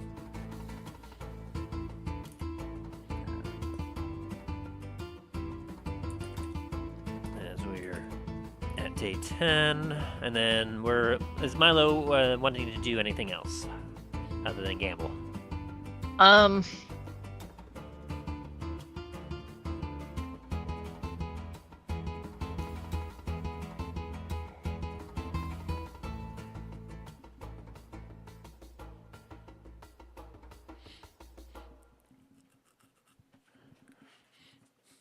I'll let you think about that. Sounds good.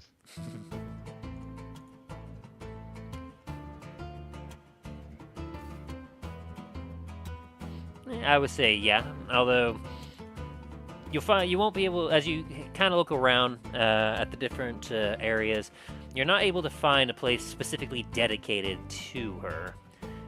So you kind of make up a spot in your room, and you make it do. Fair enough. If you want to do a religious check. Ooh, very nice, very nice.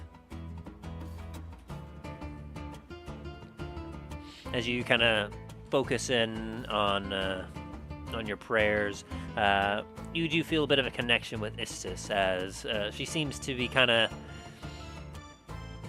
You get a feeling that things are still moving as they should, but there seems to be a bit something stirring off in the horizon that seems to be starting to catch her attention.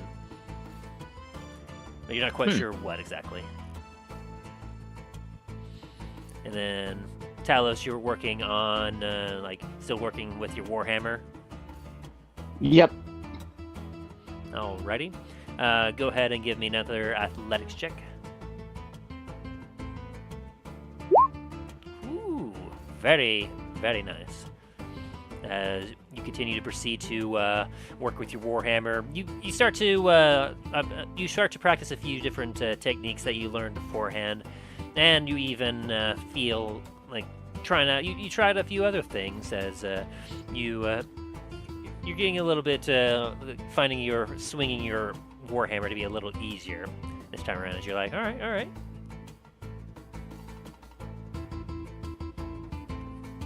As we'll go to a new day, day 11.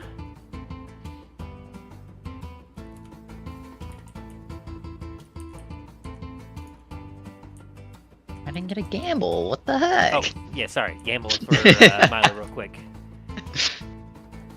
250? Yeah, 250 for all of them. Ooh, boy. Damn! The double nat So 20. for the first one, anything above 20. Ooh, you lost the first one. Anything above 40 for the next one, you lost. And for that one, anything above 30. Alright, so you lost 250 gold for the day. How to make the Banter think I was actually gambling. Yeah, they when you end up losing that kind of money, a few of the bouncers that were kind of keeping an eye on you, they kind of shake their heads a little bit and like, okay, this seems like more normal luck. So they kind of shake it off, and you don't feel eyes on you anymore.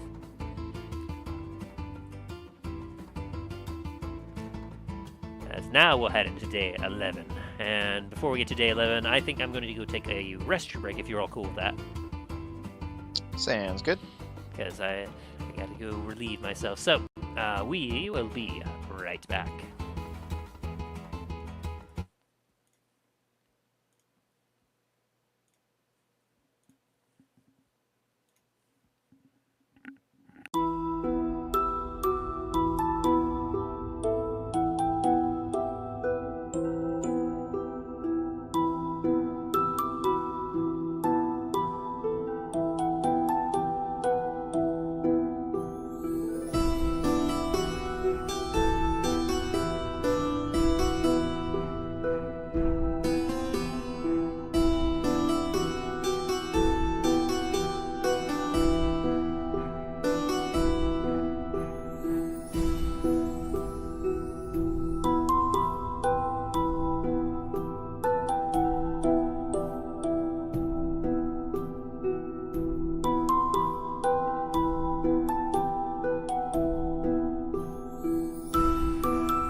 Yeah, like would he pose for a someone if someone wanted to make a statue of him? Of course he would. He's not going to say no to something like that.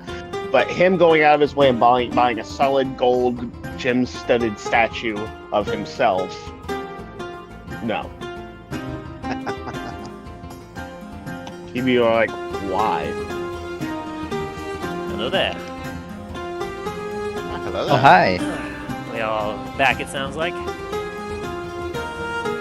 Aye. Very good, very good. And then, shall we get back in? Of course. Let's see how much more money Milo's going to get. Alrighty, so it is the start of day 11.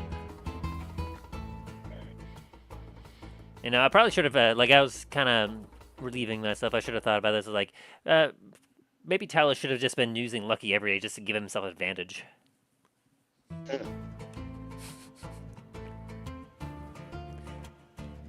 Because I think that's, like, a thing that you can do. Because, I mean, if it does, like, if it essentially... Let me see here. If they're your luck points, whenever you make an attack, an ability check, or saving throw, you can spend 1 luck point to roll an additional d20. You could choose to spend 1 of your lucky. You choose which of the d20s is used. So yeah, you literally could just be using to get advantage on your checks every day. Since obviously you're not having to use them for anything else, so I just thought that was like something I was like, I probably should have mentioned that. Yeah, at least I know if I get a low roll, it's like, no, I don't. Are you sure about that? Oh god, thanks for putting that meme in my head. Freaking You're welcome. John Cena. Are you sure about that? Man, I haven't seen something with John Cena in a while.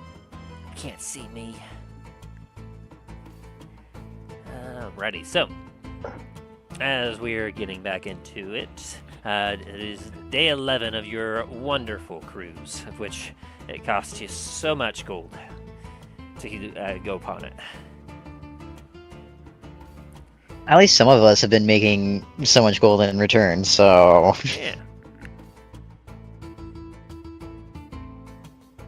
You'll be able to pay back Talos for all the gold that he essentially used on you.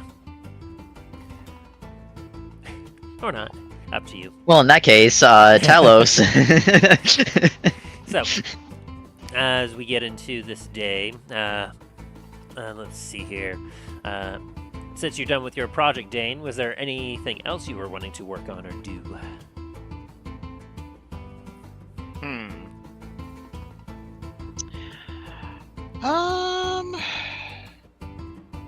The same with Milo.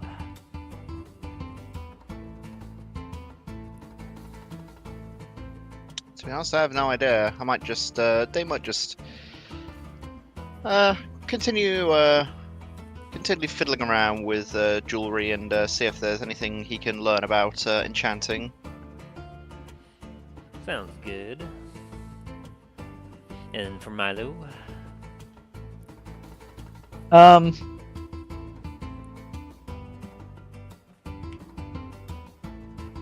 No, I think Milo's just gonna kind of wander around the ship.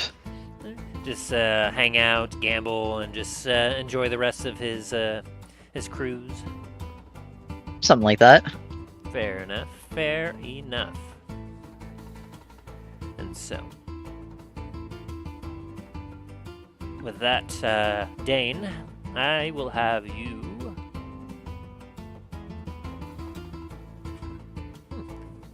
Very interesting. Alright, so Dane, I will have you roll me. Let's see. Jewelers, tools. No, they don't exactly. Okay, so when you click to use it, it'll ask you what attribute to use. What would jewelers' tools generally have attributed to them? Not really strength. I would assume dexterity for like sleight of hand. Yeah, I'd say so. So we'll have it set to dexterity. Oop. Oh, interesting. Not entirely sure. Alright, so yeah, so can I change that? Let me see if I can change that. proficient. Dexterity. There we go. All right, cool. So that is that, and that is set to that. All right. So I'll have you roll your jeweler's tools as you kind of work on this day. Now that you are proficient with it, because as you're proficient, you should get a +5 bonus for your proficiency bonus at the very least. Alright, let's have a look. A 9. I was going to say, damn, I got the nat 20 on the far side and then just 9. Yeah, as you tend to start messing around, you just end up using the tools to kind of polish and refurbish up a few of the existing things, and you don't really glean any additional information from it. And then Talos, if you want to roll me another athletics check. Sure. We'll have it be with advantage if you want to use your, don't really need it, but a nice 27, really. As you continue to work towards a little more discipline and getting a little more familiarized with your Warhammer, as well as a few different combat techniques. You feel as if while you're practicing that there might be a way for you to perhaps increase the damage output of your attacks.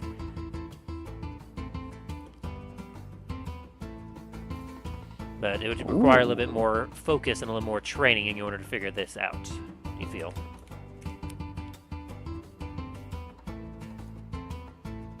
And then as for Milo, I'll have you roll me an investigation check.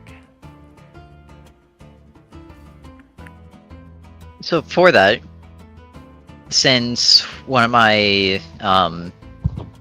subclass abilities is I can change one of my proficiencies, can I do that real fast?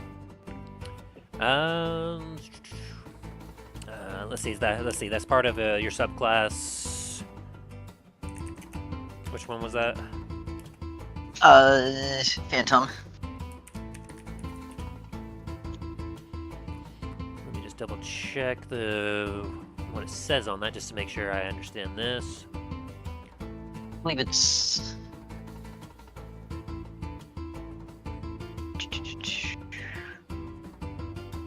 Yeah, Whispers from the Dead. You can, whenever you finish a short or long rest, you can gain one skill or tool proficiency of your choice. As a ghostly presence shares its knowledge with you, you lose proficiency when you use this feature to choose a different proficiency you lack. Ah, okay. So basically, after a short or long rest, you're able to basically just move whatever that proficiency is to a new thing. Yes. Yeah. I'll say that you'll have had plenty of time for that. You said investigation.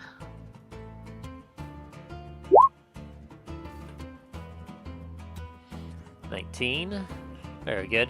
As you're going about relaxing, you start to kind of eavesdrop and you strike up some light conversation with a few individuals. You're looking for specifically people not at the gambling ring, as you kind of have a good sense of their wealth, and you feel as if quite a few of them may not be as wealthy with liquid cash at the end of this trip. But you look around at those that aren't at the gambling pit, and you're able to accumulate a short list of individuals that might be good marks. Okay. And so I feel that depending on your checks, you might be able to maybe narrow down at least a few individuals. So let's... Yeah, I'll have it be that. Alright, so... And so, after looking out for some interesting individuals, Talos, you made some good progress. Stain, you didn't really make progress today, but that's okay. We can't make progress every day. Milo, you're back to gambling? Of course. Alrighty. How much you putting down? 250 for all three. Alrighty. First one will be over 40. Second one, it will be over 30. And last one will be over 40. So, over 40, you lose 250. Over 30, oh, you gain back 250. And over 40, you lose 250. As at the end of this day, you're down another 250. You seem to be slipping down into a losing streak here. I think Yeah, you're I'm just still trying to get the well into the trying to get the negative. cards off.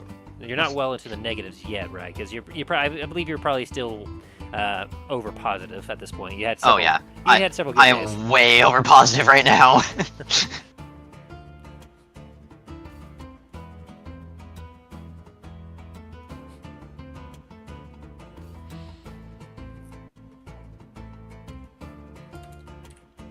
Right, as we get to day 12 of our cruise.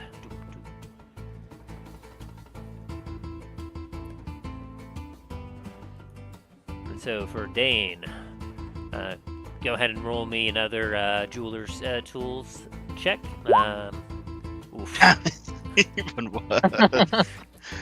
You continue to polish up your jewels and your rings as your mind is more focused on just kind of relaxing and like you took the time to learn a new skill. You're like, it's time for me to take some time for myself. It's like I'm gonna relax for a bit. Yeah. And then Talos, an athletics check, the Vantage, and then Milo, another investigation. Woohoo. 27. 27, very, very nice.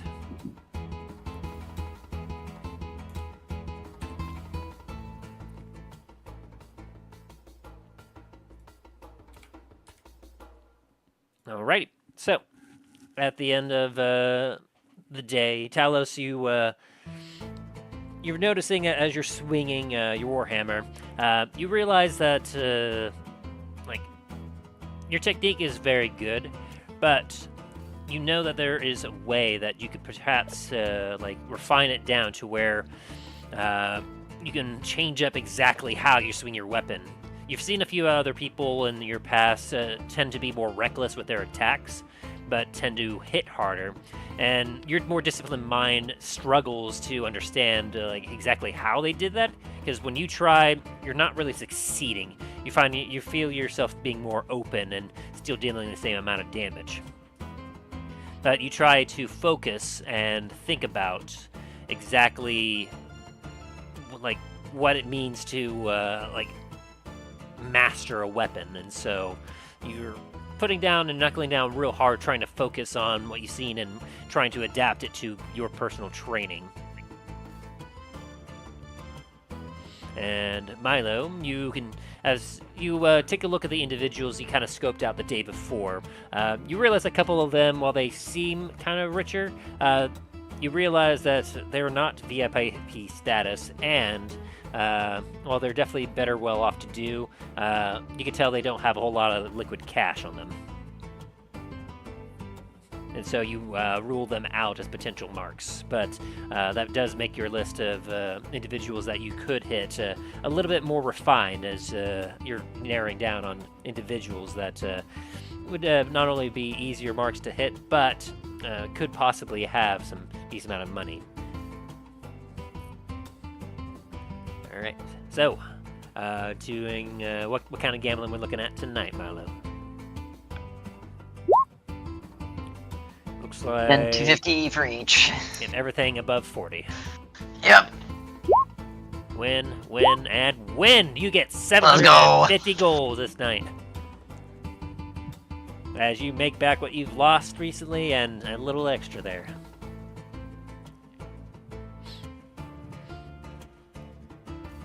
As we get down to the end of another day, you all are reaching the day before. You will be finishing up your cruise. As Dane, give me another jeweler's check. Big rolls, big rolls.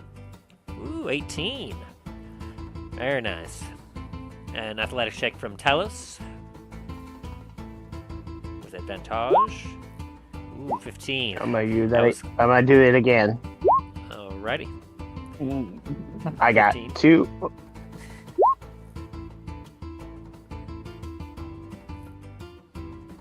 Alright, so 15 is essentially kind of what you got there as you've blown Yeah. all three of your luckies. No, I've only blown 2. Oh, okay. This What? is my third one. This is my. There it is. Lucky number 3. Nice. The 15 would have succeeded as well, so the 25 is definitely more than succeed, so that works very nicely. As you continue to hone down some of your technique. And you, as you continue to work Talos,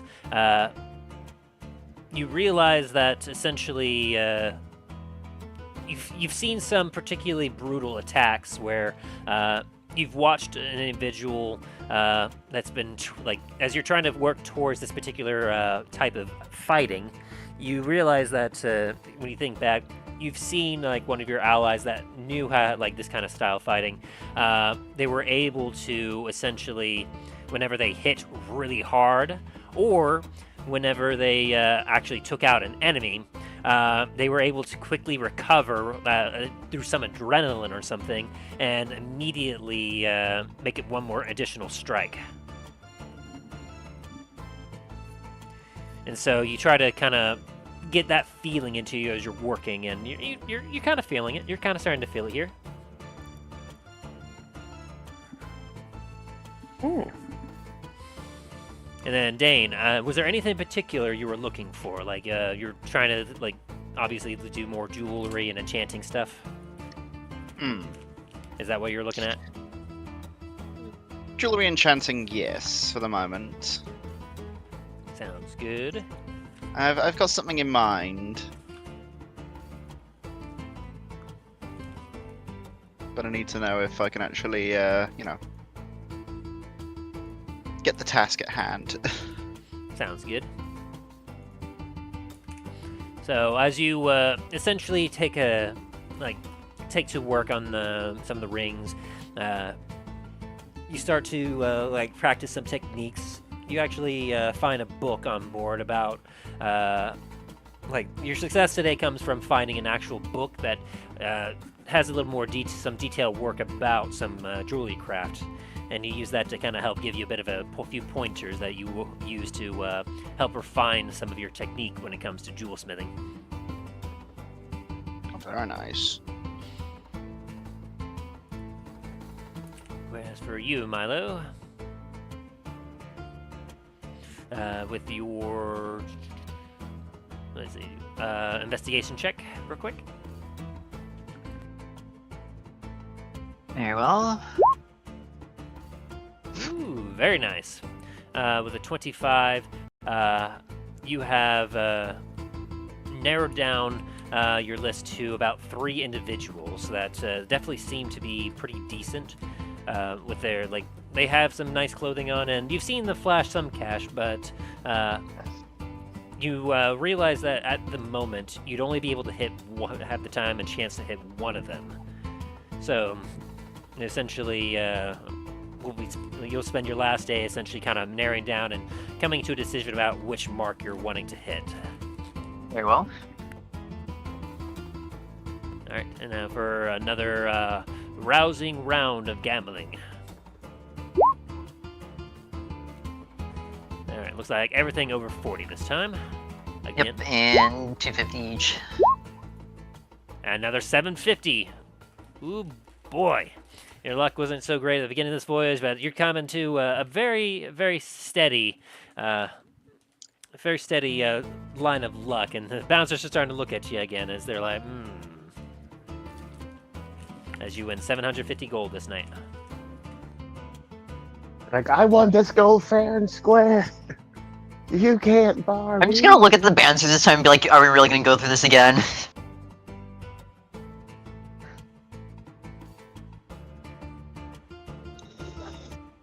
Yeah. Alright, and it is now day 14. Final Last day of the voyage. As I'll have one last jewelry check from you, Dane. Big money. 12. Ooh. Not a whole lot of progress there. And athletics from Talos. 1 sec. 20. And you want to go ahead and burn all your luck as well? Just to see if you can get a critical success, maybe?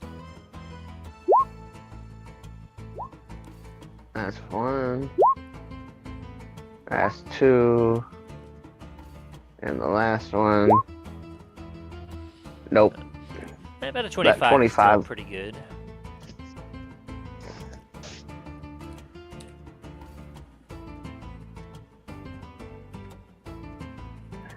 And then an investigation for Milo. 17. You're able to mark down to 2, so you have a 50-50 shot at either hitting someone that has a lot of gold or someone that has a moderate amount of gold. Take it.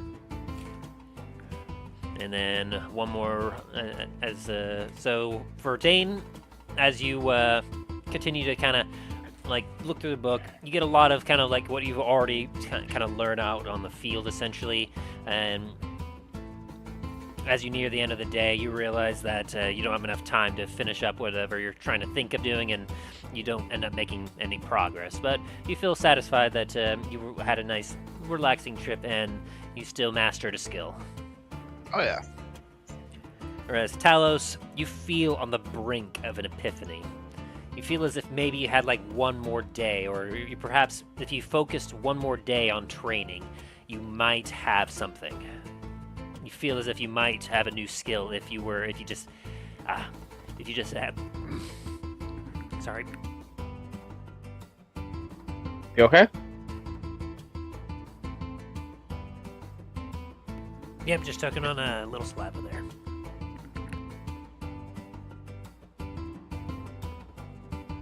It's like, how did he die? He choked on his own saliva. Alright, I'm good now. Did he? Sorry about that. So, yeah, you feel if you were to focus, like, perhaps, like, another, like, 8 hours of a day to working on this technique.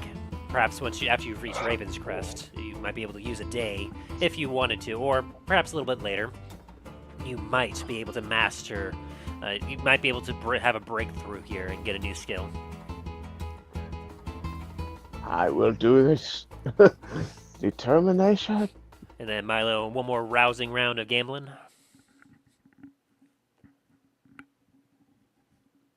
Well, day 14, right? And will I have time tomorrow to do this, or? Yes, like Okay. essentially, the way that you understand, essentially, this is your last day, and then in the morning is when you all will essentially kind of dock. Gotcha. Okay. Sorry about that. Everything over 40 again. Win, and win as you get one last round of 750 winnings, and the bouncers kind of look at you and go, "Okay, yeah, we're cutting you off." He's like, no more. You're starting to make everyone else feel uncomfortable, Mr. Moneybags. Lisa, can I have a little more? We're cutting you off, sir. I ain't drunk. No, but everyone else is out of money.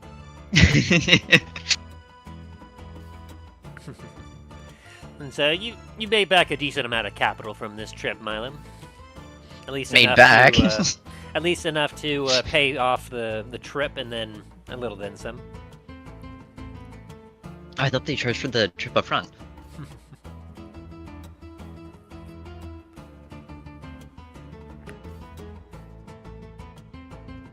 And as the nighttime comes, the captain makes an announcement. Attention, passengers.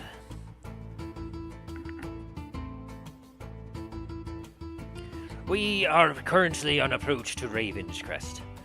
Any that wish can come out to the exterior hall and have a view of a lifetime. And so, any that so wish can, are guided to through the bridges to the exterior hall for a view. And any of you wish to do it? Yeah, might as Yeah, well. tell us to get it. Yeah, it's like, might as well. Yeah. As you all make your way to the edge, the sun is just starting to set as you see a bit of a landmass to the north. And it's a few miles away, but you do see ahead what appears to be as you're looking around, there are sharp, spiky rocks coming out of jutting out of the water here and there, all over the place. And surrounding you, as you're looking about, you just see a collection of ships here and there. Some have an entire rock piercing all the way through the center of it as it's head on a stake. A few you see are currently just like crashed it's sideways on part of the spires that you see as like it is essentially almost a ship graveyard. Aye, the ancestors. I see why Barbosa didn't want to do anything near here. If you don't, if your skills aren't ready up to par, you're dashed against the rocks. He also explains why this ship has such heavy armor on the outside. And as you say that, you watch as one of the rocks, the spires that you see nearby, it's sticking a little bit out of the water. You watch as it glides up to the next of the ship, and it just snaps off as you hear a cacophonous crack as the spire just as it breaks against the hull. You don't just drive this around fucking doing circles, clearing out all these fires. Hey, but then they probably have to watch out even more, because then the rest of the rocks will be underwater. And it's like, that's fishing in the dark at that point. Yeah, but also with the size of this ship, there's gonna be plenty of clearance for other ships. Oh, I don't doubt it. And as the sun continues to set and you get an amber look over the horizon behind you, or no, be somewhat to the front of the ship in this particular location, you all notice just a little bit to the northwest, you see your destination of Ravenscrest. Let me see here if I have my notes.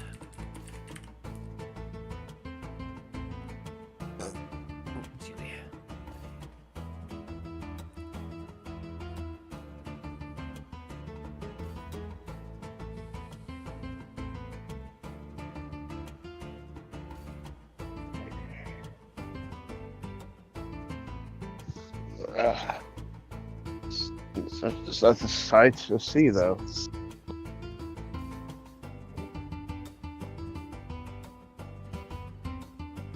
Alright, so as you all have a view at this at the city, it seems a little unremarkable at first. You look about it and you see quite a few structures. The entirety of the buildings almost seem to be crafted from the same stone as the jagged spires that surround it in the water. It's a very kind of like dark to lightish gray, like stone color, and it seems to be a very sturdy city. And you can see surrounding it from the outside. You can see a section of wall that seems to surround it, going from one part of the ocean in a bit of a half circle around the city back to the other side.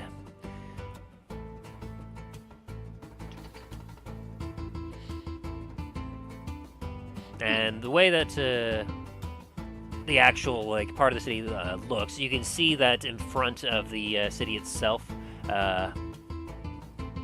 it seems to have a river that goes from the ocean upwards north into the area behind it, and you can see from here that there are lots and lots of docks in the port on one part of it, but then it's a little hard to see initially because there are quite a number of jagged rocks and spires that seem to jut out from the landmass. But behind it, where you see the water goes backwards, there is another section of docks and port that also seem to have an impressive display back there as well, indicating that this is very much a dedicated port city. Very nice. There'll be definitely no shortage of trade here.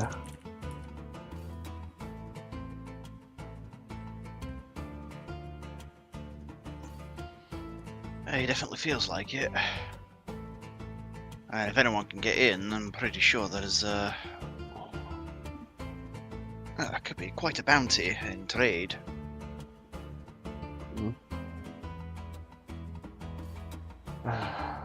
Well, at least we're here. Aye. I'm looking at all these the spires and spikes and rockage out there in the waters. I'm glad we took this route rather than trying a different way.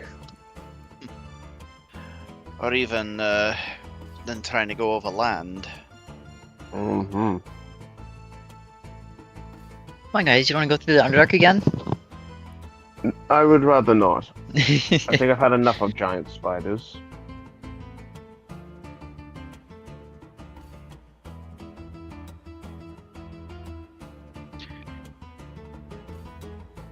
I feel that. So, as you take a look, essentially the city itself does not look very colorful. Like, it looks very matte, very gray, very plain. It looks like in a kind of a medieval city that it looks kind of very gloomy and rather drab from a distance. And you can see that there's a particularly tall part of the cliffside where essentially... yeah, here's a picture that Destin provided. I'll show that to you guys briefly.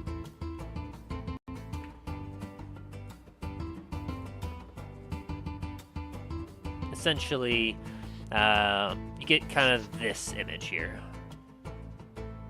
Ooh. There we go. Ooh.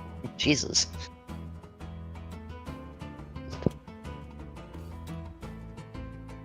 Here, let me blow that up a little bit so y'all can see a little bit better. That's definitely interesting.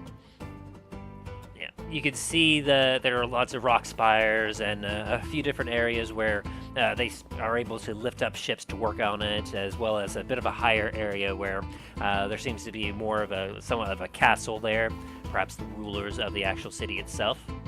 And this is not a 101, it's just kind of a picture to give you a bit of a sense of like the color of the area. You see a few lights starting to spring up here and there, but otherwise the city seems to be rather like, it looks a little bit on the like more dire side. It doesn't look terribly inviting at first. And as you're all kind of thinking this, the captain kind of like hear his voice over like the waves and everything else. Now, for those of you who's its first time at Ravenscrest, the initial image that you see here does not look terribly great. I get that. But there's a reason that many love to come to this city. And as you take a look, you can see that the area around is very cloudy, and as the nighttime starts to roll in, you see a distinct fog beginning to really develop and start to envelop the entirety of the port city. Like, you can still see, for the most part, the entirety of the city, but you can definitely tell that there's a heavy fog surrounding it, as it almost makes it feel a little gloomier. Now, for those of you whose first time it is, and then the sun sets below the horizon and darkness starts to envelop, allow me to welcome you to Ravenscrest. And as he says that, almost on cue, you watch as suddenly buildings begin to light up. And as they do, you watch as a cacophony of color erupt around the city, as the fog itself seems to become enveloped in a cacophony of lights of different greens and yellows, purples, blues, as it becomes almost like a disco, like cacophony of colors exploding all around the city as lights begin to erupt inside the buildings.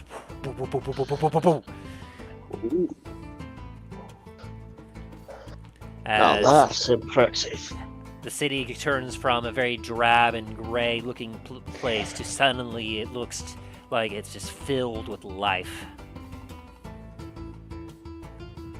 As, let's see, I would like like you all, or anyone that feels like it, could make a history or an arcana.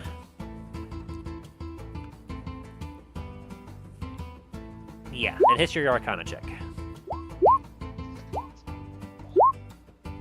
Woo! This would make a lot of sense for you two. So, Milo, as you're taking a look at this, you're not sure exactly what's going on here. You feel like that could be magical in nature, but it's all very pretty. As for Talos and Dane, Dane, this makes a lot of sense for you, as, you know that this is definitely something that's not magical. You're able to take a look. You both are able to take a look, and you see that the color is coming, almost being projected from the buildings themselves. And Talos, from your background and from your religious standpoint, you realize that the colors seem very reminiscent of stained glass. Especially with the way of how some of them are coming out. And Dane, with your nat 20 there, you and your kind of played with some lighting effects, as being underground, you don't get to, some of your people don't prefer the sky up above, and especially with how dark it gets down there. The Blackspires have played with some glass making, and essentially have worked with some, essentially have figured out a way of, essentially getting light to go through certain colored windows and provide a bit of a projection of sorts. And you're able to recognize that each one of the buildings, their windows seem to be affixed with stained glass of some kind. And you realize that just even from just looking at it, that the inside of those buildings probably look remarkable during the daytime, and then at night when they activate their lights or light the candles or whatever light source they have inside, that the light then gets transported outside and provides a fantastic show. You know, the light show over there kind of reminds me of home. Mm-hmm.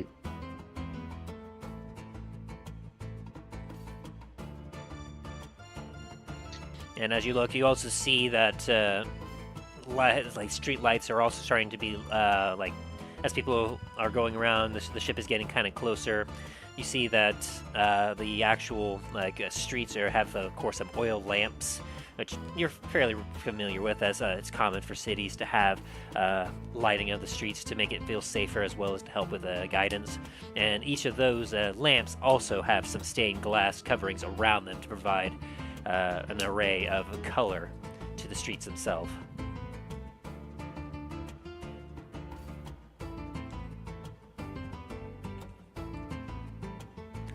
And the captain's voice picks up again. I hope you all have enjoyed your view of Ravenscrest. Now, due to the nature of scheduling, we will have to wait until morning before we are able to dock, as unfortunately our normal spot has another ship and a few other ships in its way. And so, I welcome you all to enjoy one final night aboard the Basilisk Folly before you take your stop. Or if you are to continue with us, on, of course, to our next impressive stop.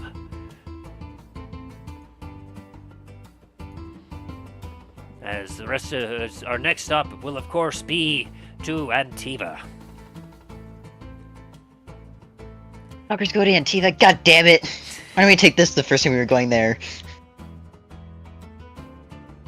Because it hadn't quite reached Port La Montagne around that time. And also, you went there the first time because you took a specific job. That was it was a joke. Oh. Gotcha, I gotcha. And so, as you all, as the people start to file back onto the ship to enjoy the rest of their night, you all kind of take a moment to gaze upon this rather interesting city. As Dane, you get an interesting feeling in your chest as you feel as if you might be close to a almost lifelong objective.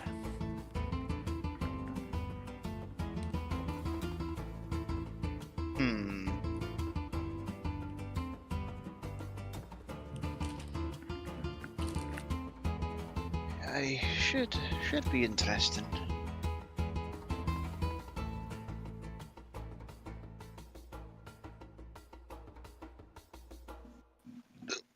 Ow.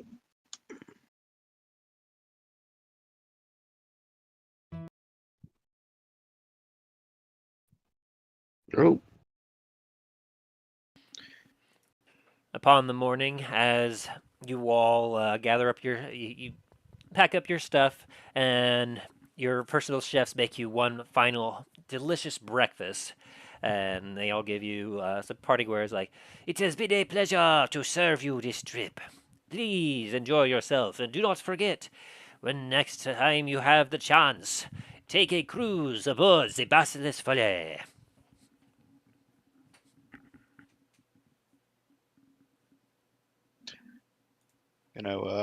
Bow towards the chef. Hey, it has been a pleasure.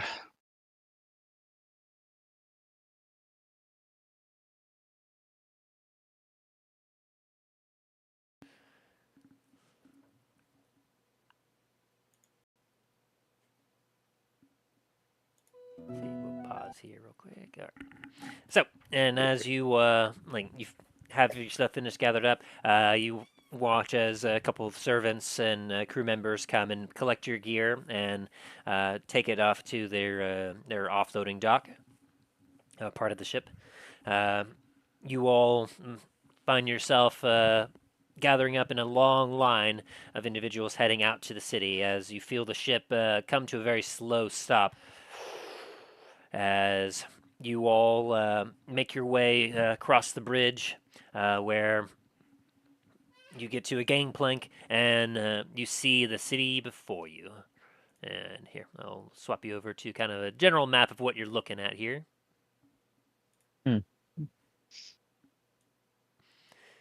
As this is essentially kind of what you all are looking at for what the city looks like.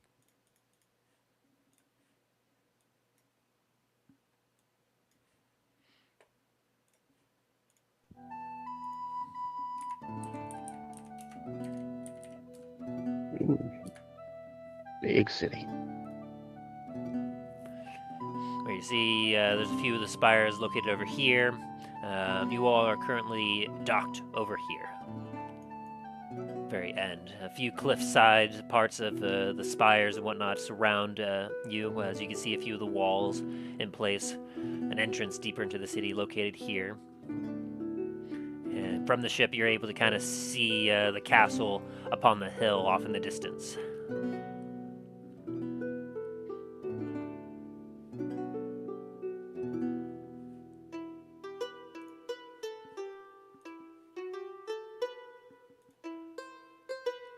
Very nice. And as you all proceed to head off the ship, you watch as people are heading to off to the other part of the dock where they're retrieving their luggage. And at the very end, you see a table set up with the quartermaster there, as well as the captain, who is bidding farewell to the passengers. As you approach, you hear him say, "I hope your voyage was as pleasant as it could have been. Farewell. Hope you enjoy your time in Ravenscrest."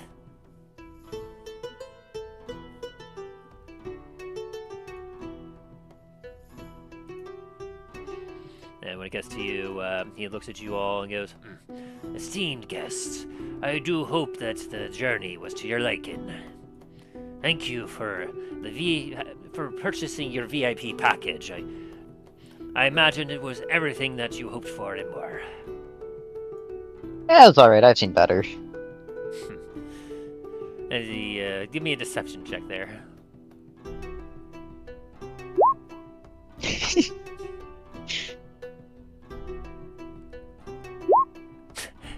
Oh, fuck. As he kind of gives you a keen eye, he goes, "Ah, I know you're trying to play it down a bit, but I can see it in your eye. You've never felt more like a king in your life." Well, I hope that perhaps one day when you have the chance that perhaps you'll join us again for another voyage. He gives you a slight bow as you all move past him. I'm gonna return the bow to him.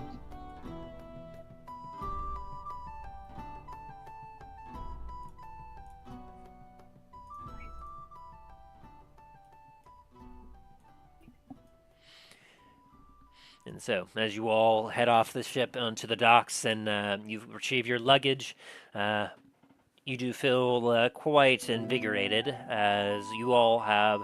Let me roll here just to make sure.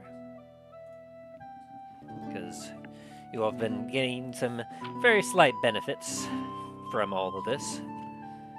I'll have to make sure, I'll make a note of this and send it to Dallin as well, so that way he can make sure that he writes it all down.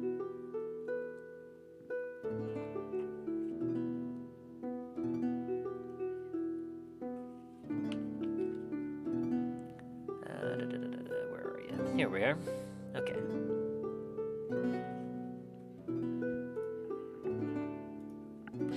Ooh boy, you all, after leaving the ship, have 30 temporary hit points. God damn. Damn.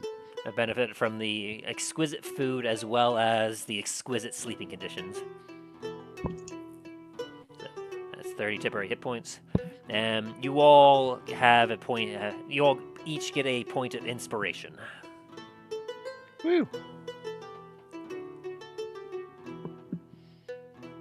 As a benefit for the amount of money spent as well as the progress you've made and the exquisiteness of the journey. Let's see. So say again? You broke up a bit on my end.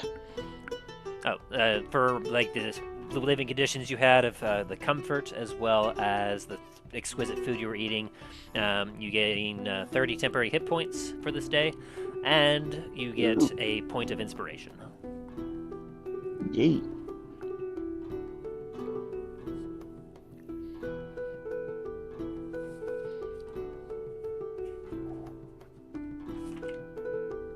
I didn't add that to my thing here.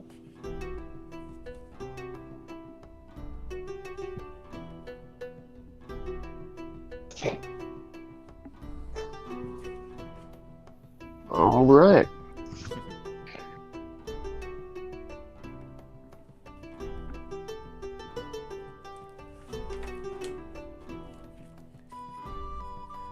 Alright, As a general reminder, in case anyone needed it, temporary hit points, of course, they don't add to your overall hit points.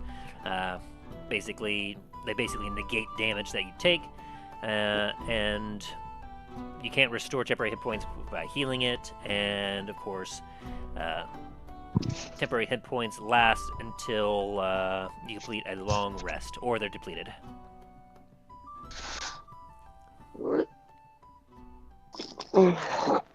Ow. Stretched and something popped in the way. I was like, that wasn't supposed to go that.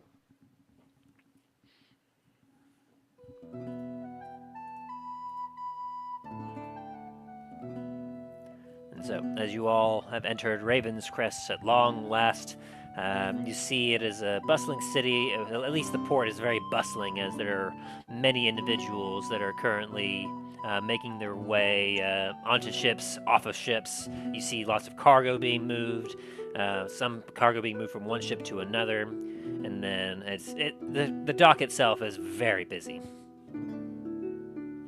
Like you thought, like Port La Montagne was busy. Like this one is like 3 times as busy.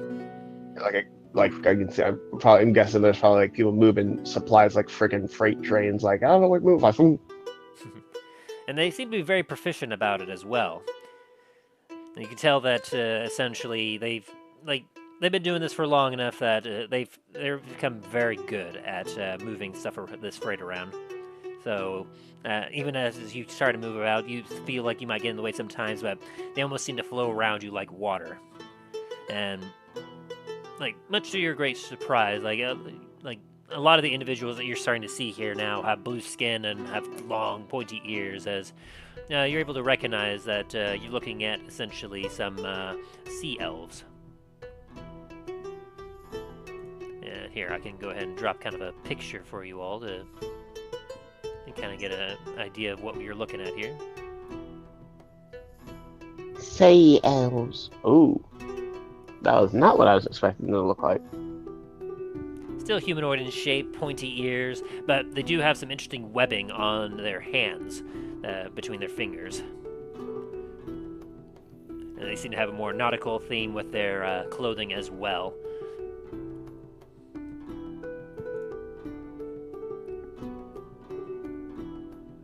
Interesting.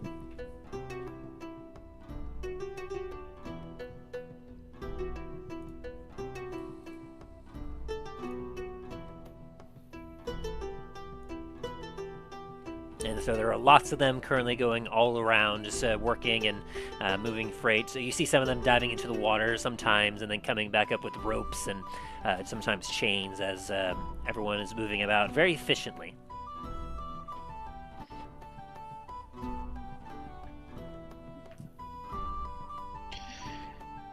Hey, they definitely are, it's almost like they're dancing between the areas right now. Very fluid. That they are. I mean, in such a busy port as this, I'm guessing over time they've developed a rhythm for moving stuff around. It's quite mesmerizing, actually. Agreed, yes. Like me, I'm probably I'm afraid if I tried stepping a single foot into any of that traffic, I might cause a little accident.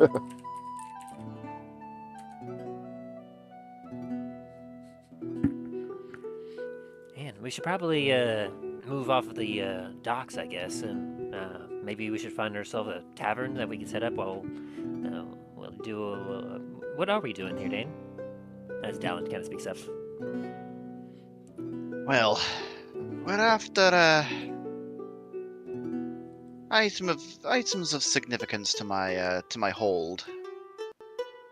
A set of armor that's what is it? My grandmother once wore. Ooh, family heirloom. Aye, was stolen a fair few years, even accounting the time skip, even. Stolen a while back, and the hold has been hunting for it ever since. That's why I'm out here. Well, with any luck, we'll be able to retrieve it for you. Hey, I've found some intel that is saying it's up for auction down here in Ravenscrest. You think back to that vision you had as well, Dane, about seeing like a bit of that armor, it's like in some kind of vault surrounded by other valuable items.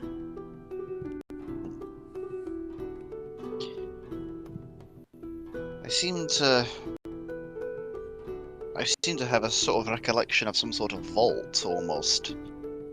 Look like other valuables in there as well. My immediate guess would be some sort of like bank down here in the city, or possibly maybe even up there. I'm gonna point towards the castle. I would probably lean more towards the castle, just because banks usually don't have suits of armor in them. At least from what I've been told. Hey. Well, with any luck, we'll be able to retrieve it. With hopefully little problems. Hey.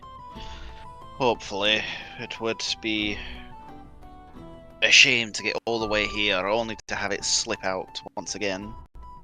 Mm-hmm. But let's follow Dallin's advice and get out of the pathway, and we'll go find a tavern to set up shop. Agreed. And I punched up my bags and over my shoulder and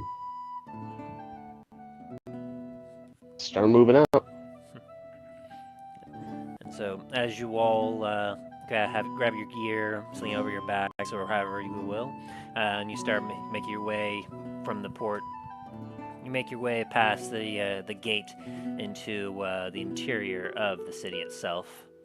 And it's not long before you see that right after the docks is a set of warehouses. As it seems that almost very close to the dock is, after, of course, all the warehouses, like the docks itself, was a set of initial warehouses, and then you have another set of warehouses after that, where you do see lots of people coming and going as like things are being transported about. And the one gate is very crowded, but it seems that the traffic flows through it pretty evenly, allowing for you to get through well enough. And as you make your way a little deeper to the city, you start to see signs up for restaurants, a few like shops here and there, and then a couple of taverns spread out here and there that have some lodging available. And as you all are making your way through, I'd like to have you all roll me a perception check. Right. And Dane, let's see what you get. 10 from Talos. Yeah, that's going to be a 16 from Dane, as you get advantage as you are particularly in tune for something like this. And Milo, you'll initially start to hear it as you overhear some people in a crowd kind of talking about something that kind of piques your ears a little bit, as you hear theft. And as you kind of tune in, Dane, you got to tune in when you hear something about armor. I can't believe that they still haven't caught them yet. It's outrageous. Never have anything like this happen in the city. You're telling me. To think that after a very lovely auction at the auction house took place, to think that such a terrible murder went on the outside of it. Yes, indeed. And they say that the individual had purchased some very lovely armor, but when they went and found when the body was found, the armor was nowhere to be seen. Quite dreadful it is, quite dreadful, yes. Before you all just kind of end up walking a little bit past.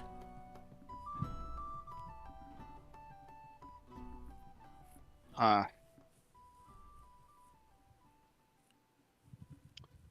Well, Sounds interesting. Well, potentially Ominous. not good. Yes.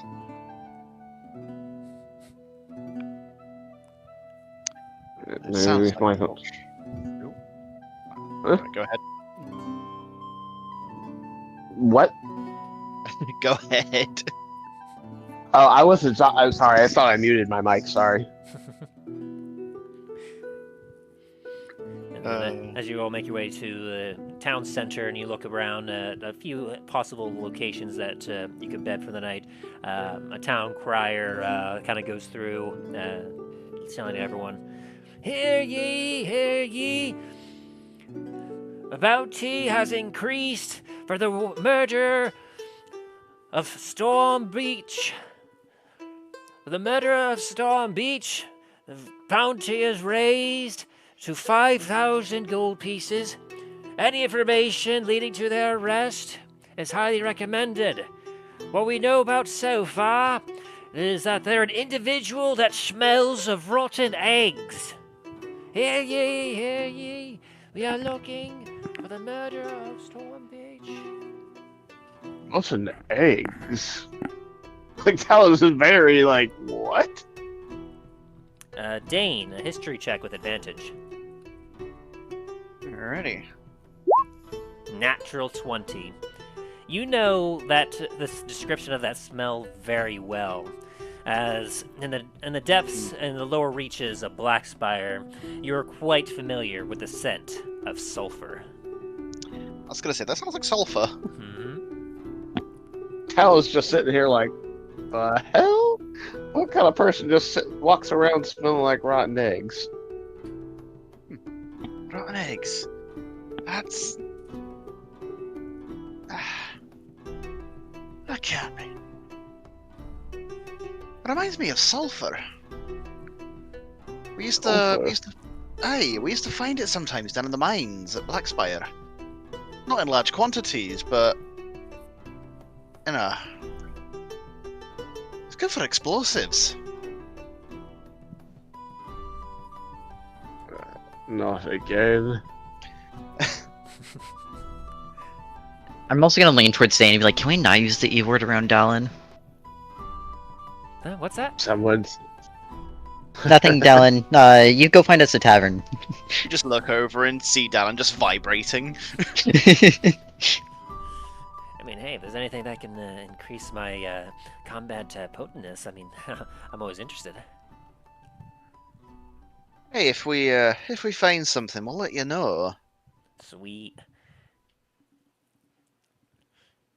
And so, as you all take in this knowledge and start to piece some things together, you all look onwards to locate a tavern to set up shop in the city to investigate and perhaps learn more clues. That is where we're going to end the session for today. As you all get 200 experience points for roleplay and some good times. Alright. Nice. I'll be right back. So you said 200. What a curious strange of events. A murder just outside of an auction house. And perhaps some missing armor that was from the auction house. It couldn't have been Dane's. Could it? Find out on the next exciting episode of The Adventures in Dundras.